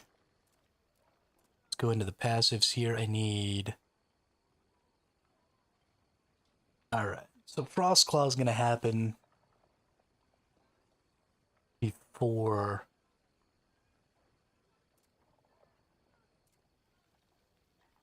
enchant weapon happens. Off work, see you nerds later. Yeah, later, Damien. Have a good day. Thanks for stopping by and keeping me talking. I really appreciate that.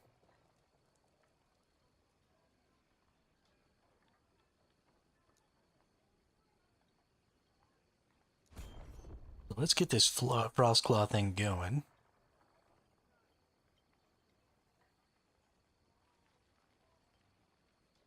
Oh, this is when you're hit by an enemy, not when you hit an enemy. Ooh, that's exciting.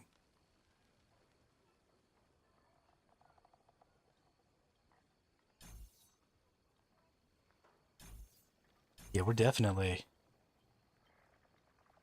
pulling some of this action.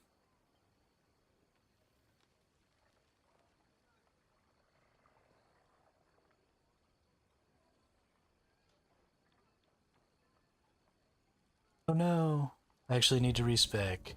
Specialize. Go back in here. Alright. So we need...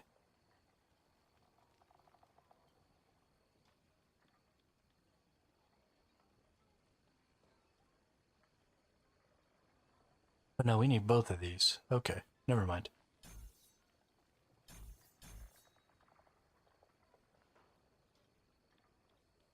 And then here in a little bit, we're going to go up this way and turn this into a lightning skill.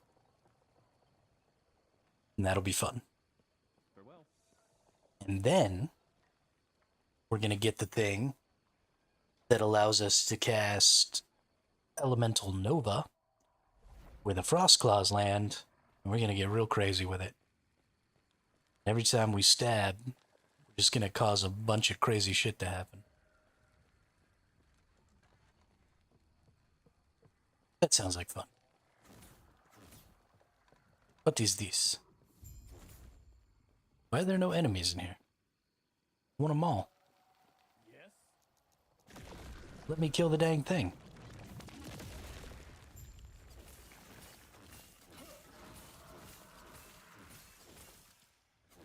Slap, slap, slap.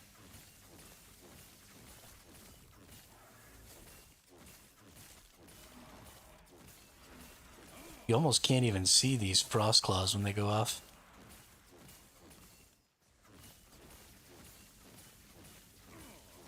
There it goes. There it goes.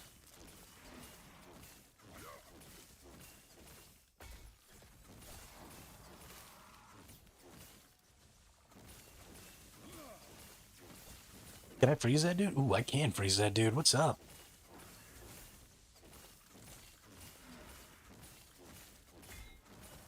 So good at this game.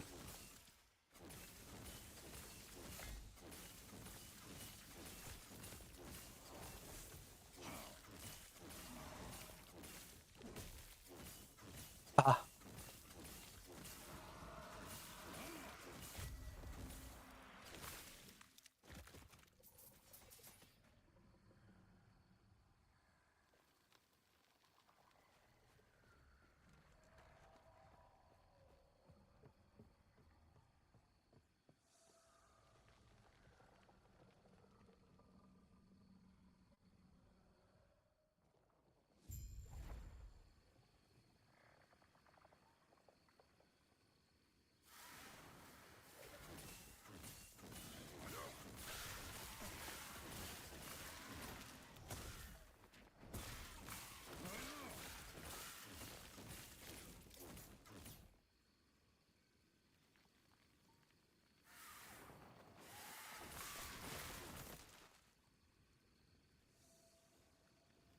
Time to do these side quests.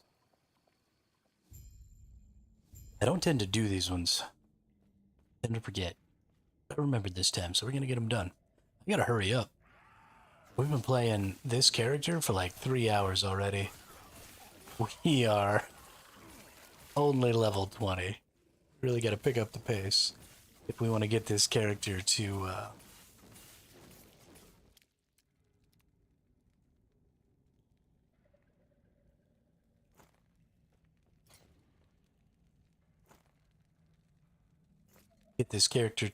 monoliths before the end of the day, before the end of the stream here.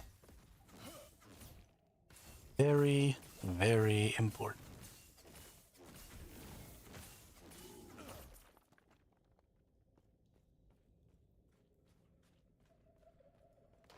I was getting a little sidetracked, which is good. I very much prefer, honestly, to talk about video games than I do to play them.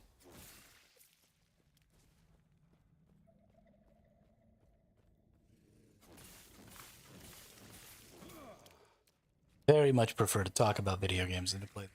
Playing video games is fun, and I love being here on stream doing this, but the thing that makes me enjoy streaming so much more than just, sitting around playing video games is that I really, really love to talk about them.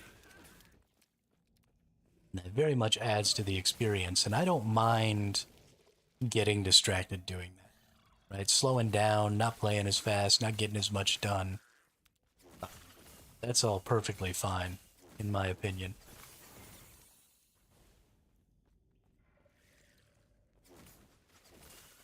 Doesn't matter if I get killed, doesn't matter if any of that stuff happens. As long as we get to chat about games.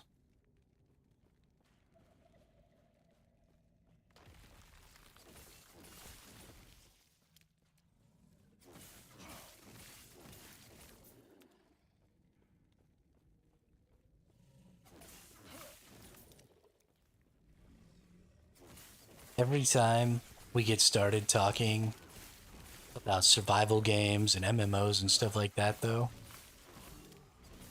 the game that I'm most excited for, the game that I'm most hopeful for right now, is Light No Fire.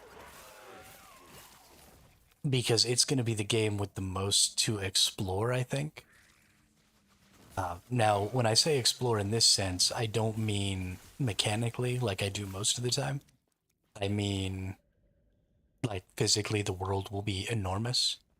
And the Hello Games team is really, really good at using procedural generation to create environments and enemies and stuff like that.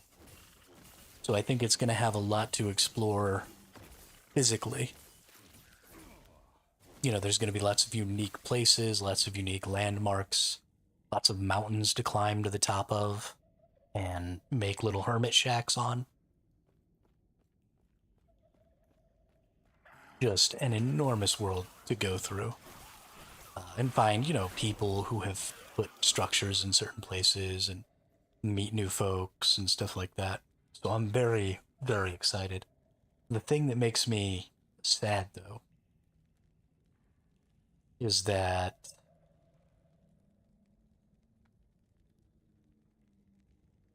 um,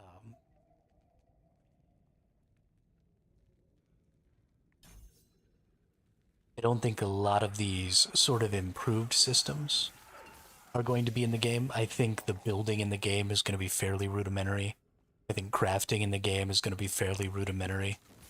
And I think they're mostly just kind of going to allow that exploration and the size of the world to carry them, which is going to make me a little sad. I'm still going to play the shiznit out of that game, and I'm going to love every second of it. But I am a little worried that some of the other systems, like combat and stuff like that, may take a hit and be maybe a little subpar because of how much effort is being put into the world generation and, you know, just the size and scope of the actual play space.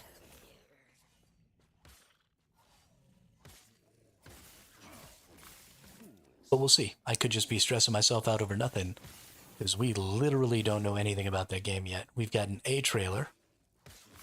We know that, you know, it's the same people who made No Man's Sky, and it looks like they're using the same engine and stuff for it. So we can at least expect for, you know, character traversal and movement to be as good as No Man's Sky, which, as I understand it, is pretty good. So there's that, at least, I guess. But that system doesn't really, you know, that's more of an FPS-y kind of game. And the game, Light No Fire, is going to be a little more fantasy. It probably involves some skills and spells and stuff like that. So it'll be interesting to see how that system carries over to sort of a different genre of game, a different theme of game.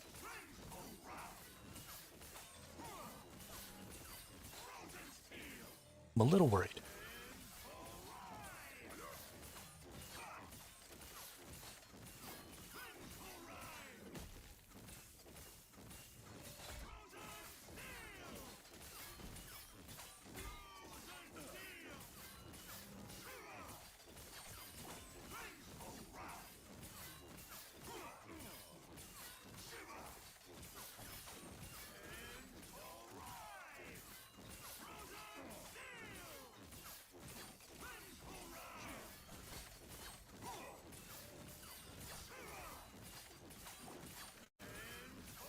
I cannot.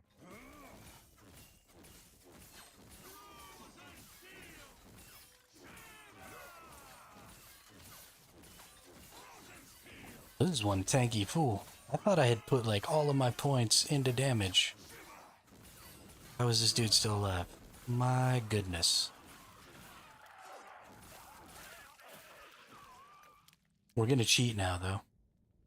Increase poison damage, health on kill. Neither of those are really useful. However,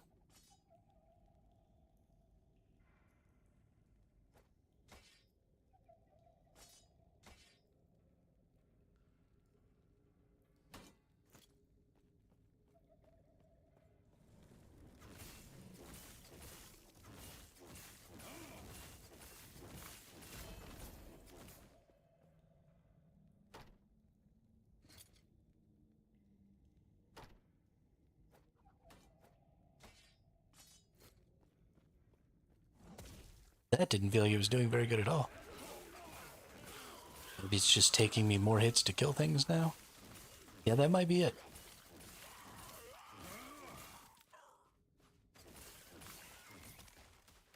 My DPS seems to be having a little bit of trouble here.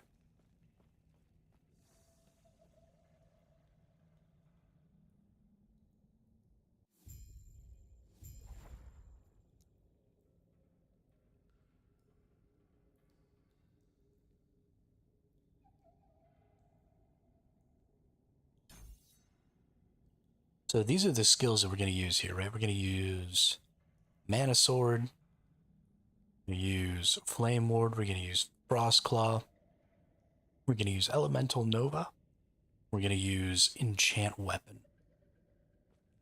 Which means that technically this build can be done with any of these classes. Which is pretty interesting. Because there are maybe some other classes that could be more valuable. Let's see, I've turned my fire aura into a shock aura. I should actually take these.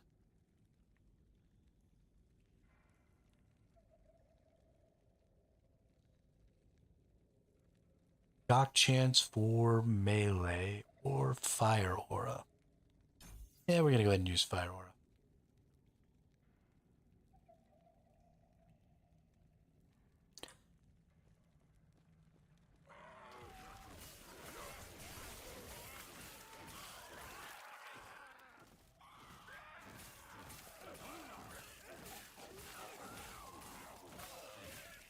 Because now we have shocking aura.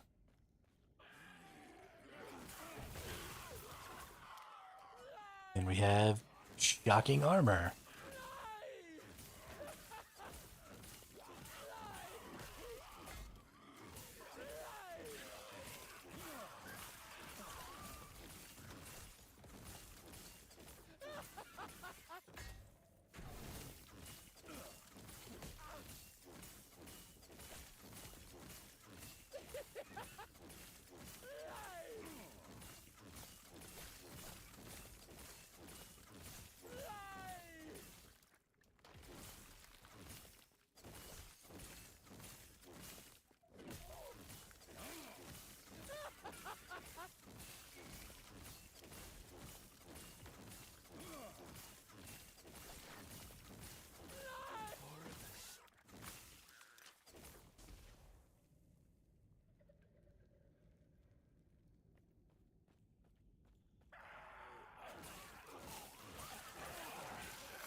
I'm really liking this whole lance thing. Definitely wish that I could do like the Forge Guard and rock the spear and the shield. I am very, very into the spear shield aesthetic. I think it just makes for really badass looking characters. I think generally I'm just into the shield aesthetic. I really like characters with shields. But the spear shield just really looks badass. Maybe it's because of the movie 300. Oh no. But I dig it. And I wish that my character...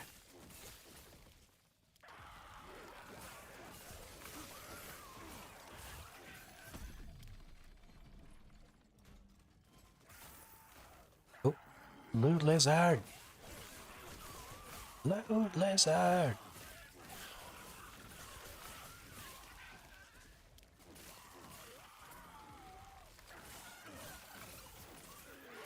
Die, Loot Lizard!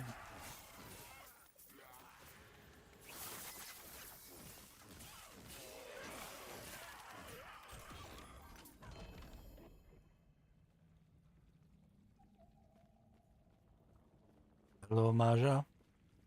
Hello, Faja.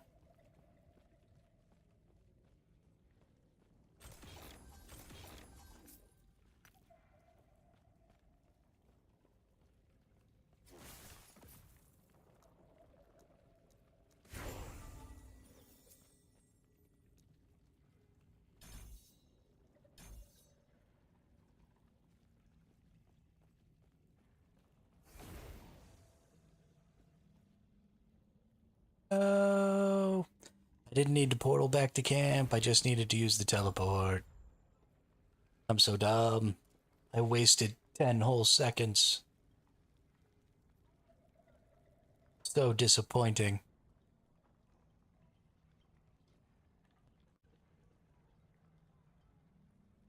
Such a disappointment. Uh,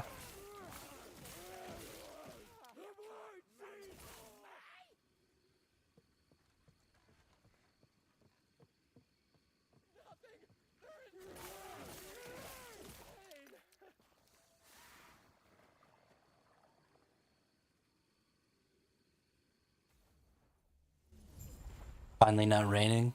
The last 2 days, it pretty much rained all day, every day.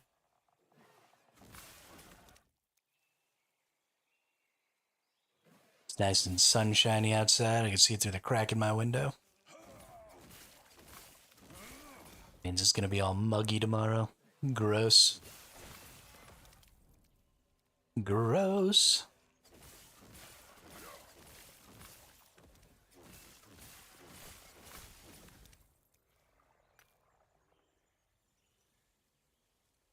Sentinel armor. I don't need a sentinel armor. It looks like 40% is enough to pretty much keep this thing going permanently. This lightning aura, I wonder how it does. It does pretty good damage. That's interesting.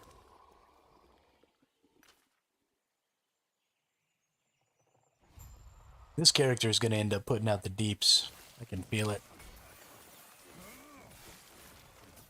The big deal is just going to be getting lots of flat lightning damage, not necessarily melee lightning damage.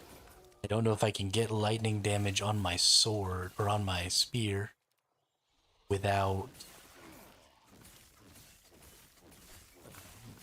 it being melee based. I know I can get penetration and minion penetration. It's like a hybrid penetration on the weapons, on their suffixes, which is great because most of the time you get damage stuff on prefixes and non-damage stuff on suffixes, or yeah, non-damage stuff on suffixes. So to have a suffix like penetration that I can have will really increase the overall damage potential.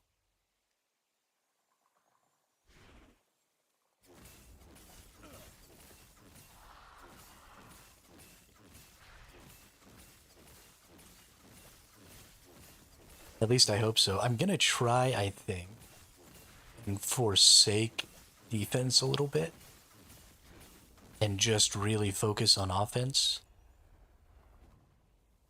And then when it comes to my defenses, I'm just gonna focus on armor and resistances, like on my suffixes. So if I can't get suffixes that are legitimately gonna help me do damage, then I'll just get resistances and armor, and that'll be all of the mitigation that I try and get. And then just all of my other stuff, I'm gonna just go ham on the DPS stuff. Because then when I get to empowered monoliths, hopefully, what will end up happening is I just kill everything so fast that it doesn't matter that I don't have any defenses. If I was going to absolutely stay as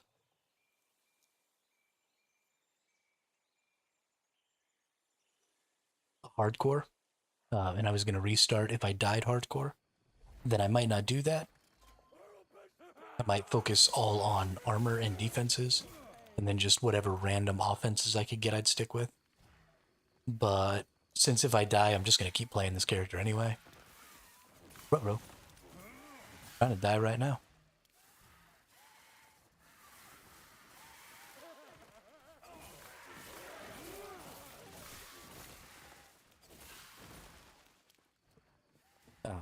I'll just do offense instead, because that'll be more fun. Who doesn't want to just one-shot everything? I want to just one-shot everything.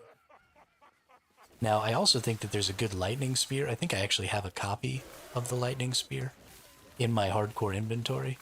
Now, this is a solo character found character because I'm trying to practice, you know, just what it takes to get a character into the end game without stuff, so that the next time there's a race, I can participate a little better. But I do want to go check maybe my inventory and see. There are some very interesting melee weapons, specifically some interesting unique melee weapons, that I think I might be able to make some use out of on this build.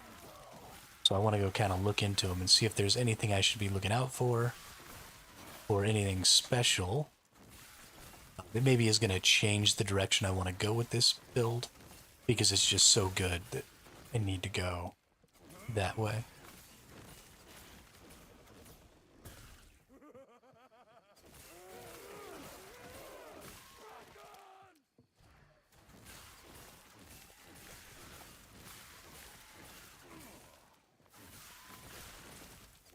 Fuck off, yo. Whoops.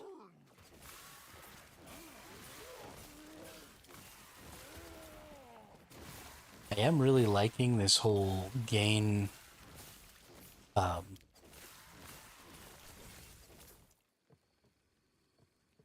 words are hard. Gain ward when you attack things from this mana strike. I like it a lot. It makes me think that there might be some fun stuff to do with mana strike and like a secondary attack skill, like just mana strike, mana strike, mana strike, and then have some like one big attack or cast or something like that. I think there could be a good build in there somewhere. It would be a lot of fun to play. I probably won't try and find something like that this first go around, but maybe later I might respec the character a little bit and see if there's something like that I could. The great thing I think about the mage is that it's pretty much just always an elemental build. So I might be able to get some flat elemental damage bonuses that I could use no matter what I do to the build.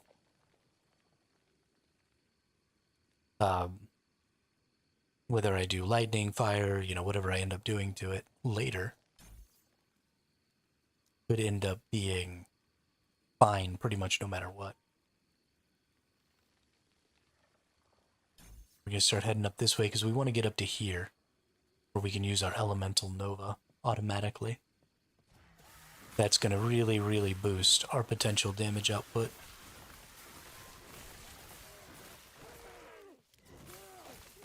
We're going to end up having pretty close to 50% chance, I think. I think it's actually exactly 50% chance to cast Frost on hit. Frost Claw. And as you can see, I just cast it twice there. So it's really going to help with our clear, because with a chance to cast Frost Claw per hit instead of per attack that hits, we are going to start getting a ton of Frost Claws going off, which are then going to start triggering elemental novas, which are going to be huge. So the big thing that I need to look at with that, though, is I need to be hitting a lot of enemies to make Frost Claw trigger as much as possible.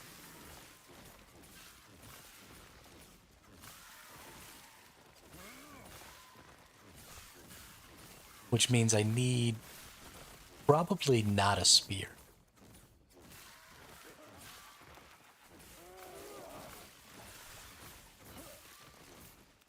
Because the spear just does that little stab in front.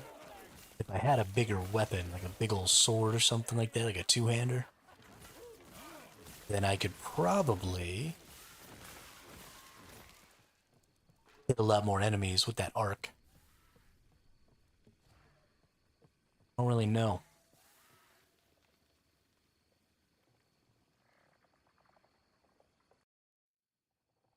Don't really know.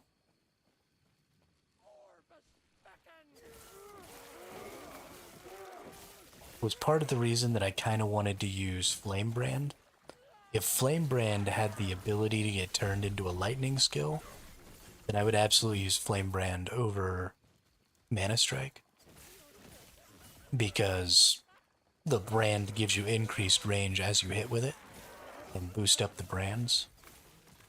So I'm actually a little sad that there's no elemental changing effect in the brand skill tree.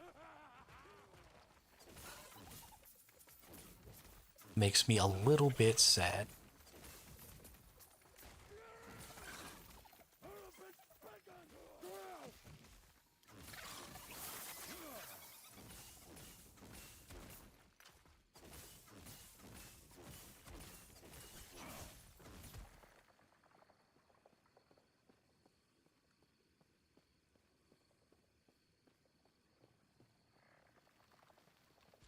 Oh, we're getting pretty close to the end. We only got about 4 or so zones left to go. I'm at a way higher level than I actually need to be. I am killing way too many of these enemies. I love killing enemies.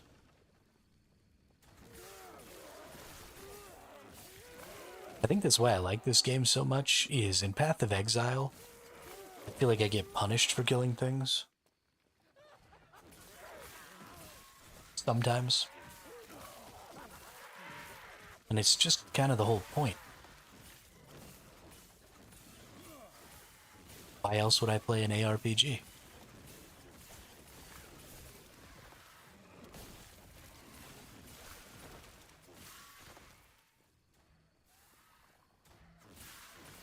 Zap, zap, zap.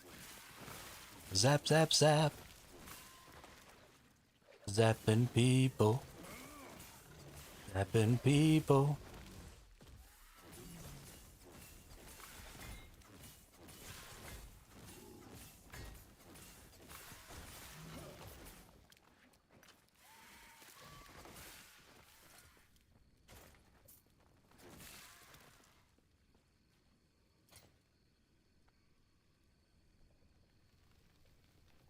And chance to cast Fire Aura on crit. Chance to gain Lightning Aegis when hit.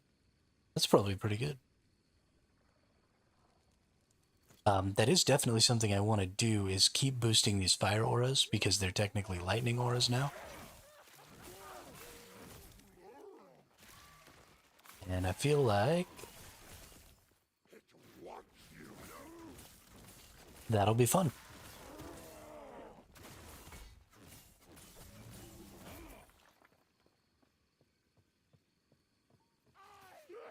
Oops.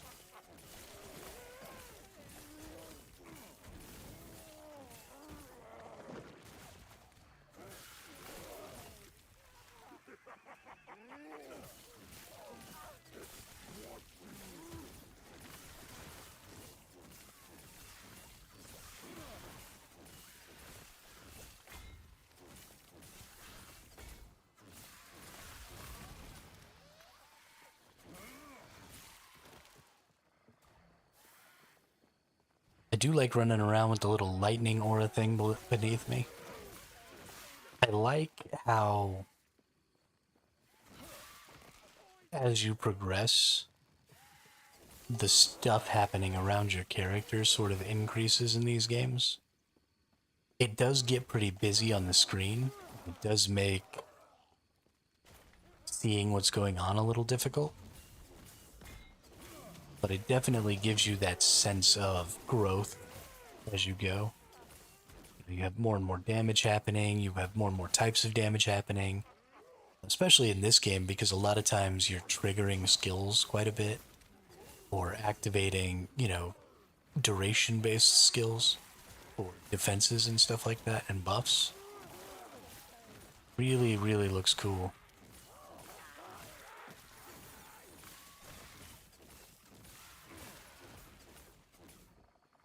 It gives you that sense of power increase. That's really what it's all about, right? Your character needs to be getting stronger, and you need to know that your character is getting stronger.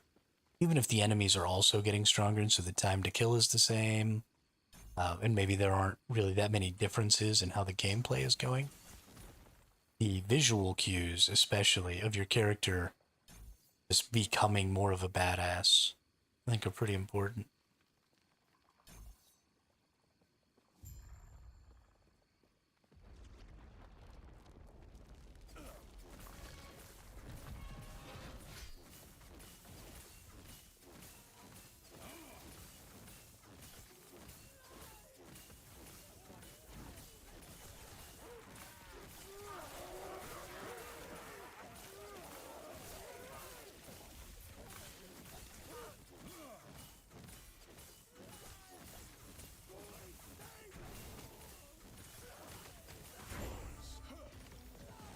I am freaking invincible.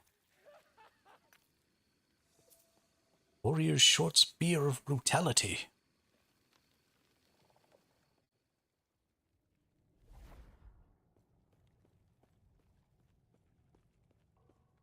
So many years spent researching and theorizing what may lie within these walls, and all I find is ruin.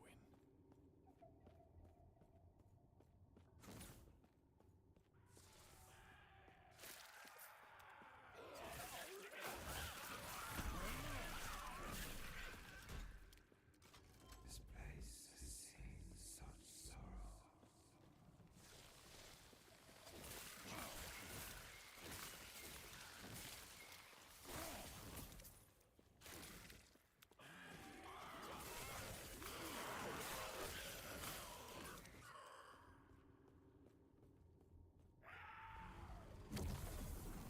Experience.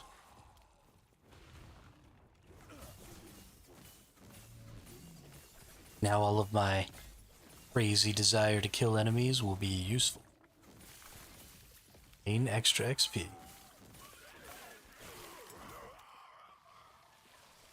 What's this nerd right here got?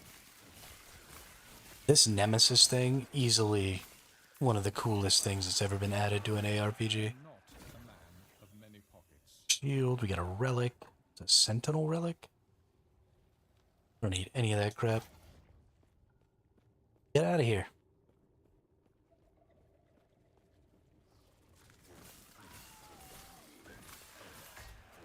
You can't give me anything good.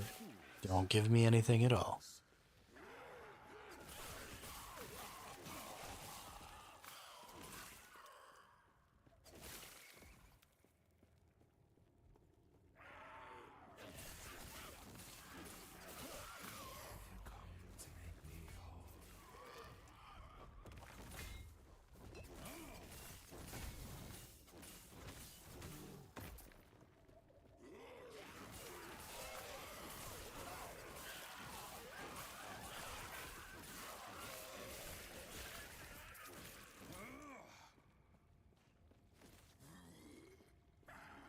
Champion, it's a Gilgamesh. Oh my goodness, it's a Gilgamesh.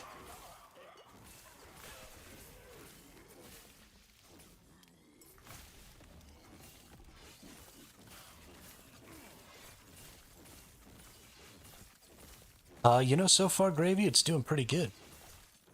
Doing pretty good. I would like for it to maybe do a little more damage, because it doesn't necessarily have wonderful defenses. But it's still pretty early days. Yeah, it's a Spellblade. It doesn't actually need to be a Spellblade. None of the skills that I'm using require you to take the Spellblade Mastery. So I guess if there was a different passive tree that I liked more, because the only Spellblade skill I'm going to use is Enchant Weapon.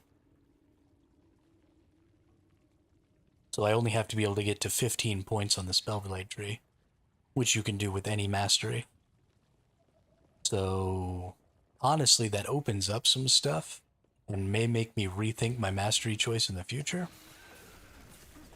Yo, what up, Fish Fish? How you doing, dude? Been a while since I've seen you. How is life, the universe, and everything? Still over there on the Ark?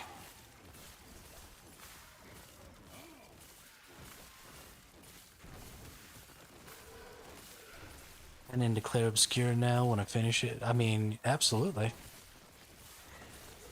I definitely saw a lot of good reviews and stuff for it. I looked into it a little bit after the other day.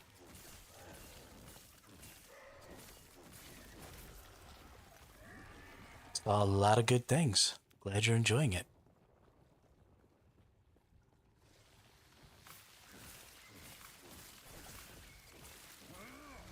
That's pretty wild. Pretty wild, Gravy. Yeah, Fish, I'm doing fantastic. I am having some fun playing some Last Epoch right now. We've been playing for a couple of weeks since the launch of the 1.2 release.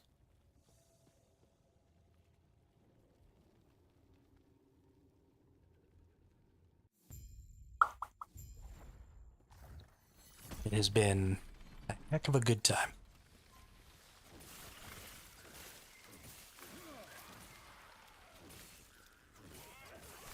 That dude finally, yeah, he did finally leave me alone. He followed me over to Once Human when I started playing Once Human and started yelling at me to go back to Ark. And then finally I banned him one last time and he never came back. Thank goodness. About to lose my mind.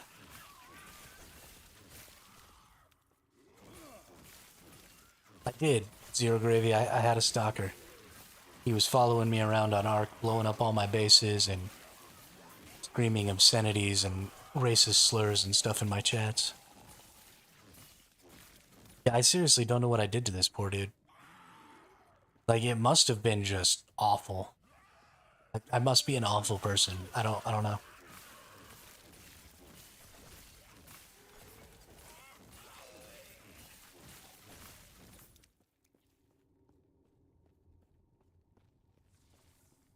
It was pretty freaking funny, though. I had a good laugh about it.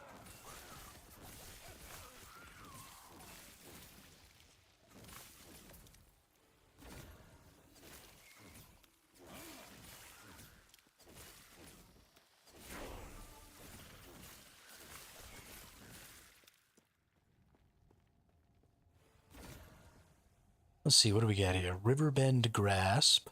Not gonna do any throwing. I do like some bee gloves.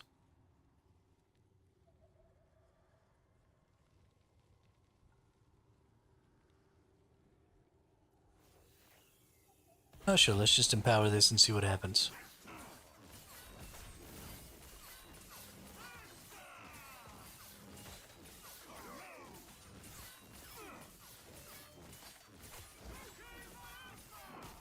Cocaine miasma.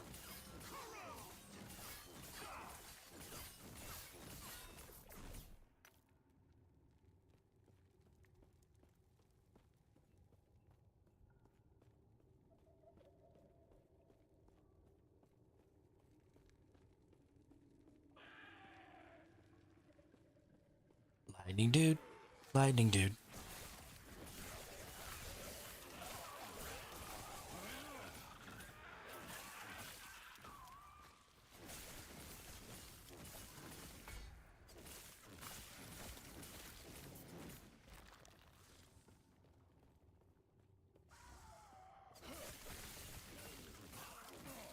Be glad you got out of Ark Official while you could. Yeah.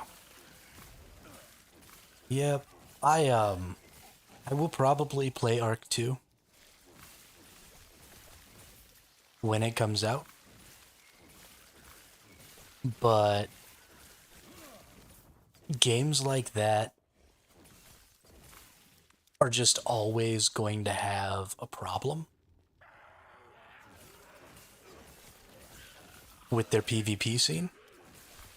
I am assuming Ark 2 will ever come out. That's accurate. I assume it'll come out sometime by the end of next year, actually. If it doesn't come out by the end of next year, then I might just totally give up on it and then not play it even if it does come out. Because these things do have a limit, right? Because it takes so much effort to update to new engines and to use new technologies and to implement new new systems that, you know, if your game takes more than, say, a decade to release, then you're really just drastically increasing the amount of work you have to do to keep the game valid when it launches.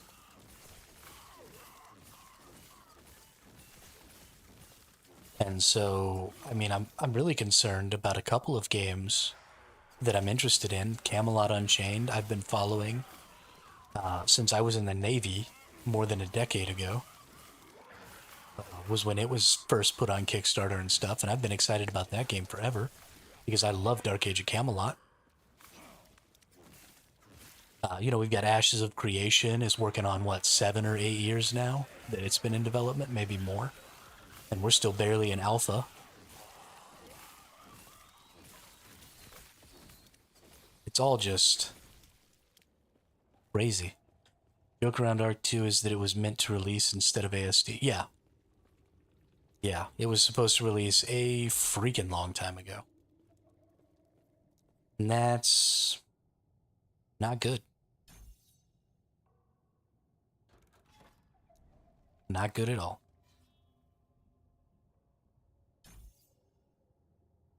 But we'll see. Maybe they'll get it figured out.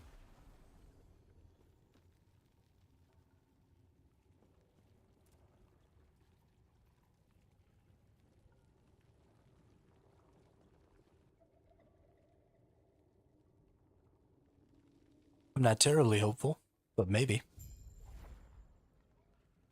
Maybe Dune will come out and Dune will make some mistakes.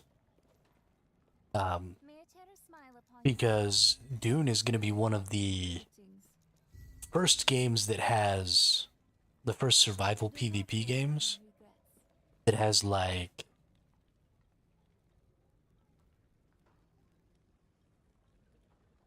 legit gameplay. One of the problems I've always had with survival games is that you have the base gameplay is really janky, right? Like they're all first-person shooters. Ark's a first-person shooter, Rust is a first-person shooter, but they're like really, really bad first-person shooters. And it looks like Dune is going to come out, and that's not really going to be the case. I think it's actually implementing some well-known, good gunplay first-person shootery mechanics. We've had, I guess actually Soul Mask came out, and it's got pretty good action combat mechanics. I think Aska is kind of in the same boat. So a lot of the old PvP survival MMOs are kind of falling by the wayside because we're getting games that have, legitimately good updated combat mechanics. And so I'm hopeful that Arc 2 is watching some of that and learning from some of that and is going to give us, some legitimate combat, some legitimate gameplay instead of the extraordinarily janky control style and movement stuff that they've got going on. I mean, Arc, it has the weirdest player movement I've ever seen in a video. It's so strange. So strange. And then, Evolved gave you the ability to increase your character's movement speed by almost double. And it's like a well-known thing that in PvP situations, movement speed is the greatest stat. It is the greatest offensive and defensive stat. And so to have a PvP survival game, and they noticed really quickly with flyers, right? They were like, oh my god, movement speed on flyers is so broken. We have to take this off. And then it took them a decade until ASA came out to realize that they should just take it off of everything. I don't know, it's like they didn't do any research on PvP before they made a PvP game. And then they just kind of did it blind. So hopefully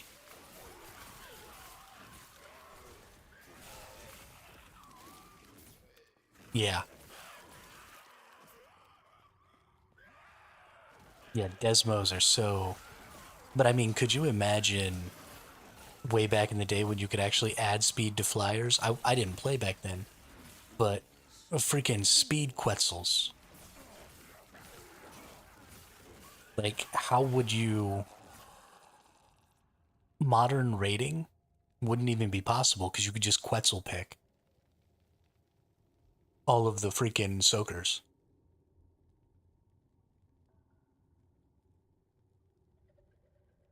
Or, you know, build ramps and then like actually pick up people's soakers with your ramps.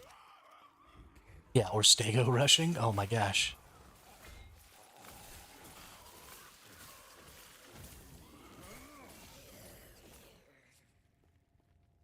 Oh, Rhinios. Oh yeah, if you could still put movement speed on Rhinios, I mean, you literally wouldn't be able to freaking.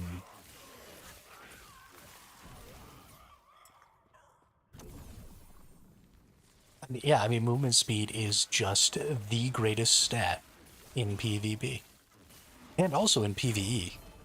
And that's something we see in ARPGs all the time. If you can increase your movement speed, you can basically just never get hit. Because especially AIs are set up to attack with delays and stuff based off of regular player speed. And they have to be done that way, because if they're not, then, you know, players at normal speed can't avoid attacks. But then if you give people the ability to go ahead and just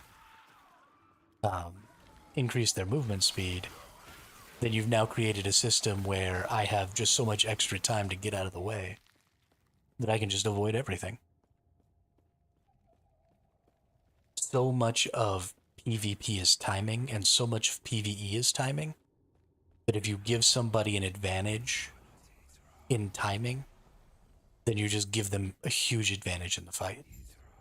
And it's not something that can be overcome by defenses. It's not something that can be overcome by, you know, a higher attack value. It is literally just the strongest stat in combat.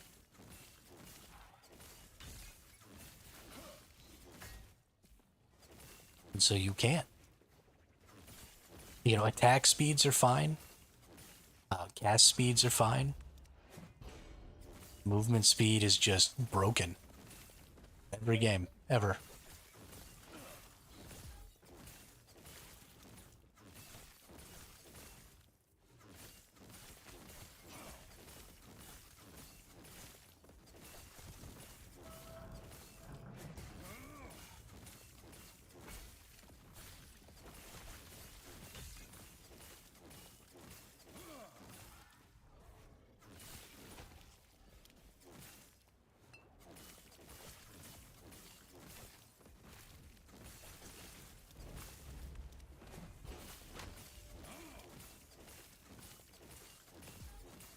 But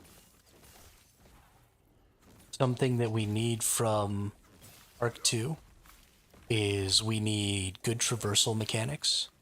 So they've already started doing that with Arc 1. The Sonoma crops and the Cosmo were probably two of the best adds to Arc Survival Evolved and Ascended. After eons. And the reason for that was they were extremely good traversal options.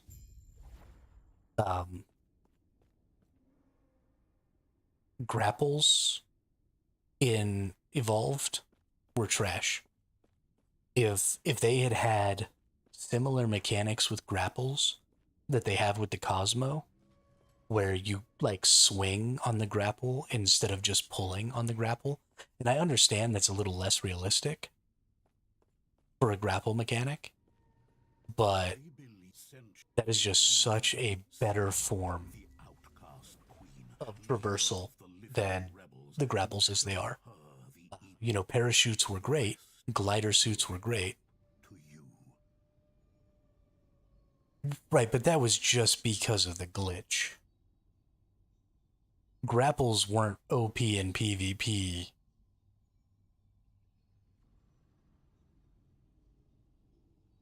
Well, and I guess pulling people into turrets and stuff.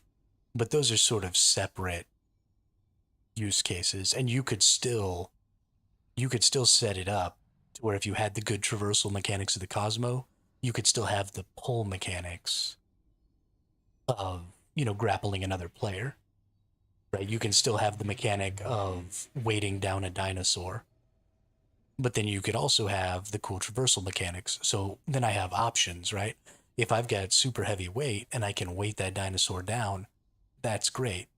But then maybe if I can't, I can get on that dinosaur with my Cosmos and maybe swing, to do some sort of motion, traversal, movement, something going on in the middle of the fight when I'm on foot.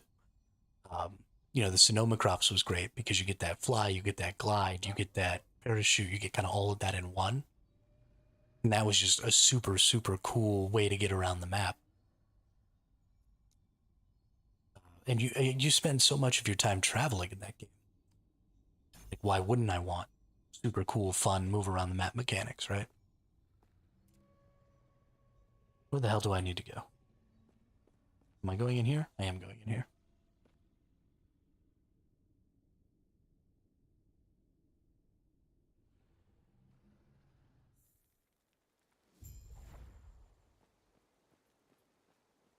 But you're right. Grapple was good for PvP. So maybe having both is the answer. But I want good traversal mechanics. I want better mechanics for actively controlling multiple dinosaurs. Stay safe. The whistle group system is great, I see. and the whistling system is pretty good.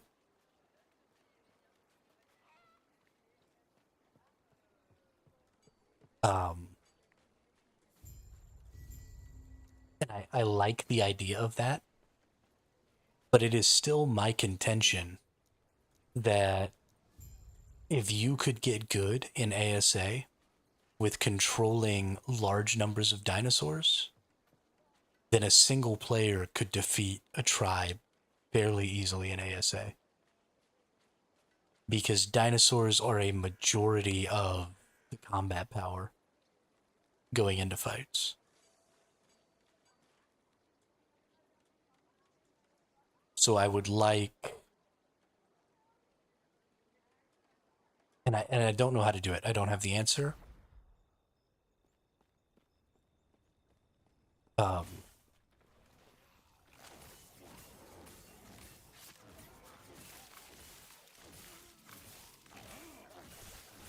That's fair, but the imprint buff is 20%, right? 20 or 25?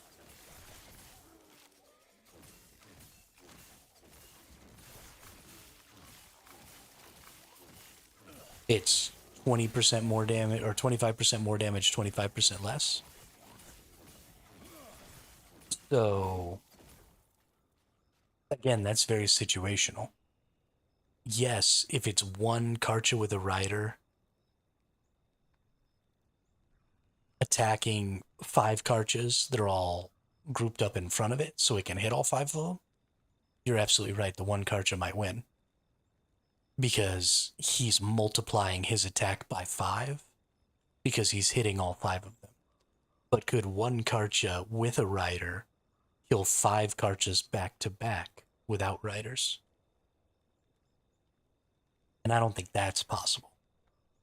Now, the Karcha's a little different because he gets to beef up his... Oh, no, that's on kill. So, no, he wouldn't even be beefing up his little boost. Because he stacks on kill, not on hit. So he wouldn't be stacking. But even if they were at 100 stacks, right, if all of them were at 100 stacks, I think back to back, the 5 Karchas would win.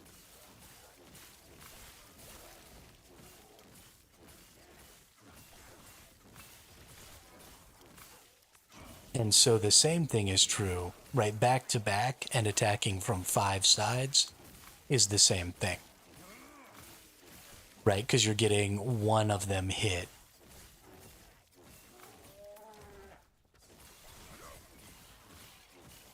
Right, but that's because the whistle system is very difficult in the game as it is.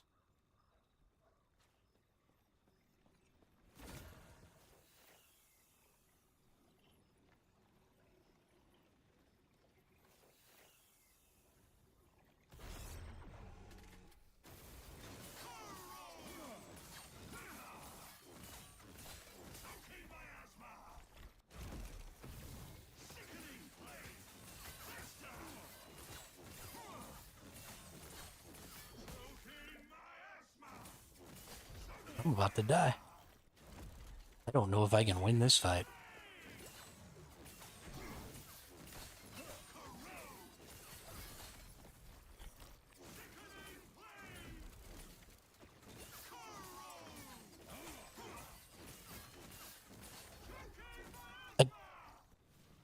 Sure, whistling DPS dinos into turrets isn't great. But if I had a better ability to whistle, then I could, whistle a stego or whistle a carbo into some turrets. And then I could whistle back it up with, I am not a man of many pockets. some Rexes or Gigas or something that were a little further out of range so they're not taking the aggro from the turrets. And then, I could whistle some flyers to back that up. I could, whistle some Volanosaurs to range down anybody who tries to come out and like net or grab or whatever. I could whistle some, there's all kinds of stuff. Maybe not in that specific situation. My point is that a single person can multiply. It's whistling is a force multiplier, right? I'm a single individual, but I can potentially be controlling 50 dinosaurs. If the whistle mechanic was less clunky and had better ability. Well, and so that's one of the other things that has to happen with Arc 2, is the combat can't be happening in caves. The cave meta for Arc 2 was really bad, or for Arc 1 was really bad.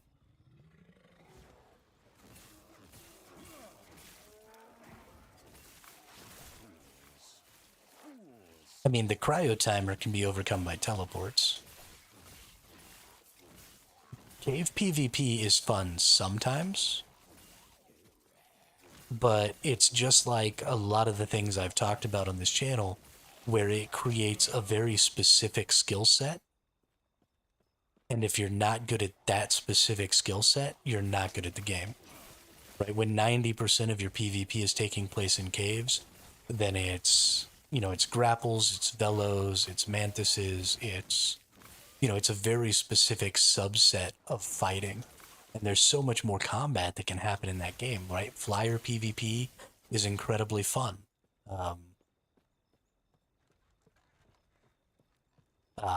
Open world PvP with mech suit or with tech suits is incredibly fun. Giga fights out in the open field with just masses of gigas. 20 people to a side riding gigas is super cool. But if all you have is freaking cave PvP, then that's not that cool.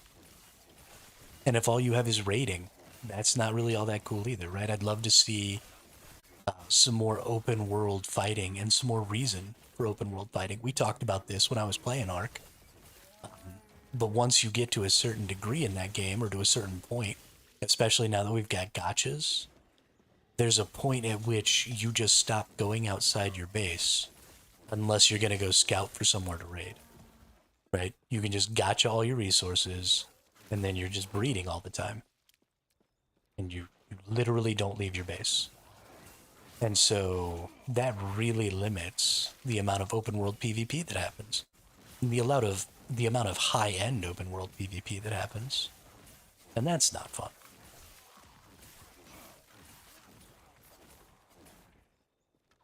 You can gotcha every resource. What do you mean most resources you can't gotcha?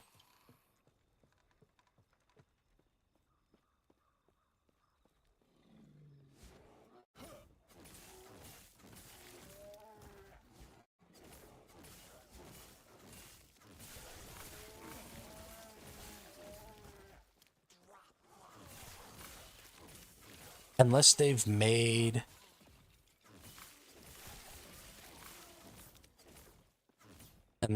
significant changes since the last time I played that game, they produce a ridiculous amount of resources.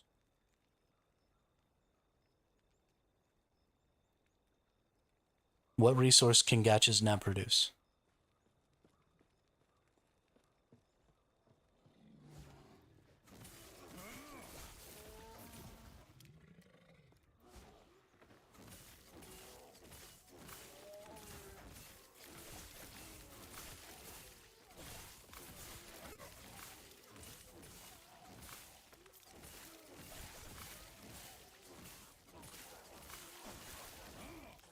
okay, I could see needing to go out and get some base resources. You're not necessarily wrong about that. But, I mean, you've got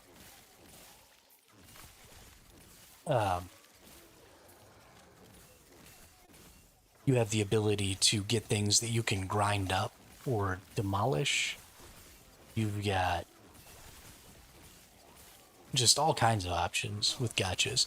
And even if you do have to make some trips to go legitimately gather resources, at the very least, gachas can be used to curb that. And anything that keeps you from going out into the world is a bad thing.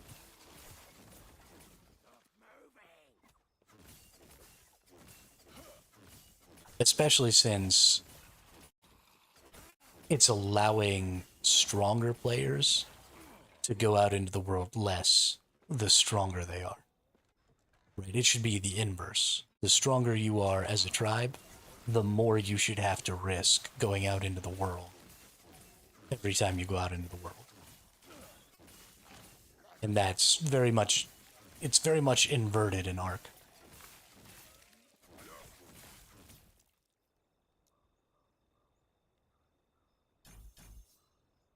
So they need to get rid of that, right? They need to...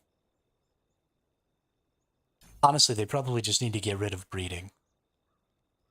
Because as much fun as breeding is, and as cool as it is to have bred dinos, the amount of time that breeding absorbs, and the amount of time that you spend breeding literally sitting in your base is terrible. Get rid of it or change it.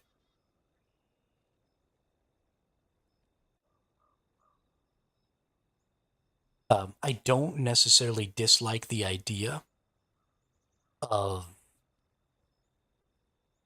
gradually improving your dinos and having a better baseline from which to improve those dinos. But the point of breeding is growth, right? You want your Rexes to consistently be better than the enemy Rexes, and you want to be able to carry over the strength of your Rexes to the next Rex, right? You want to be able to put some time and some energy into a Rex, and then you want to be able to have that time and energy perpetuate even after that Rex maybe gets killed by having a backup. Cool. That's the function of breeding. So let it stop being this thing that happens in your base in a hole.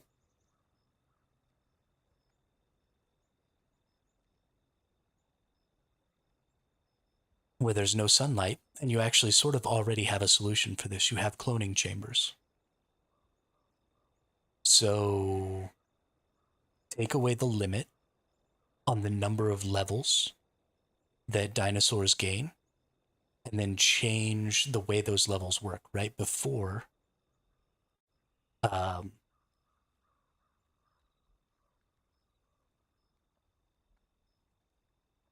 you had your wild levels and your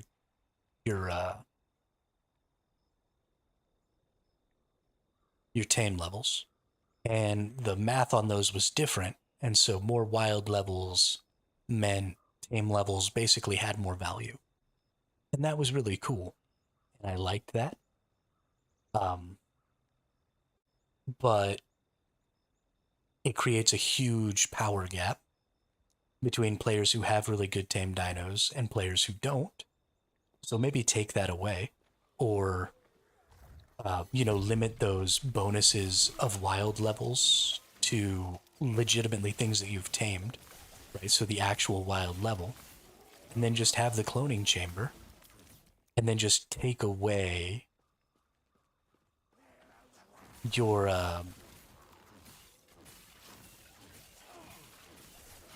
take away the limit of levels until you reach the level cap, right? So keep the same level cap, and then instead of breeding to get mutations on the base levels, you just keep leveling your dinosaurs up from, the 225 or whatever you started, all the way up to the 24, 24, or whatever it is that's maximum level.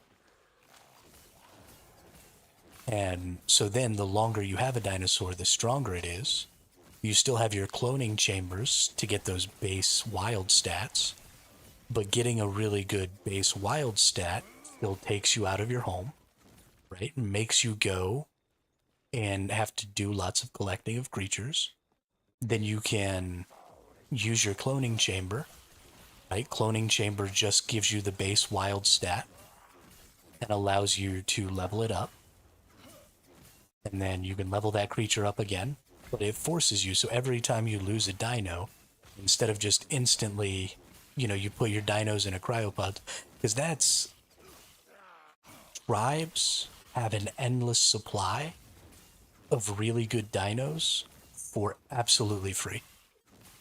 Now, I understand that there's a ton of time that goes into breeding and stuff like that, but as soon as that time is spent breeding, then you never don't have that strength because you breed a ton of extra dinos.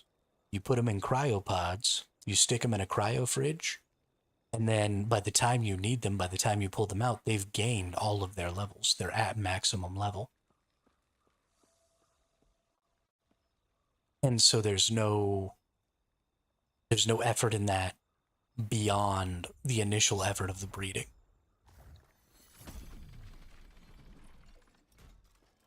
And so you could create a system that still requires a lot of effort, right? Requires a lot of XP, requires a lot of killing creatures, requires a lot of being out of your base to make yourself have a good creature. But then it's going to be a consistent amount of effort because every time you lose that creature, you then have to go get another one leveled up.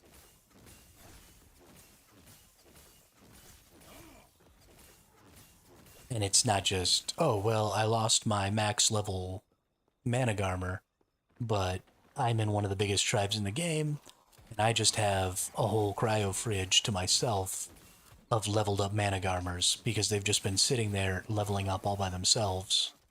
And that's just a perk that I get for being in this huge tribe.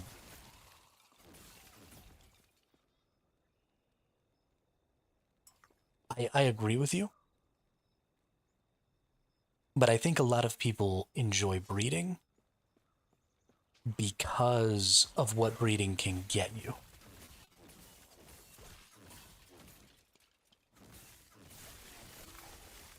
And because it's something to do. Would running around the map, slaughtering creatures for XP be less enjoyable than sitting in a cave breeding creatures together?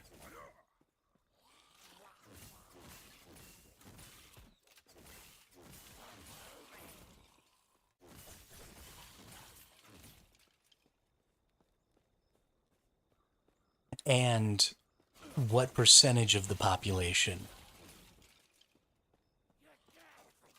would be negatively impacted by it?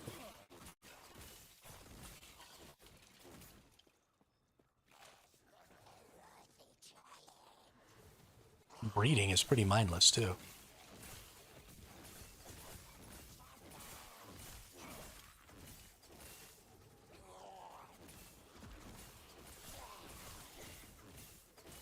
You think 25% of the player population enjoys breeding?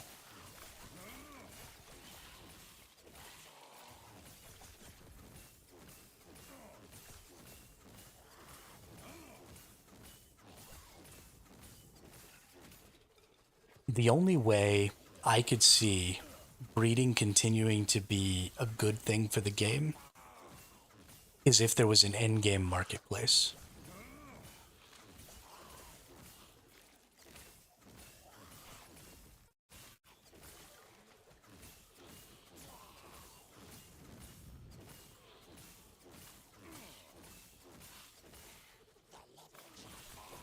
In-game, not end-game. In-game. So, like, I could trade more easily resources for creatures. or, whatever the person wanted for creatures.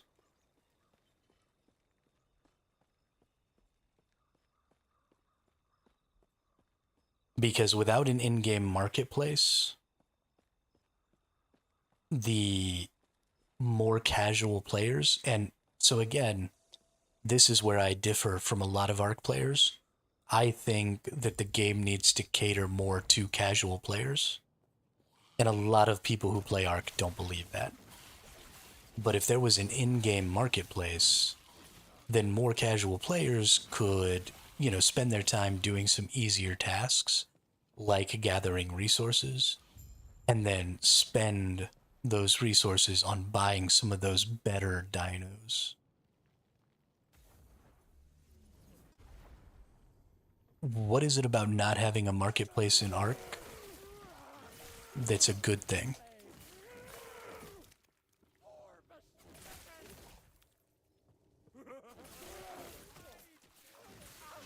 It doesn't necessarily have to be like a super easily accessible auction house. I think it could be, but I don't think it has to be. But there needs to be, at the very least, a formal trading system where, you put something in a window, I put something in a window.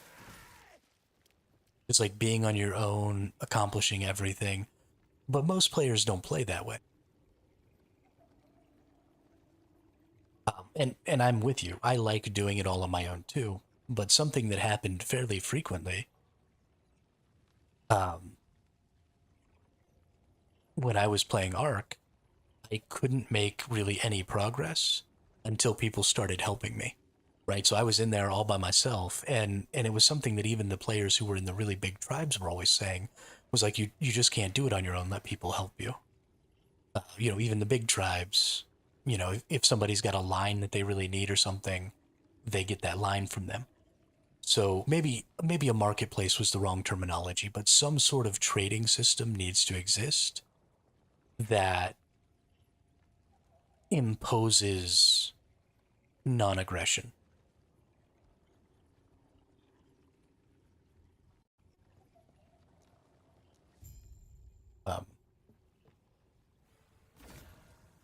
You have to be able to trade with people. And as soon as you can trade with people more easily, then I think the breeding system is totally fine. Because the tribes that have the time, the tribes that have that player who just loves breeding, the tribes that are spending all those extra resources on breeding, then become a resource for those other people to get access to those creatures. And it becomes this kind of mutually beneficial thing. Whereas now, it's more of a weird political, like, you gotta know people to get good dinos kind of a thing. And it's kind of weird. I don't like it.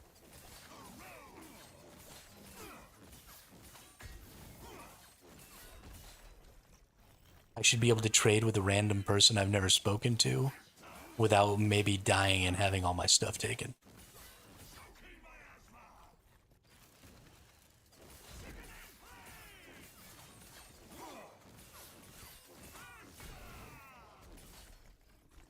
You could raid outposts, for sure, for sure. But again, there are casual players who just can't do that. They just don't understand. And it's very difficult to learn how to do that by doing it with subpar dinos. Right? Like if I want to get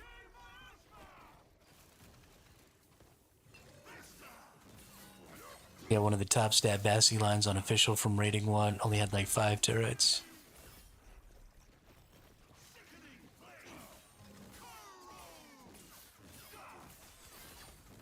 This also wouldn't take away from that, right?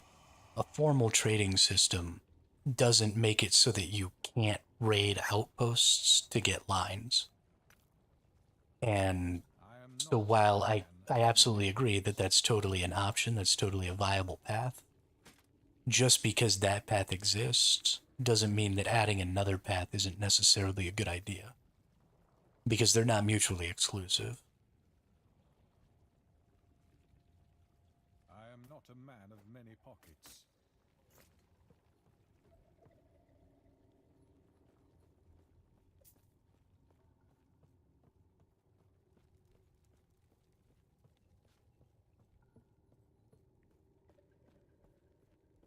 And I'm a big fan of options.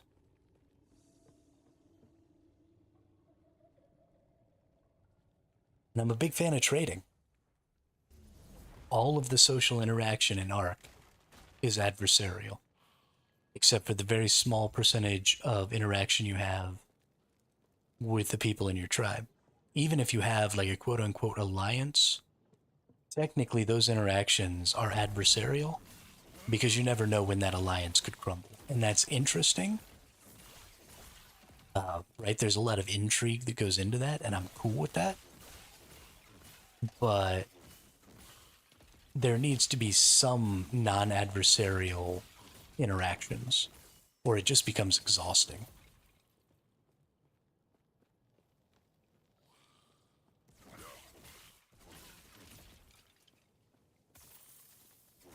Well, we've only got 5 minutes till we have to restart the G-Force now. Goodness gracious, great balls of fire.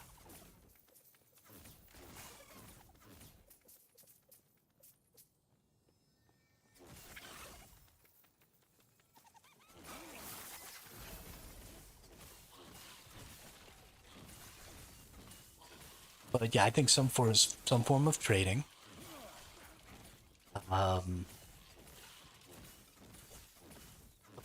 Better system of resource sinking. I am not a man of many pockets. I am not a man of many pockets.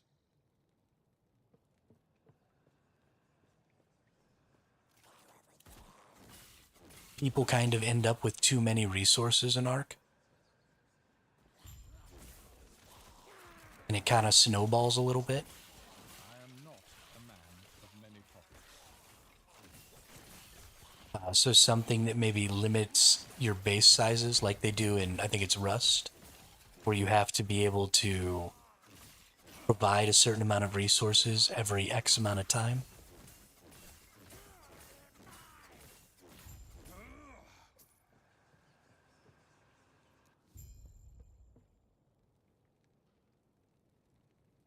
And that's based on the size of your base. I think that would be super important.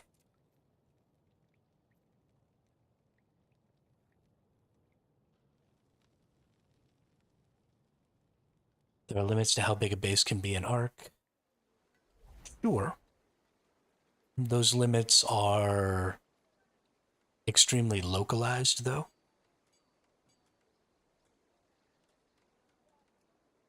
And they're extremely large. And the creature cap, or the creature limit, is only for creatures you have out of cryopods.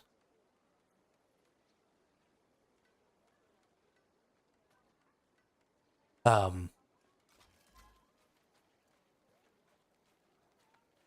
mean, we can say there's a structure limit all we want, but every single server you go on to You want? has miles of gate spam and bullshit all over everywhere.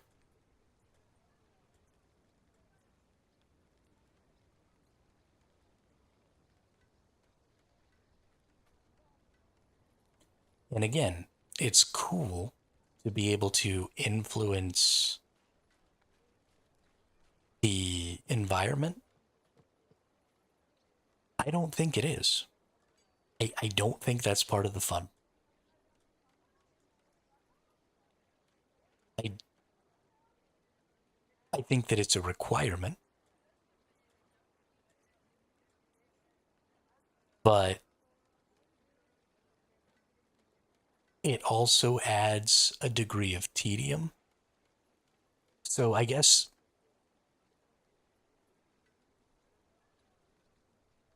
it absolutely is. You cannot have a base in one of those locations without having all that spam. Right? You can't like build a base in a cave without building spam, because then you can just get locked in your cave. Because somebody just comes and puts a turret right outside of your base, and then you just can't leave. So it is a requirement. Otherwise, they wouldn't do it. But I don't think that taking that meta away would necessarily hurt.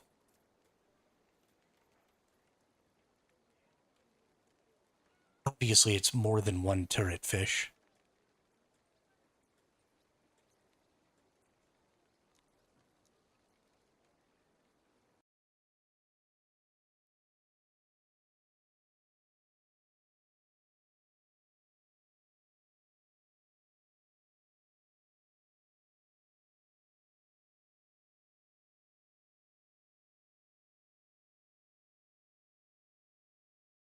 How would you well, so the spam meta is as big as it is because of the building system.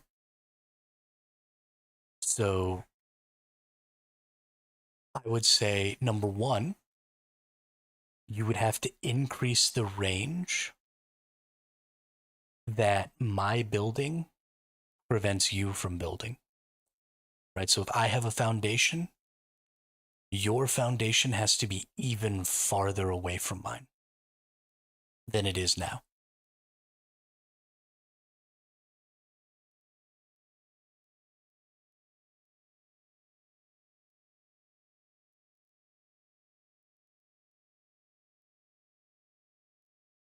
Which is why the cave meta needs to go away.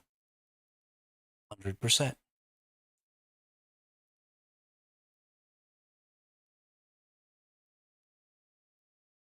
Now,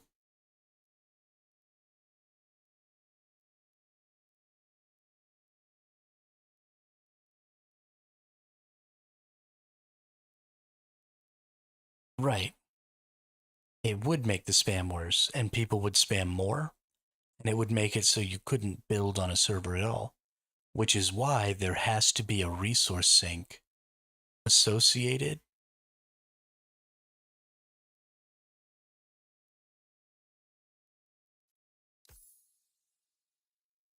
with every structure that you have.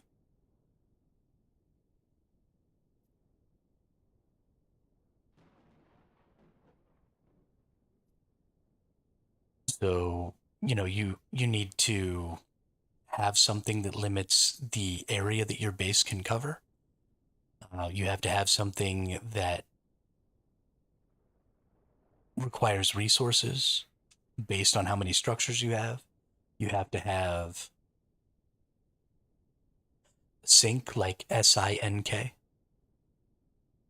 like a money sink or a resource sink, something that eats resources. That basically something that's going to eat time, right? You're going to spend time gathering these resources and then they're just going to vanish to sustain your base.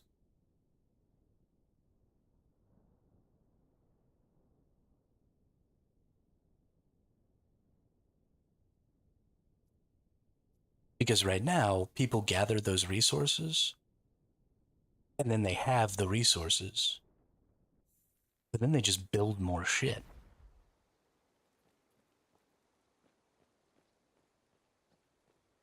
And it's insane.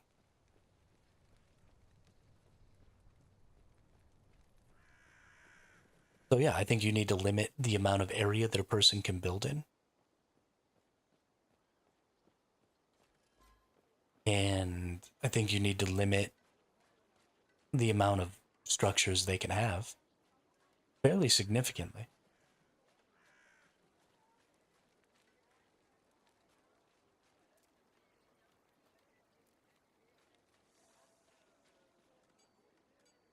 Okay. Well, it's a fun idea.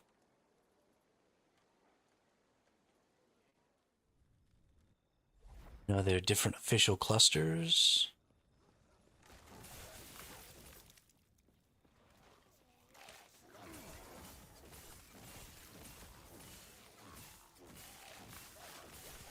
I do.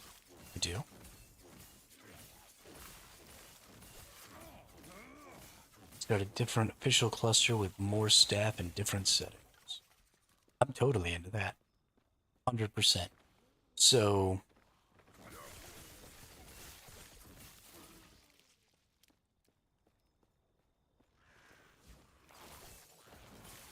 Oh, okay. It changes once a month. So like a test server cluster. I could get behind that. I could definitely get behind a test cluster like that. I think a lot of players would play it too. A, because it would wipe every month, and ARC players love wipe day. Or B, because yeah, it'd be super cool to be a part of that. So, I think the reason... Yeah, have a good day, Fish. Good to talk to you. Glad to see you again. Have fun out there on the ARC. Even though I think you're crazy for playing.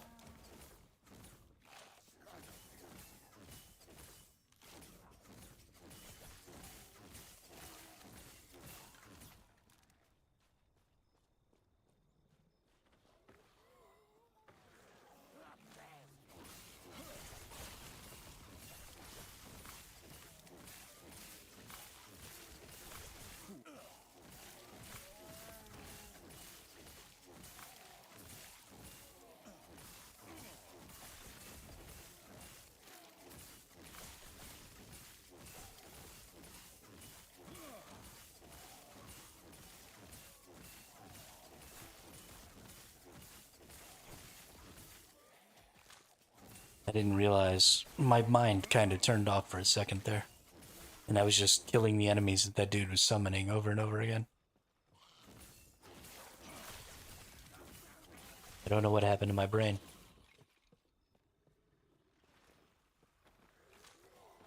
Been having a lot of pretty in-depth conversations today.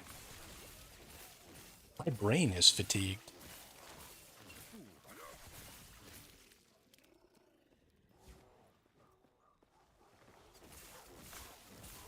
And we started this new character and I had to think really hard on how to try and build it. There's been too much thinking going on in my life today. Making my brain hurt.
Yeah, this seems like it's going to go pretty well.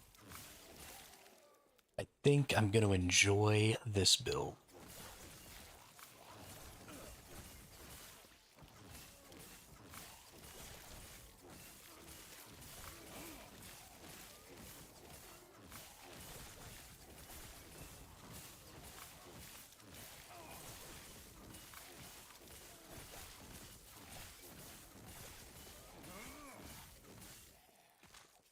I am going to have to take the remaining nodes that reduce the cost of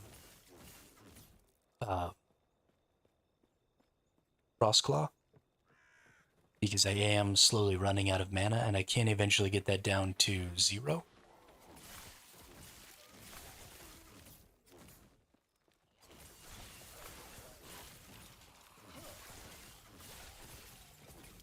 But I definitely want to do that.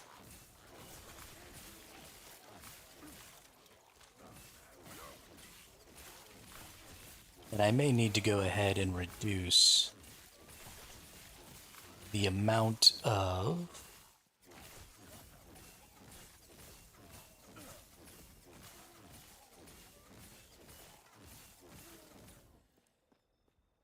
the mana that I gain, that I absorb as ward. I don't know if that's 100% going to be the thing. I do like gaining all this ward. This is really nice. It feels pretty safe. Feels good to know that I've got, like 400 ward just chilling anytime I want to.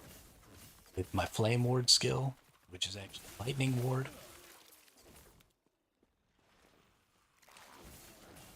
Just generally feel pretty safe.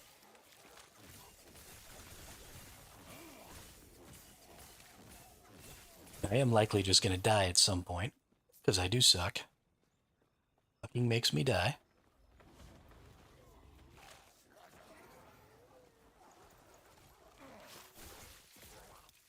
I had already gotten beyond this zone of the map. I don't know what I was doing.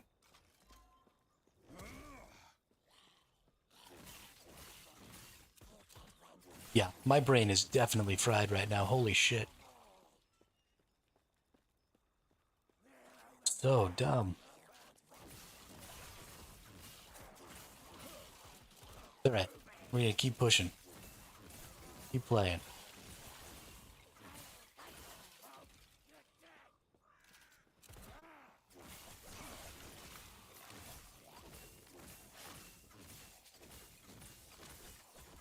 Really need to get this character into monoliths today. Probably another 16 levels to go here. Yeah, 4 levels above the zone that we're in right now, which is hilarious.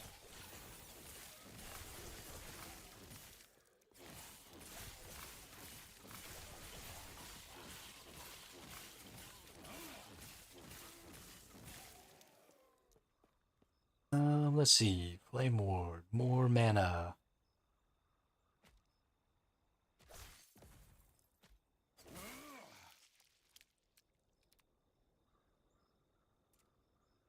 More ward, not more mana.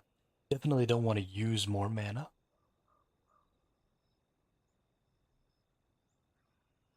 Don't want to lower the duration. Take less damage from hits, absolutely.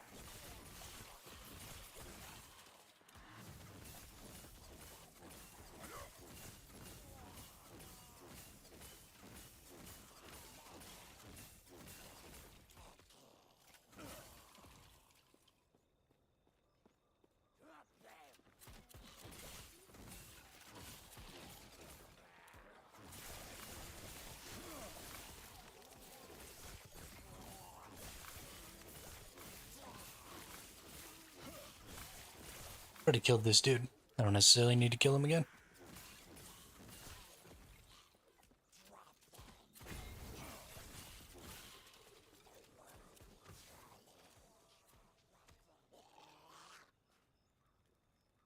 I really like that auto cast Flame Ward when I get stunned. That's very nice. I feel like I got to this point last time. I should have gotten that.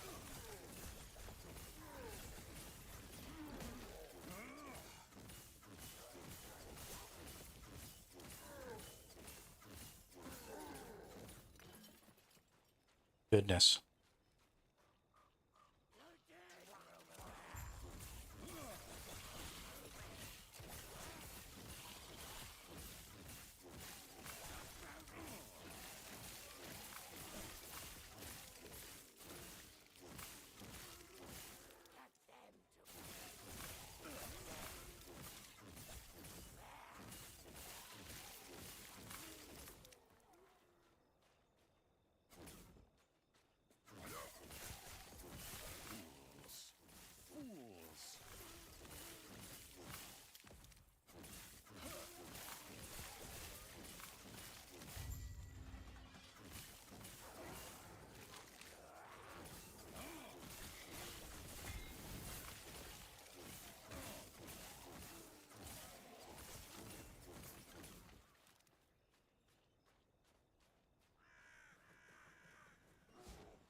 Turning this to lightning. We gotta get that first. Next, we'll turn it to lightning. But I think I lied. I think we are actually gonna call it here. I was gonna keep going for a couple more hours, but my brain is actually fried. I'm gonna start making mistakes, and I'd kind of like to keep this character in hardcore. So I'll try and get it up to monoliths tonight.